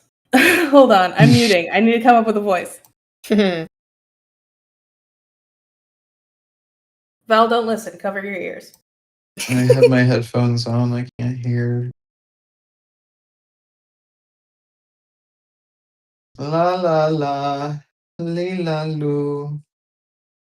That's having how fun. Gani's feeling since she got everything that she wanted. She got everything she could ever wish for, and her life is grand now. La la, tra la. Just a bit of lightheartedness. Just a bit of lightheartedness Just a bit. Just a wee bit. for a wee little Gani. Okay, I'm back. I came up with a voice. Excuse me. Yeah. Zibul will look at you, and you'll hear a voice in your head, and the voice will say, "Sorry, what did you say?" I asked what the scroll is that you're holding. Is Delos answering mentally or out loud? He says it out loud. Zabul tilts his head, and he says, "Sorry, one more time." Oh, is he deaf, maybe? I was thinking like hard of hearing, maybe. Delos will answer, he'll say the same thing, but mentally this time. Mm-hmm. And that is. He says, I asked what the scroll is that you're holding. Oh, It's a scroll of message. So I can hear you. Oh, well, I happen to have message as well, so guess we have an open line of communication. Oh, good. I was worried about that. Thank you for escorting us, by the way. Of course, I'm really excited to be going outside again. Are you? Do you spend a lot of time in here? Yeah, Do you like it? yeah, But you're excited to be leaving? yeah. So do you actually like it? I can like multiple things. That you can. I'm Delos, by the way. Sybil, you know me. I do. And what's everyone else's names? Well, the one that's staying behind is GANI. Right, Marduk's kobold. Yes. The goblin is Gerby. The Shadow Kai sent this. The one that actually looks like Itzingay is Tony. I And did think that. That's weird. yes, it's a sort of a coincidence. I don't really know why that is. Maybe some ancestry. Head robot's dog thing is Steeler. That's also weird. Is it? Is it weird? Well, it's weird because it's almost a drake, but not. So maybe not weird and maybe just new. I like thinking about it like that. Alright, and then cute and red over there is Scrivener. Sybil nods. He's going to try to remember all that. And Della says, and if you need a refresher, just let me know. But if you want to sort of just direct any questions at me, then I'll be happy to comply. That sounds great. Thank you. Of course. Have you ever left before? I need to get out of general.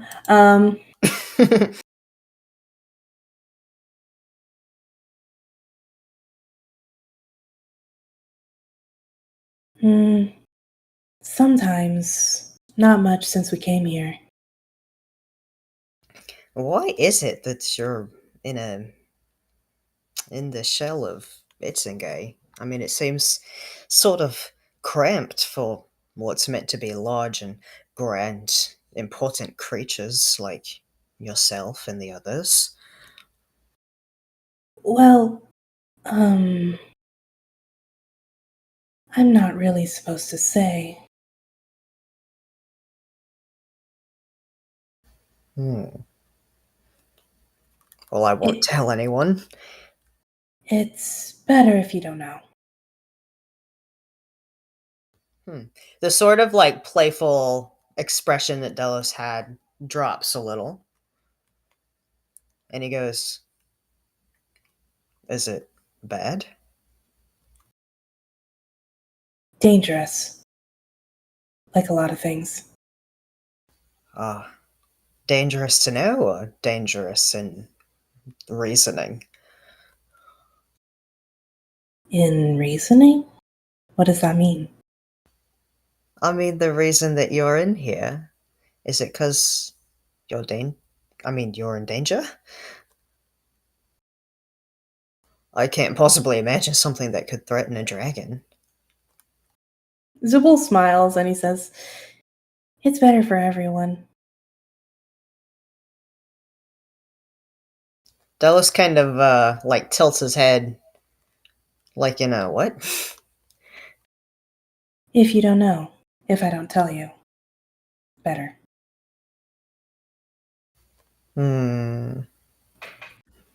Better for you, maybe.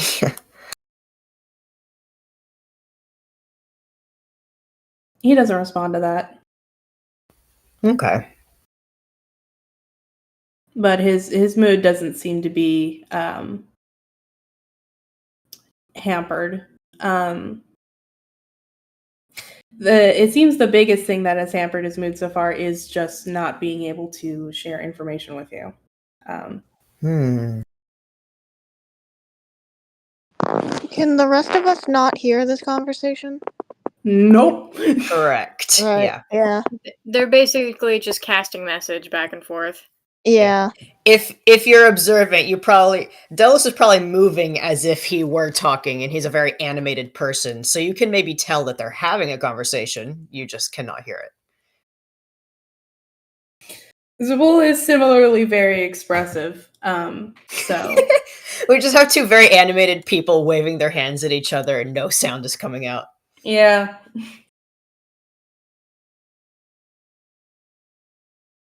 You also saw Delos point at each of you individually. Scrivener's having some stare at the floor time. Oh, poor thing. Delos also wants to talk to Scrivener, but I have taken up a lot of screen time right now, so I'll give the floor to somebody else. I mean, if Delos and Zabul. Okay, while they're talking, I think Gerby will probably check up on Scrivener and just, yeah, I think she'll just be like, hey, you doing okay?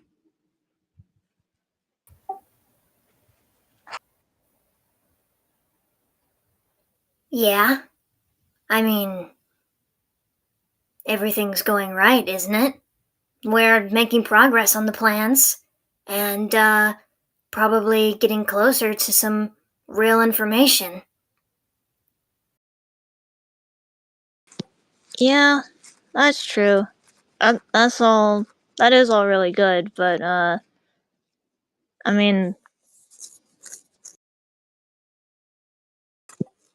stuff can be going good and then still also be a little bit going bad in other ways.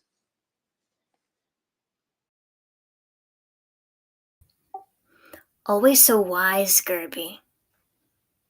Thank you. I'm just asking because you seemed kinda,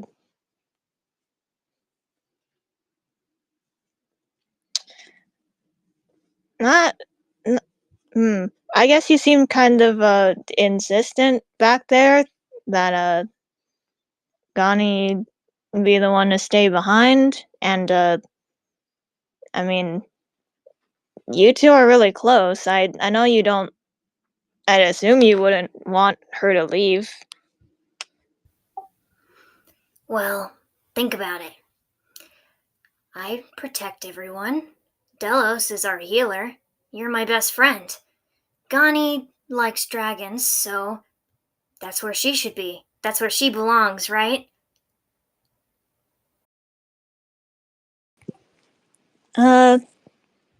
Yeah, I mean, if that's what she wants to do, then yeah, that's what she wants to do. I think you're a good friend for letting her do that, but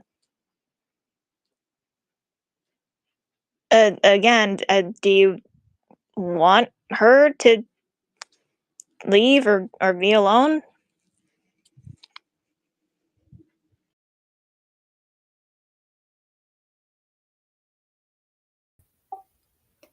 I get what you're getting at, but we really can't talk about it.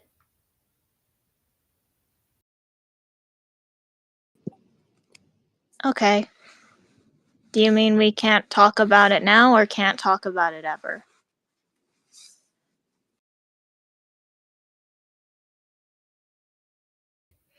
Fuck, he's just gonna cry.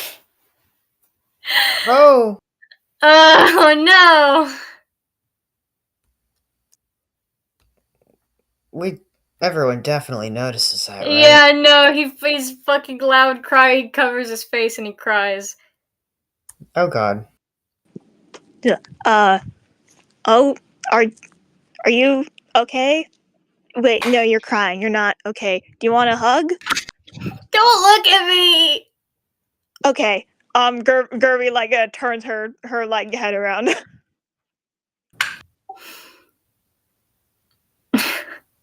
Oh, geez. Okay, I feel like everyone would stop walking.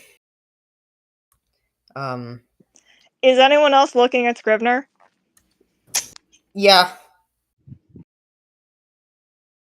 I think Delos stands there shocked for a bit, but he would walk over and put his hand on Scrivener's back and kind of like stand in front of him to, I guess, shield him from view. He would plant his face on his chest. Oh. Okay, is anyone else looking? Synthis or Tony, I guess, or Mr. Dragon. Yeah, I guess that's a question directed at Jordan. Are any of those guys looking? Synthis and Tony would not be looking. Zabul would just kind of be like staring a little bit, yeah. Okay, Gerby's gonna try to get Zabul's attention. It's not hard to get. Yeah, she's just gonna like stand a little bit away, like wave at him and be like, hey, I think Delos introduced us.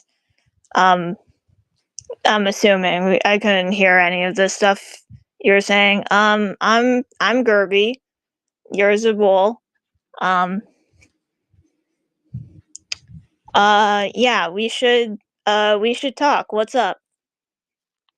You hear a voice in your head, and it says,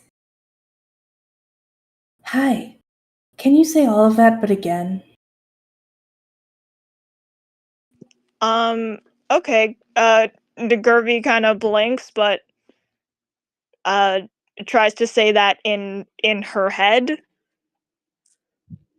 She's just going along with it. Zabul nods after understanding you, and he says, "Well, I kind of want to know what's up. I don't like seeing people cry. It doesn't happen often, but it's not good." Yeah, it's not good. Scrivener's a really strong guy, so I think he'll be okay, and we can all check up on him later. But right now he said he didn't want people looking at him. So Oh, okay. yeah. So I didn't hear any of the stuff that you and Delos were talking about, but yeah, I don't know. You excited to head out of this like coral shell area? Mm-hmm. And he nods. Nice. I should probably let everyone know this sometime soon, but I can't hear you when you speak, or anyone. Oh, okay, yeah, that makes sense with why you're messaging.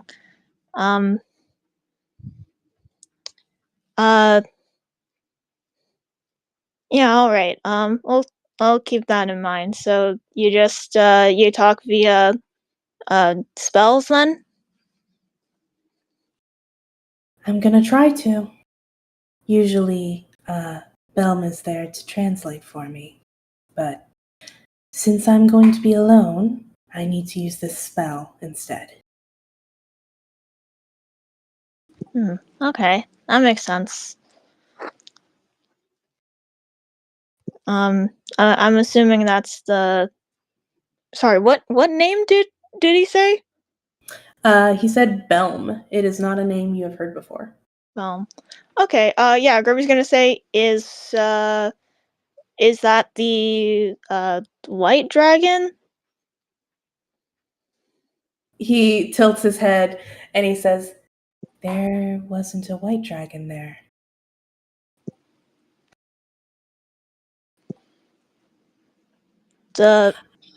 He kind of has like a look of realization, and then he claps his hands together and he says, "Oh, you mean like the color?"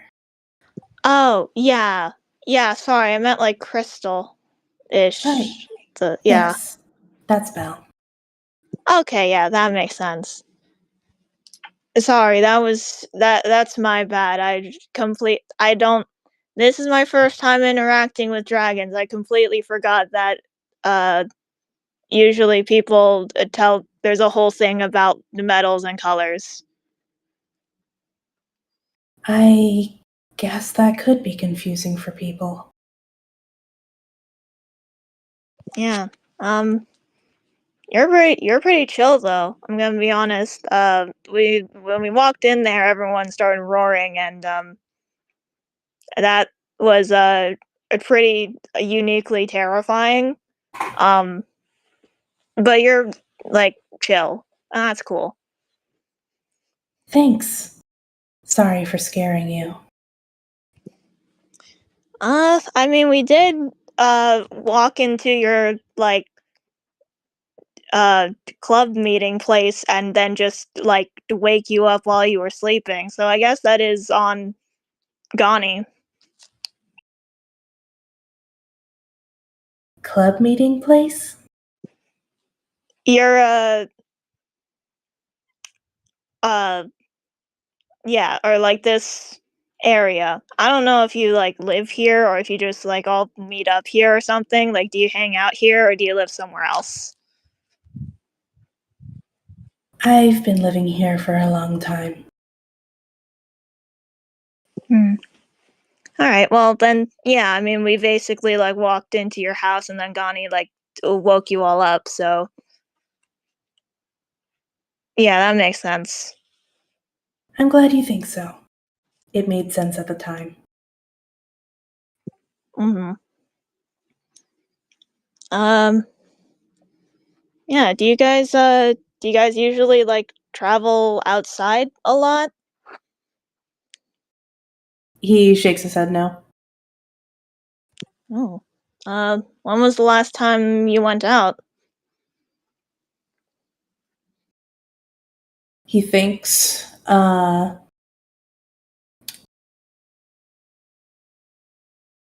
he says,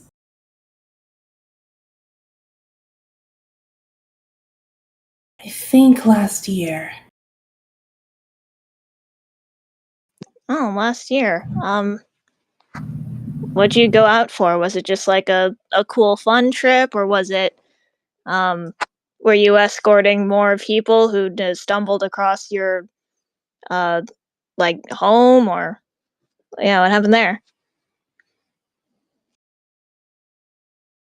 It was, I think you would call it a fishing trip. Oh, that's cool.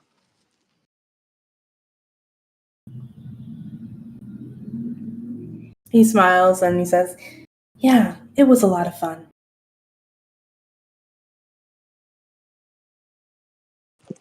Yeah, that's great. Glad to hear you guys have hobbies. Well, we have to fish to eat, so. Oh, okay. That does make more sense. Well, um, in that case, glad to hear you guys are hunting well. Yeah.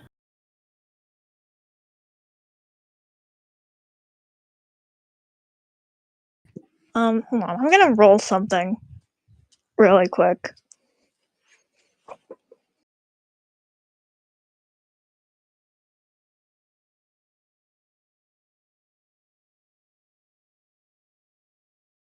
Okay, sure. I think okay, I'm gonna like does it seem like Scrivener is still crying? If he is, Gerby's just gonna randomly say something else. I imagine that. We can go back over to Delos and Scrivener. Yeah. Okay.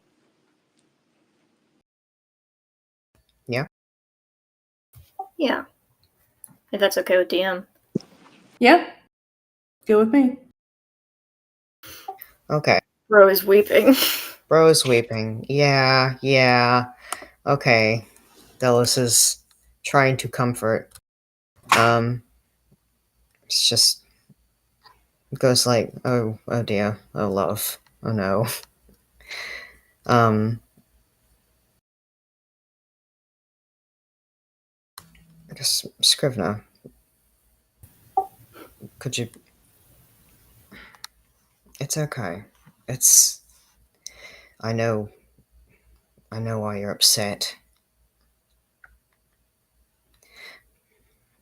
but not everyone gets the chance to say goodbye when someone leaves. So when we come back, and we will come back, consider yourself lucky, okay? It's gonna be all right. You at least have an opportunity that a lot of people don't get. That you can see it coming. She's not gonna be there when we come back.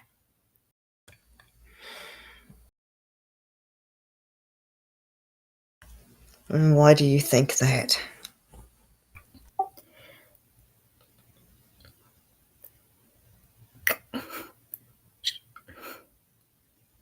You think she wouldn't wait for you?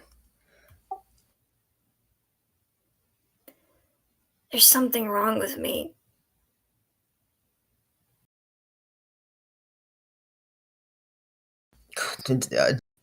Looks at you kind of seriously.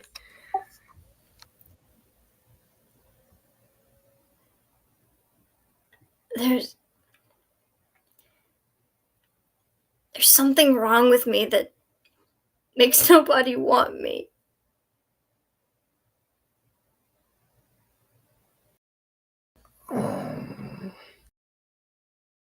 Oh. Dallas is gonna hug you very tightly.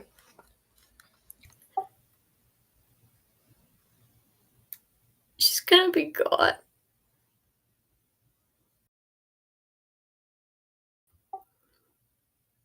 And she's not even going to be sad. She just wants her dragon. She doesn't care where I am. That's how people are with gods. I'm nothing compared to them.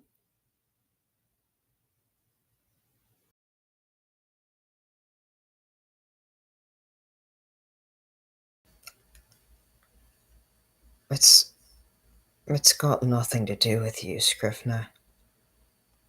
I think she made her choice long before you even met. And it's not fair to compare yourself to gods, but for the record, I like you more than any god. But Pan seems so cool. Way cooler than me. Pan is pretty cool, but I've never gotten so drunk I passed out and woken up to Pan carrying me to my room.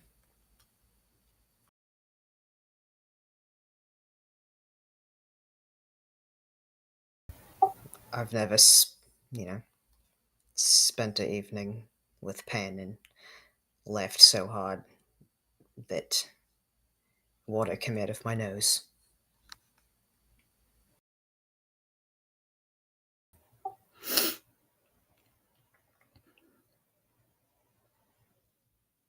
And I have to be a fish soon, too. What's that have to do with anything? I really don't want to. It's not so bad. I liked your stripes. You did? Yeah, they were cool.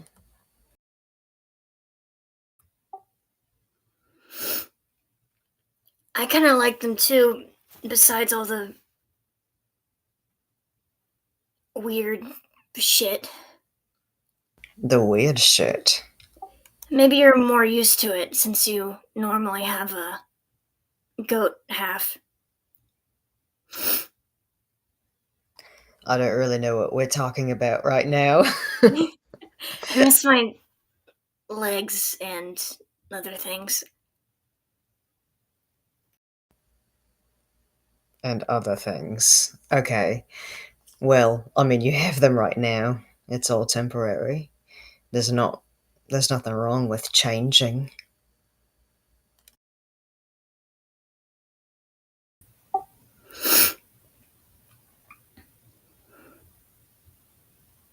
And even let's say something happened and you were a fish forever. I would just draw you up a bath. A bath? Yeah, oh well, I'd get a large one. An aquarium. An aquarium. I'd put you in an aquarium.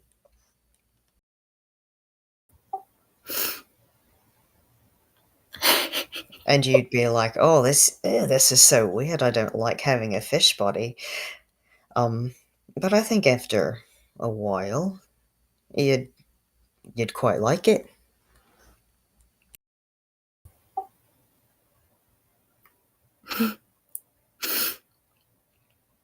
I feel like there's a lesson in here somewhere.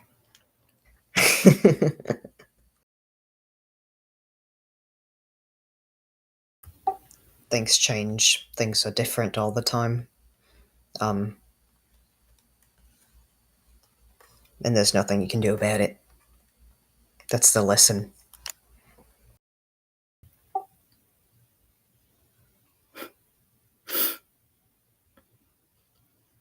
Oh, I thought you were telling me I was going to turn into a fish. There's probably some other things that are being left unsaid. But that's up for you to extrapolate.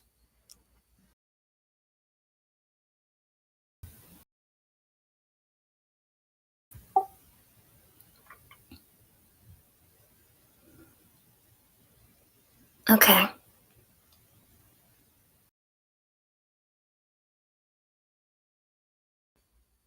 Delos is gonna wipe the tears off of your face.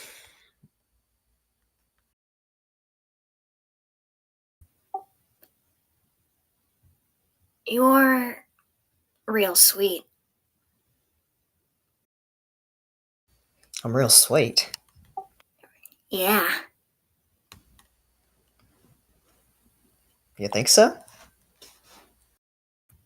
Well, you're our healer, aren't you? Oh, healer. Gosh, have I already established myself? Well, we all have our roles. Gerby does the most damage, and you heal, and I'm the personality hire. You're the personality hire. Yeah, I mean, I've got the winning smile, right? Well, I don't know. I think I'll have to see it to believe it. He smiles real big and goes like, "Ee." Oh. Well, I'm convinced.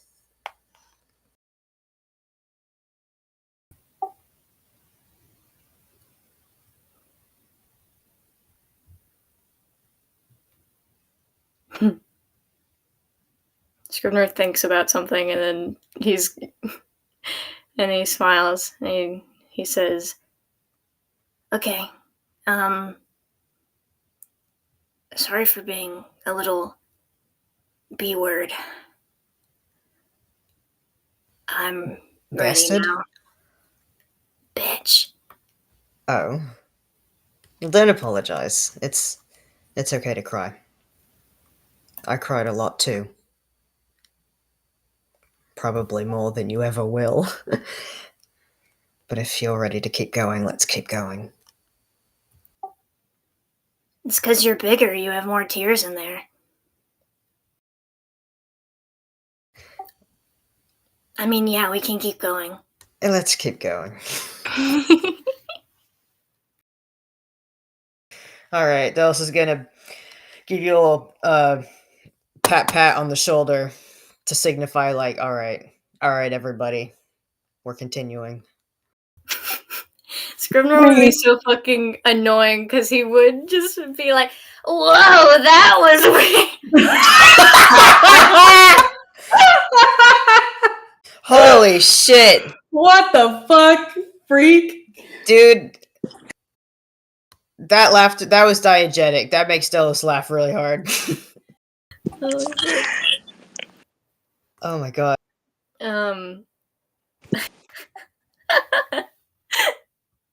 God, I think Scrivener and would kind of talk to Gerby again and very playfully be like, Hey, next time you make me cry, make sure we're not in front of other people, okay? Alright. Yeah, I'm sorry, I promise. And, and I'm glad that you're not stuck in there with all those dragons in that musty cave.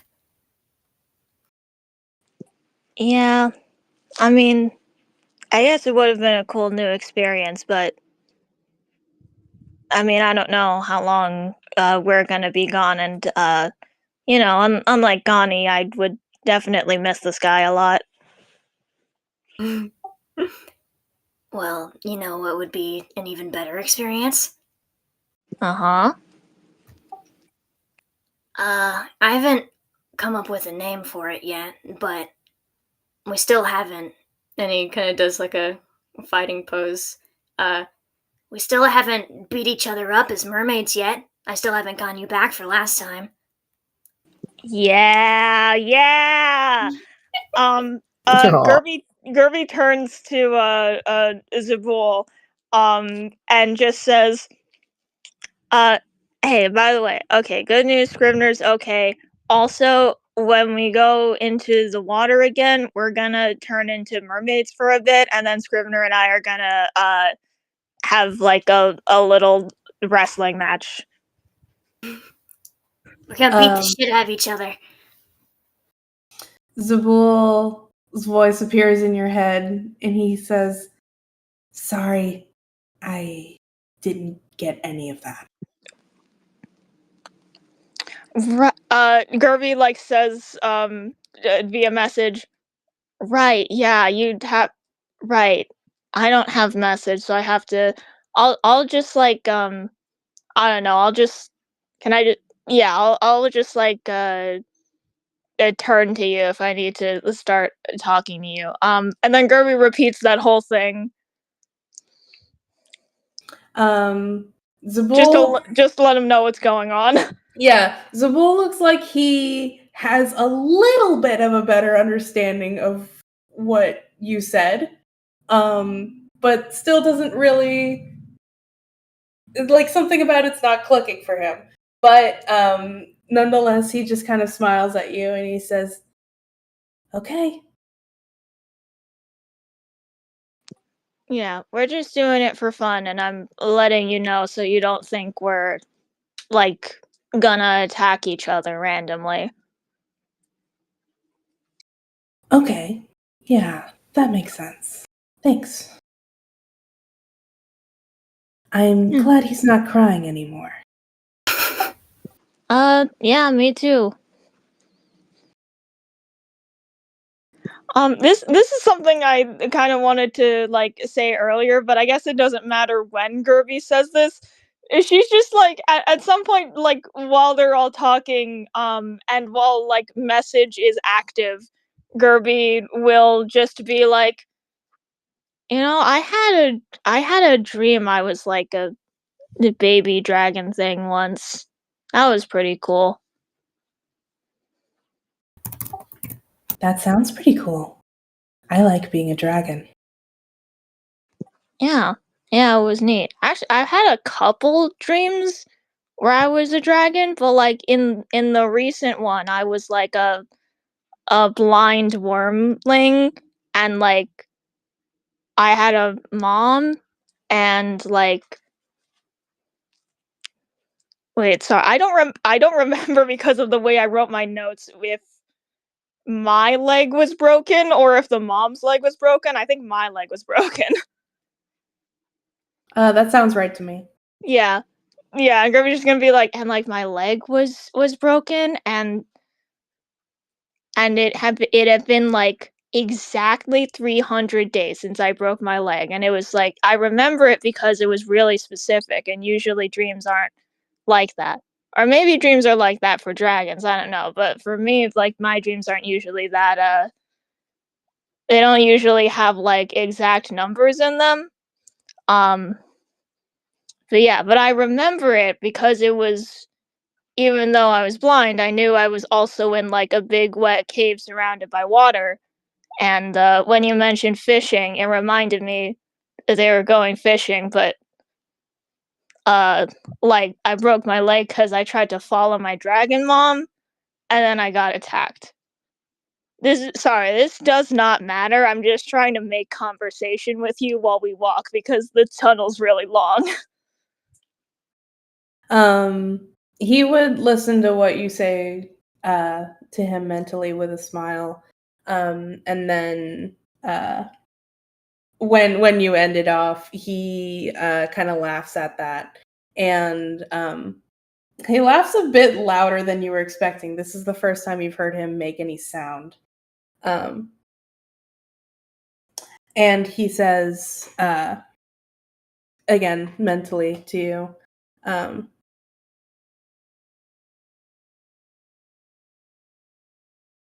you sound like Belm. Maybe that's why she likes you.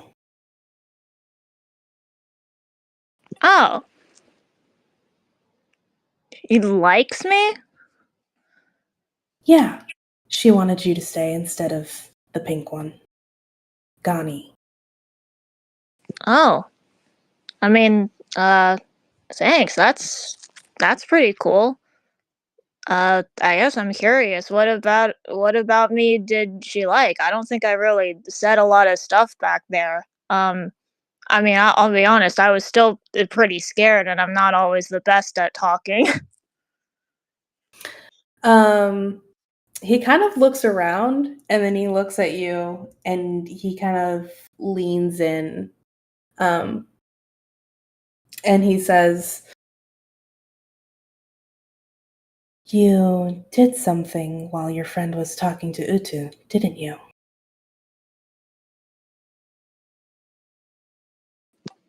Well, I'm not gonna be in danger if I say I did, right? No, because you already know about it.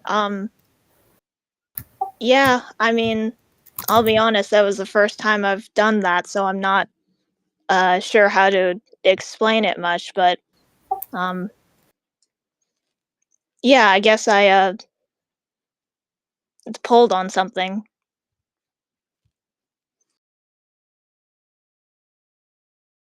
Belm noticed.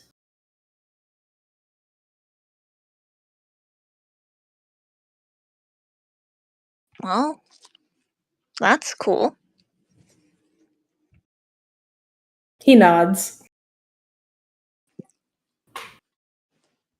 Do they like stars?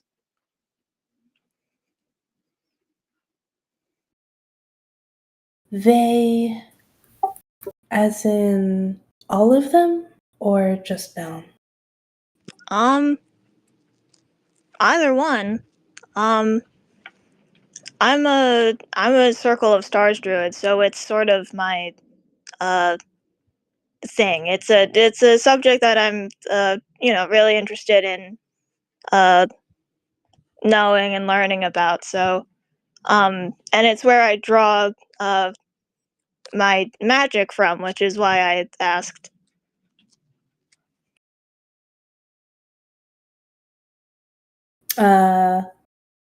Zabul nods again and he says, yeah, Belm really likes stars. That's definitely why she likes you. Hey, okay, that's awesome. Yeah. Would love to talk to her about it if we get the chance after we do this trade-off thing. She'd like that.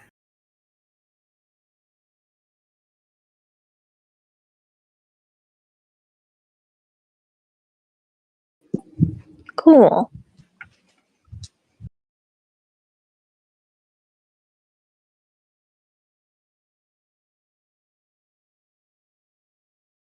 Can we cut to Gani eating a burnt rat or something? Yeah. Hey, Gani. Hey, He waltzes up to Marduk like, "Oh, good. Now that it's just us." Just by the Ew. way, so everyone's aware, what's going to happen is I'm going to go talk to Marduk, and he's going to have his memory loss. So that's what's going to happen, just by the way, putting my chips on the table. Oh, is that why he doesn't? Oh, is that why you guys aren't best friends? Can you? Oh my god! Val, I'm so sorry that Gani's getting fucking flamed today. You're doing great. You're doing a great job, Val. You are doing a good job. You're doing great. You are so strong for what Gani has to go through. She deserves it. It's her time. I appreciate the reassurance. Yeah, I just wanted to be clear for how much we're dogging on her. Like, you're every yes, it's yes, all of it's yes. Good. Keep going. You're great. It's because we love her and you're making such good character decisions. What is this? Why is he here? What? Why did you send that? Haley's coping in the only way she knows how. Can I request if we're going to do a scene change like this, can we take a break? I would love a break. Well, honestly, if it's gonna be Gani. Oh, okay. Well, Jordan wants a break, so yes. Yeah. Also, I want to know what happens. Well, I was gonna say because it would just be Gani, we could just use the same thing to listen to and then just like eat or fucking whatever. Oh. But Jordan wants a break. So okay. Well, if Jordan is like, okay, I'm ready to go, and we're still eating, then we can just do that. Yeah. It might. Yeah. It'll also be good to let Craig have a break because he will stop recording after 6 hours, and I'm not sure how long it's been. Ooh, it has been. Ooh, it's been almost 9. Yeah, the call says almost 9 hours. So. Well, but we were also here had 2 for 3 separate hours before. Oh, we took a break. Yeah. Craig has been going for 4 hours. Yeah, so we can reset them. Yeah, it's good to take a break anyway. Okay, break.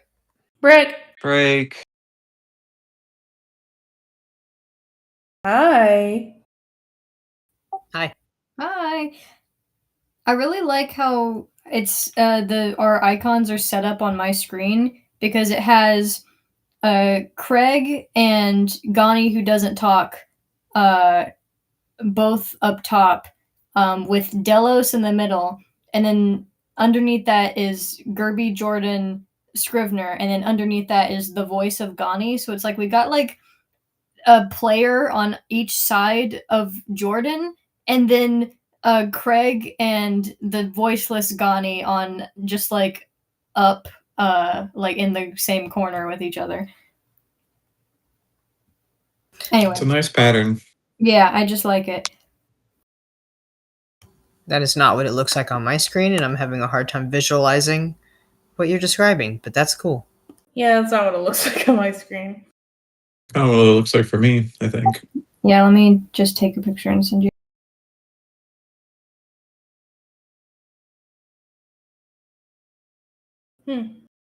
Oh. I like the color palette. Oh, yeah. Craig's a little bright, but I think he works. Yeah. Yeah, it looks like that for me too, Val. Cool.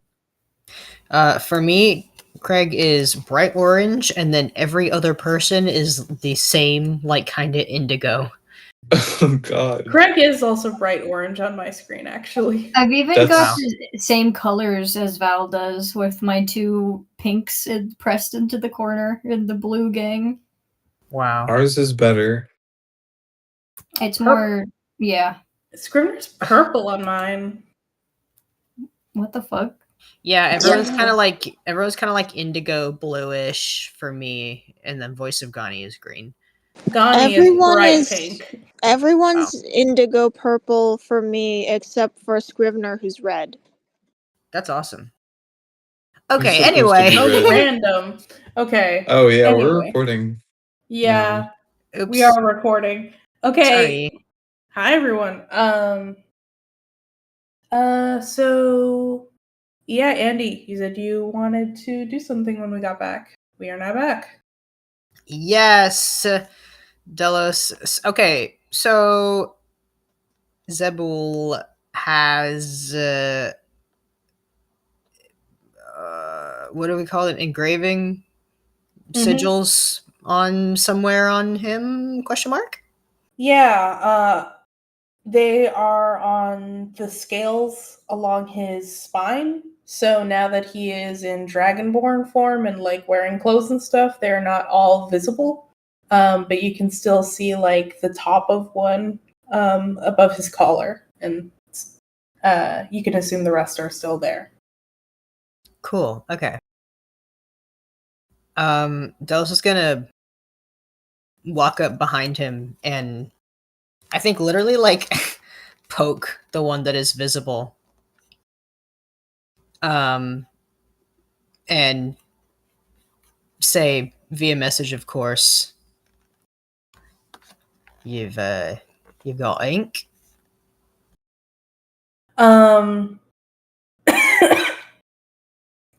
Okay, yeah. You poke one of Zabul's scales, and he whips around to look at you with this kind of like unreadable blank expression on his face. And then he kind of like looks you up and down, and then he thinks in response,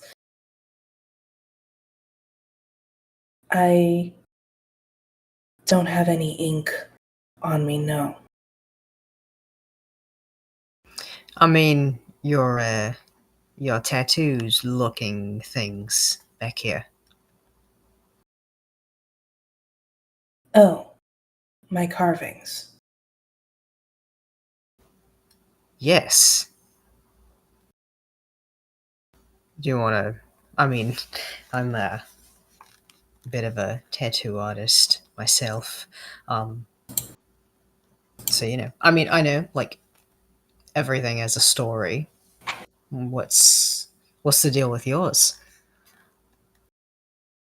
I highly doubt that you have any experience with the kinds of markings I have on my body. All right. Well, you're probably correct. Enlighten me.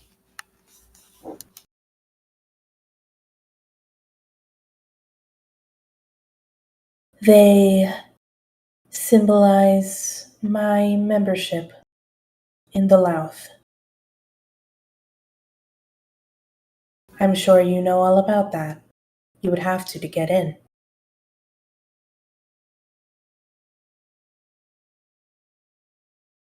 Oh. Well, does it? It looks like symbols. Does it say anything? Yeah. What's it say?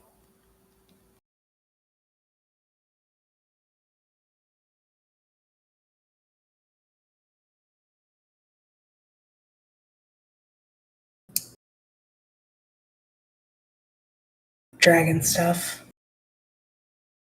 Dragon stuff. If you tell me yours, I'll tell you about mine. And he kind of points to his arms. You first. Me first? Okay, well, you have to promise to say yours. I promise. Alright.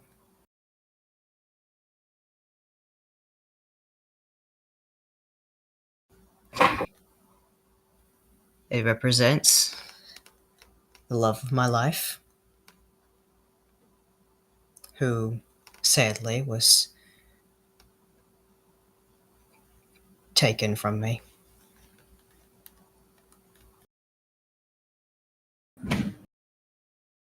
I'm sorry. That sounds awful.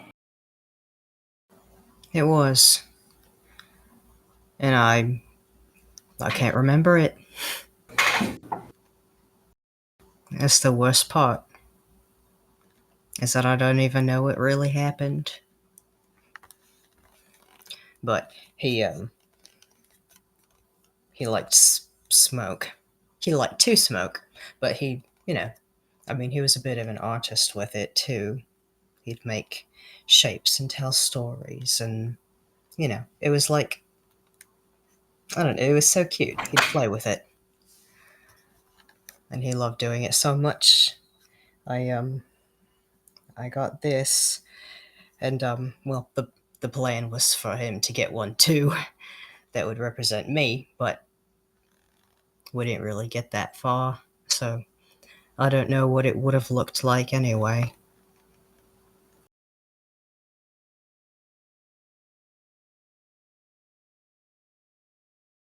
That's really interesting to hear.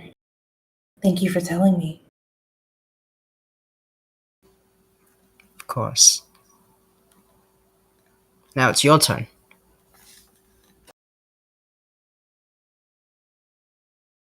It would be bad if I told it to you in Draconic and you didn't understand it at all, huh? That is correct. You could offer maybe a rough translation.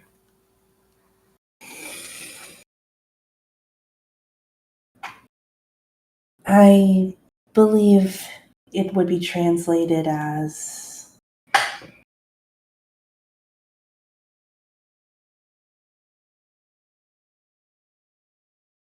alloweth this not without a spirit to stir its heart.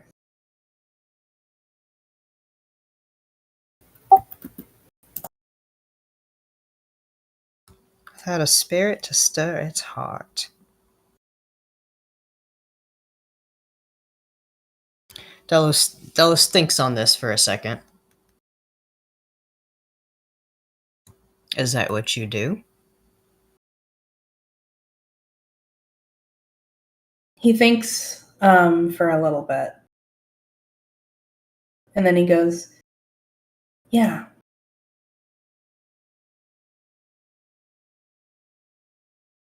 Well, that's quite a title. I'd be proud of it if I were you. I am. I just have to be careful.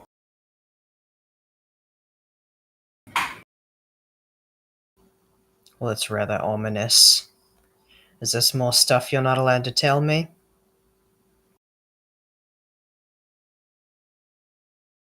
No, not this part. Just generally.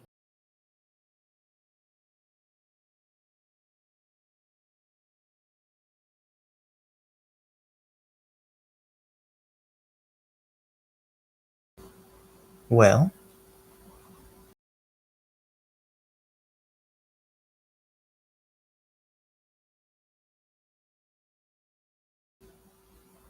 What's so dangerous about it? You have to be careful.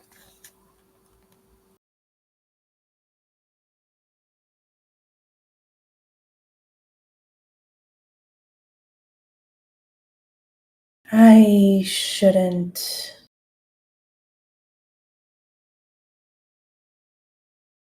get into the habit of talking about myself to people so much younger than me. Holy shit, those laughs out loud really hard at that. Oh, you flatter me?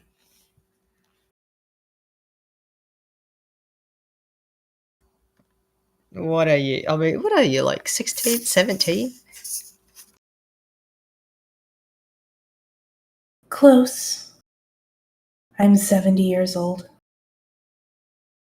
70. Well, I must say you look great for your age. Thank you. I know why it's funny to you. My age. But in the grand scheme of things, I mean, how long are you supposed to live?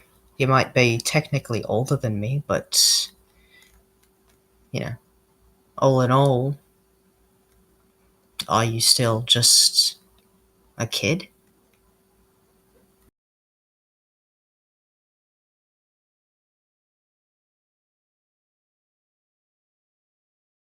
I'm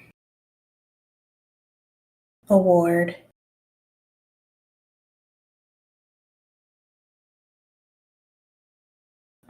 Younger How- races have ideas of kids and things, but dragons are a bit different.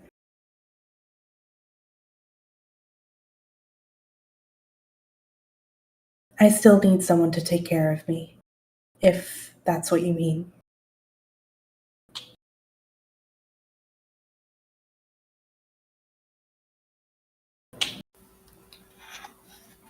We'll call it what you want. But, yeah, you're right. To most other people, that would be a kid.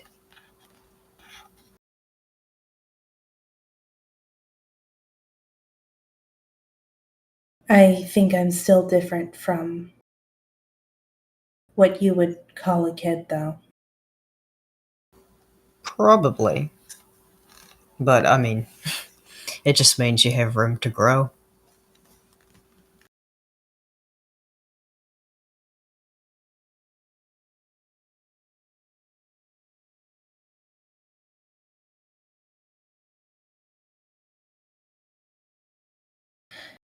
How old are you?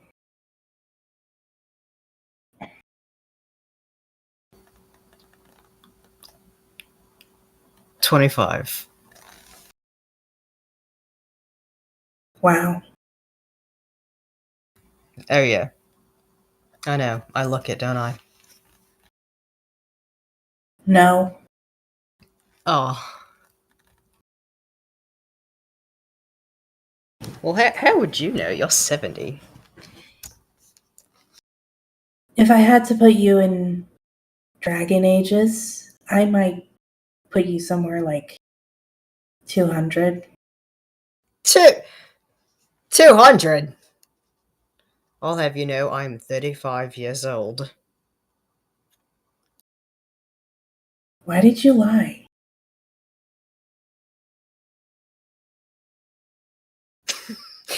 Dallas looks awkwardly to the side.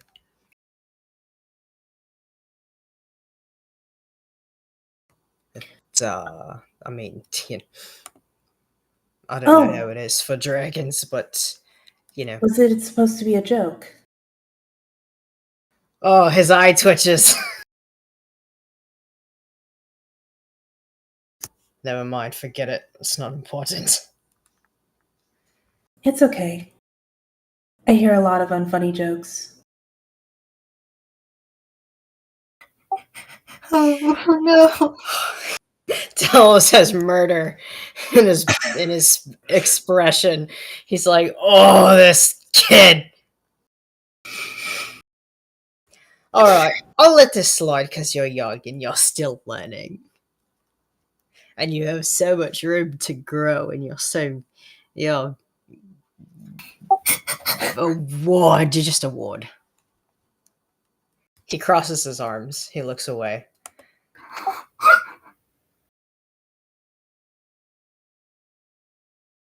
He's just muttering like 200, 200. Please. I barely look like a day over 30. Zabul is smiling. He finds this funny.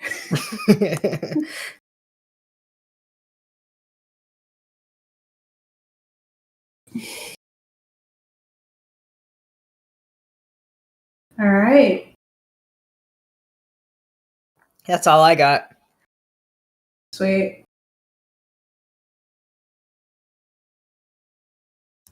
Thank you for the roleplay. No problem.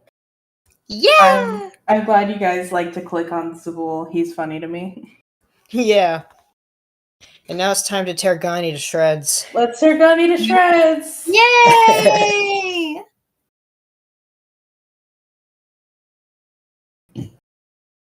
Sorry, hold on. I have to type.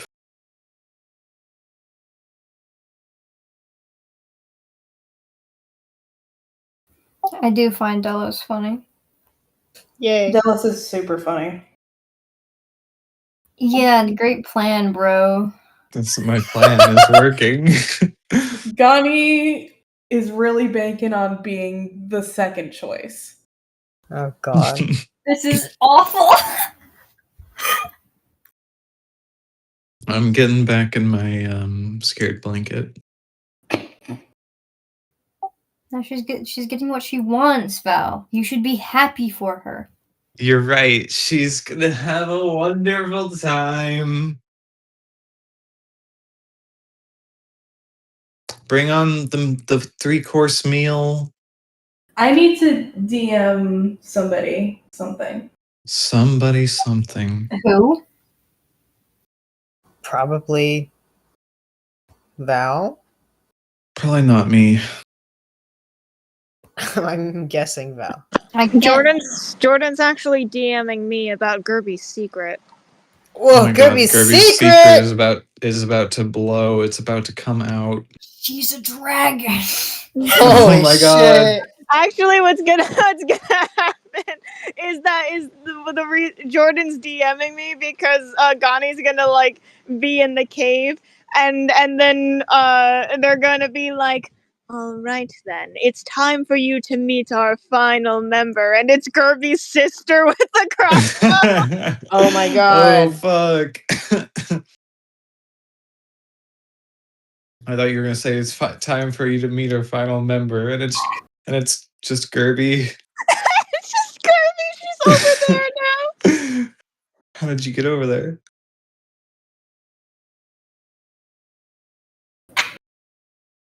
That's an interesting question, Jordan. I'll have to think on that. What's Gani's favorite season? How would Gani feel She if only another knows one goblin season. showed She only knows one season so far. up?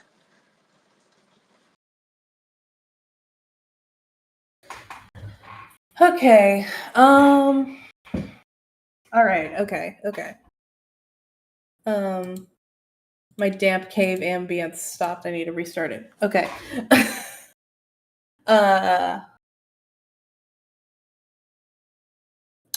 It's so damp in here.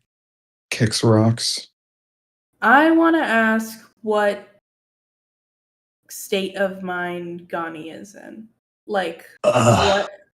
Like I want it in terms of like how locked in is she? Like we've been talking this whole time about how she gets really bad tunnel vision. And like kind of just shuts down everything else when she's focused. How focused is she? How likely is she to shut everything out in pursuit of the goal in front of her right now? Yeah, like I said earlier, she's still kind of like, okay, this is the end now. We can chill out a little bit.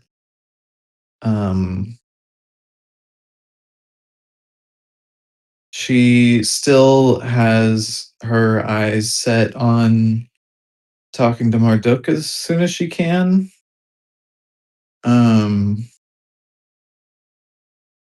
But you know, she's I think she's gonna be more calm about it and not so tunnel visioned about it. Okay. All right then. Well, Figuratively speaking, Gani is now in the belly of the beast, and as she watches her party members, the closest thing she could call currently friends, walk away, she is left in this cavern with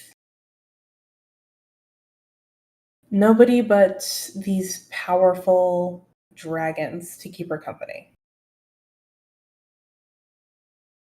Wait, I have the perfect GIF for this. Oh my god.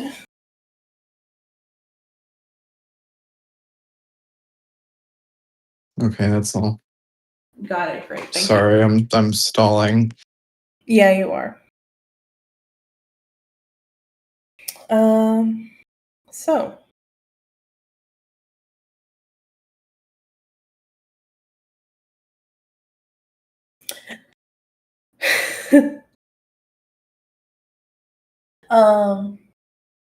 Utu is left and kind of eyes you almost suspiciously.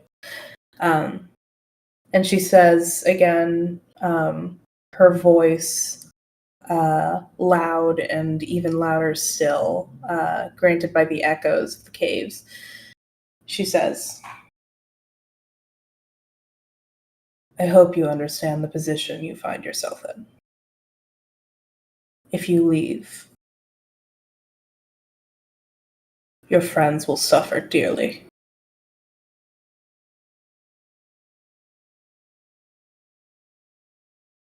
I understand.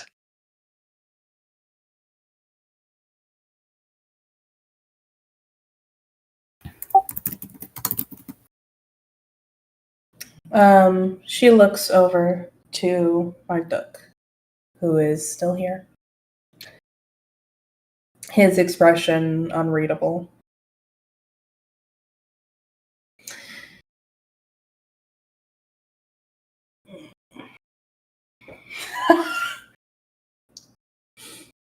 um,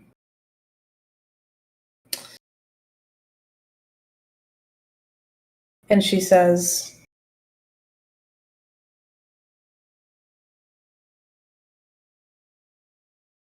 so, Belm tells me that you're one of Marduk's kobolds.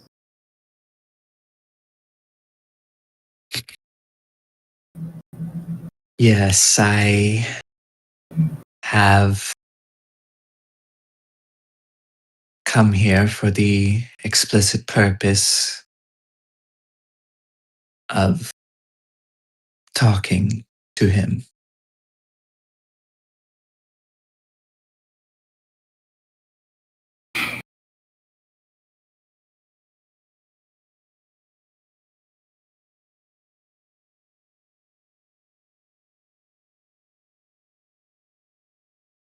She still eyes you. And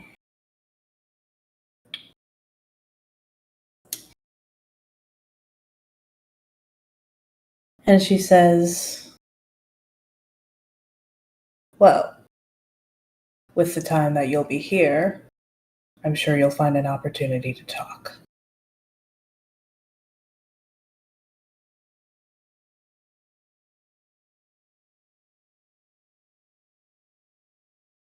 And maybe now, perchance.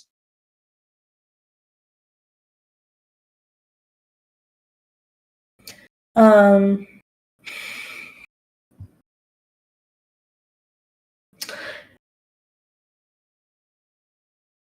she kind of rolls her eyes, disinterested. And she says, fine. Do what you like.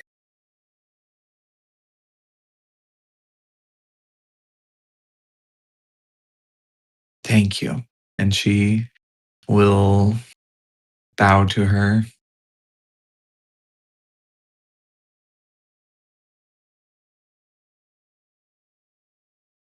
Um, and then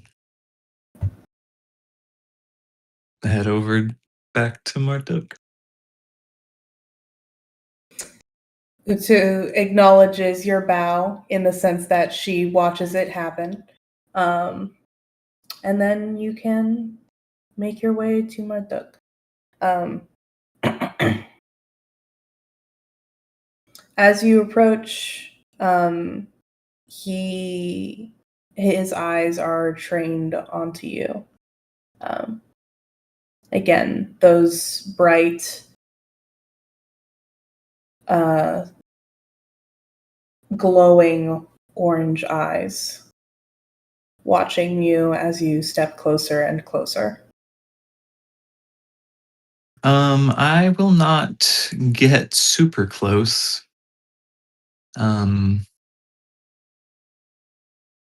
Already been warned on the casualness of her first approach.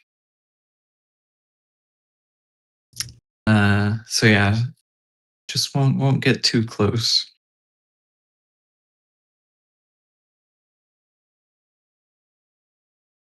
Okay. Does he say anything immediately?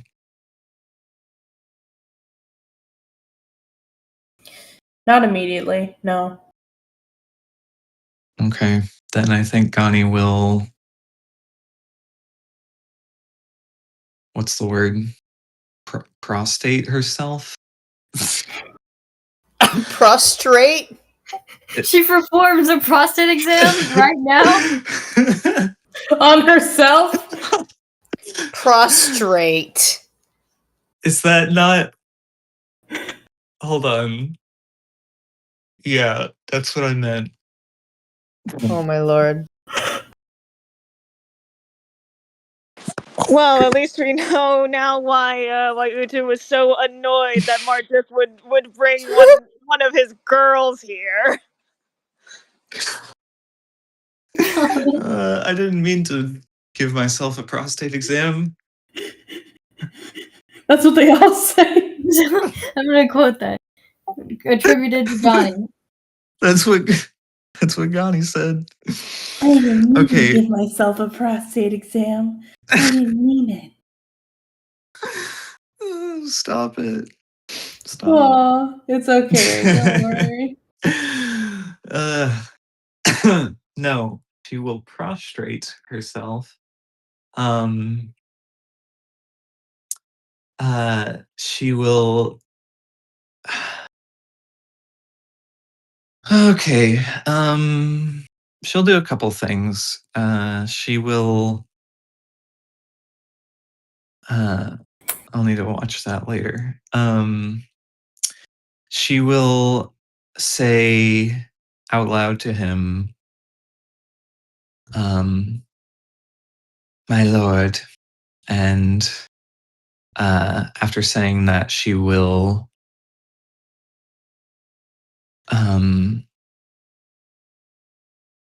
She will undo her cloak, and let it fall to the floor. And then she'll say, "My God," and kind of fall to her knees and bow and say, "It is an honor to be in your presence once again." Marduk similarly acknowledges your bow and in response to your words gives a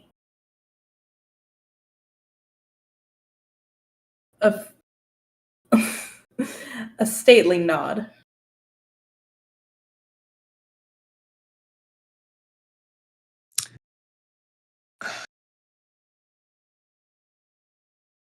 I apologize profusely for my insolence and in waking you and your friends here.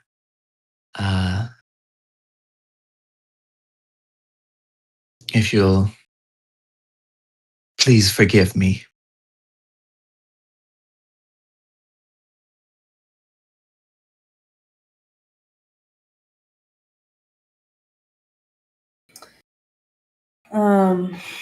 Oh boy.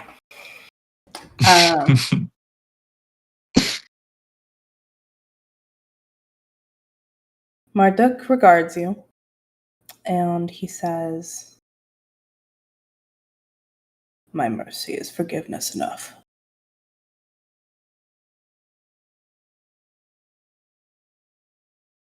You're right.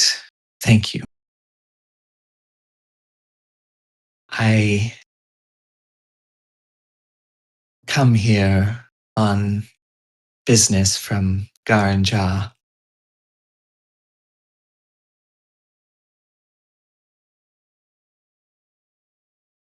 She's kind of once again just staring at the floor, avoiding eye contact. Um,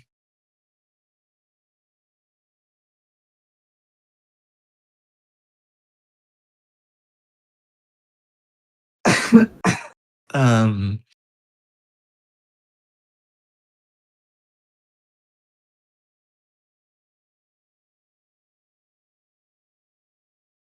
it at the request of every kobold living there, we humbly ask you to return to us and once again guide us in your ways.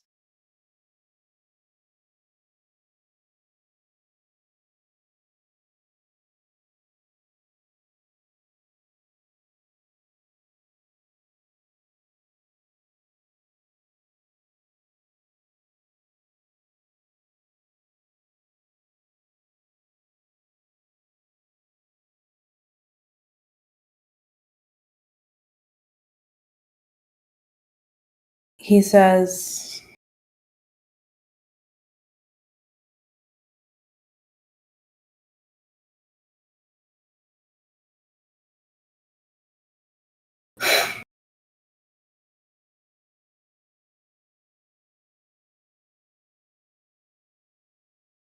"If I return to rule you all, it would not be because I am summoned.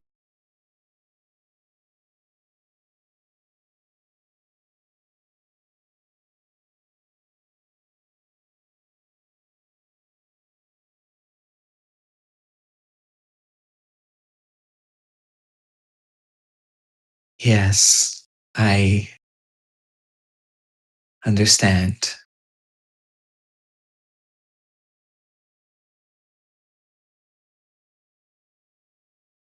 Like I said, it's more of a humble request, is all. You are free to do as you please, of course.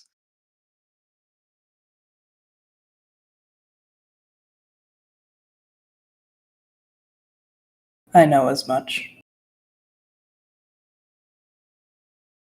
What is the state of Garanja in my absence?"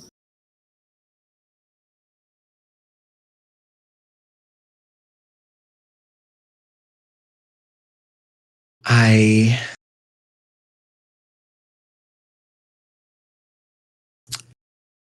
left almost as soon as you did, but last I was there,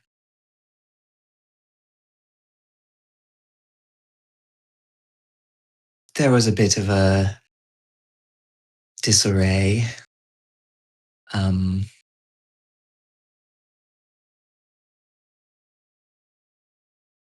we are very worried about you.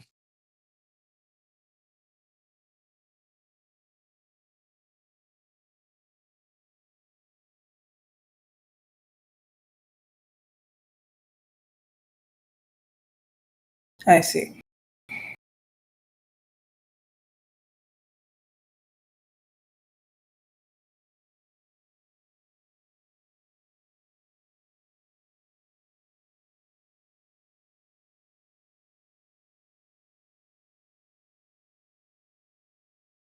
Is that all?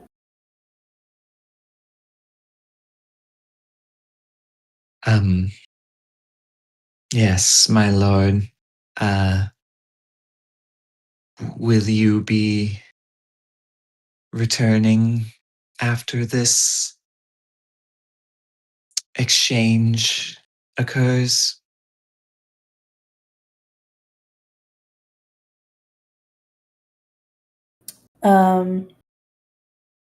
He huffs through his nose, billows of steam erupting from his nostrils and twisting into the air above him.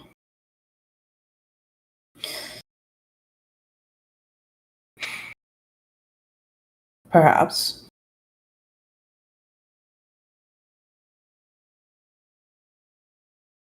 If it suits me.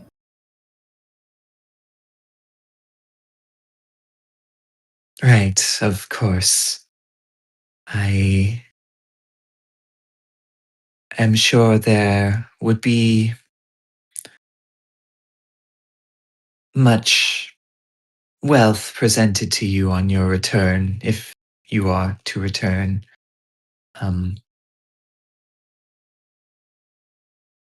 I can also let them know if you decide against it.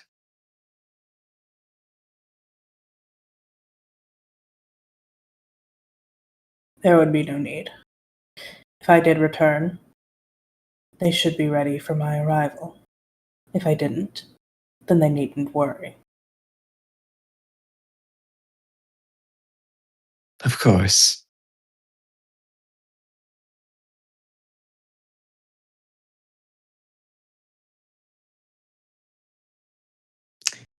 If you require anything of me in my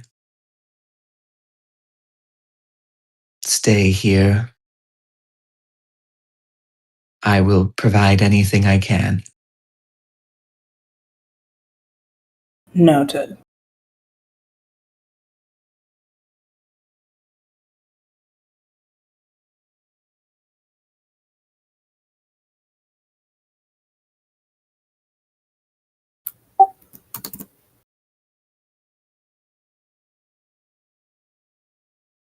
I will see myself out.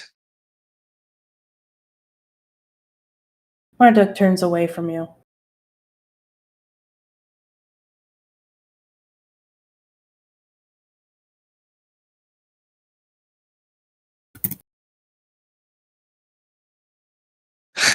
Well, I guess I'll fuck off. Yep.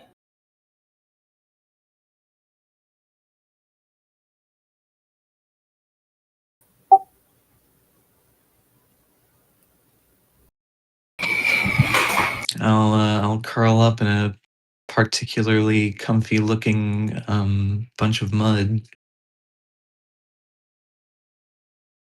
There's no and mud. go- Oh, okay.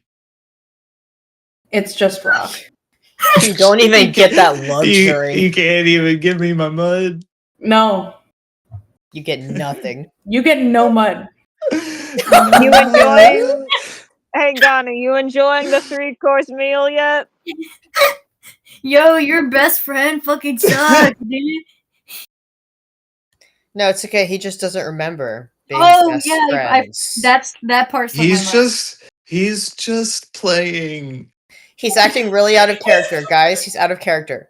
This is just the game we play where he pretends to be mean to me and not like me or want me around. And he's really good at it, but he's good at everything. Yeah. I just want to walk up to Marduk and be like, and point at Gani and be like, "What's her name?" Oh, Someone needs to tell Gani that she's the Scrivener.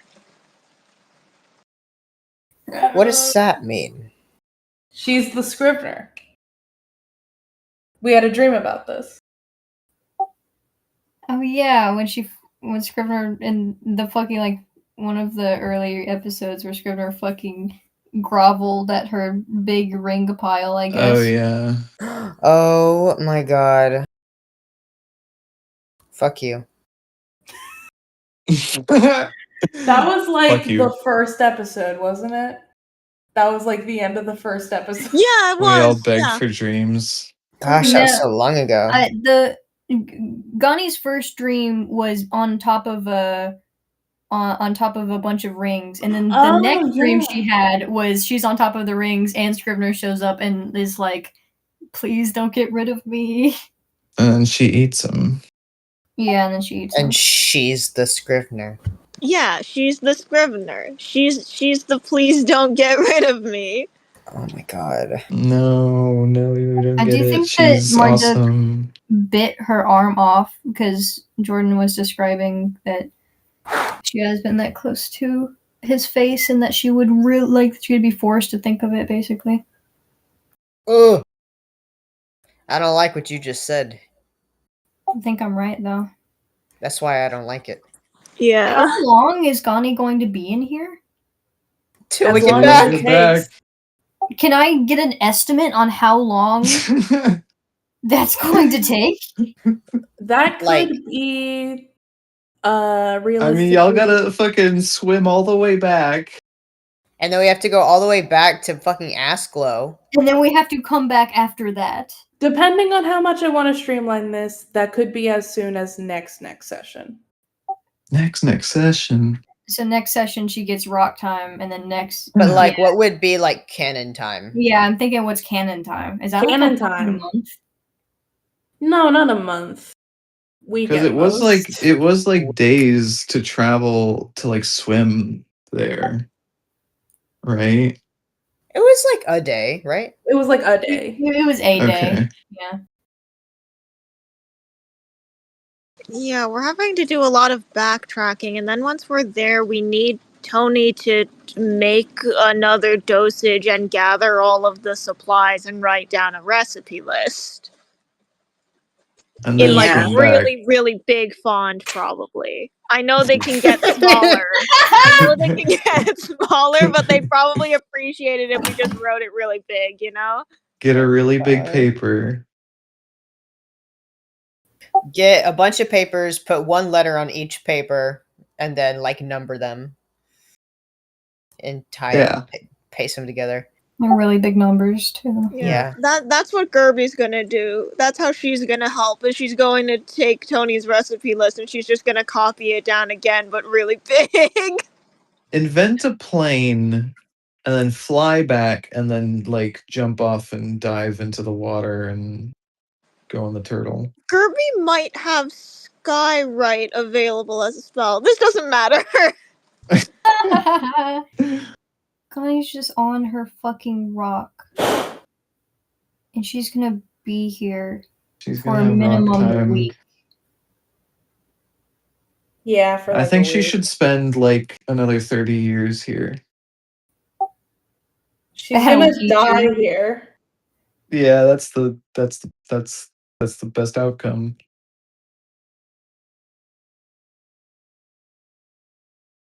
You heard it here first, folks. That's the best outcome.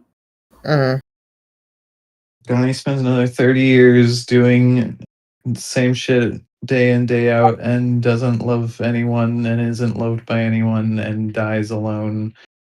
And I'm sure that's her the good fucking- ending.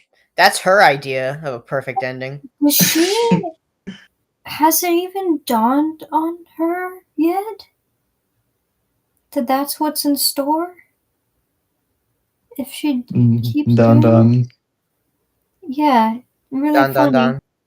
dun. Dun dun dun dun. Has it My dawned s- on her yet? My When is it? suspicion is that she's just not thinking about it. The like classic. deciding to not think about it.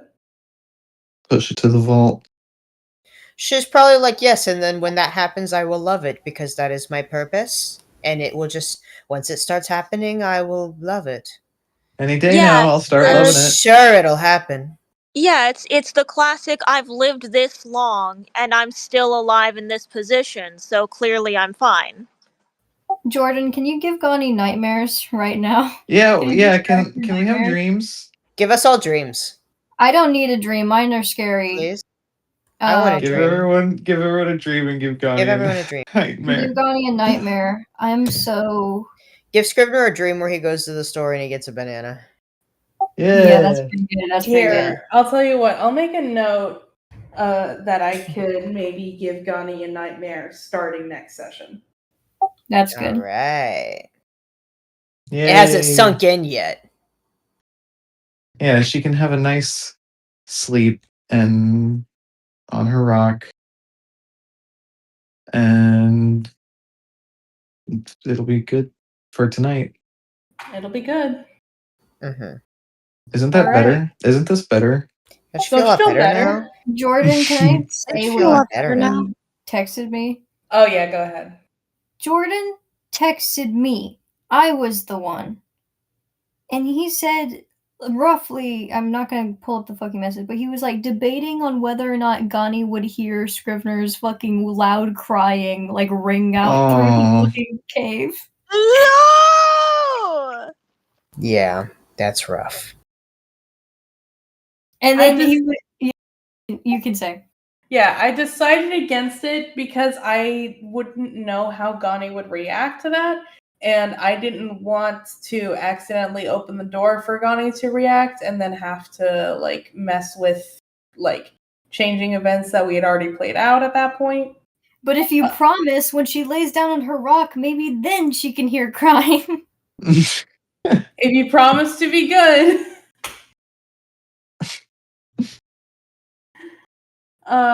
She's got headphones in. She can't hear. We could leave that for the viewers to decide. Vote in the comments below. If Gani heard Scrivener crying before she went to sleep.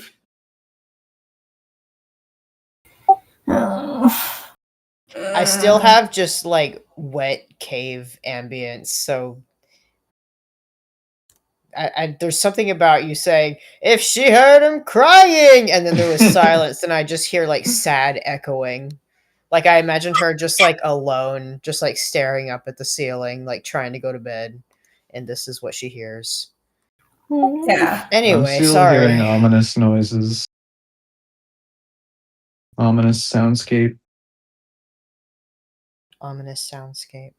Anyway, thank you all for playing with me. This was a really good session, actually. Yay!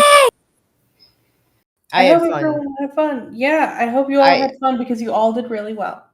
I wish Gani got turned into Tubby Custer. I wish I turned you Mark into didn't even Tubby give Custer enough in of real a life. fuck to turn her into He Tubby didn't. Custer. Oh my god! Didn't give enough of a fuck to stomp her to death in one fell stomp. Gani was like, I would give my life for you, and he was just like, noted. Okay. Okay. Left on red. No. Reacted heart to the message. Reacted? No, he was like reacted thumbs thumbs down. up. Reacted Yes, thumbs exactly. up. Oh my god. Reacted thumbs up to your message. Yikes.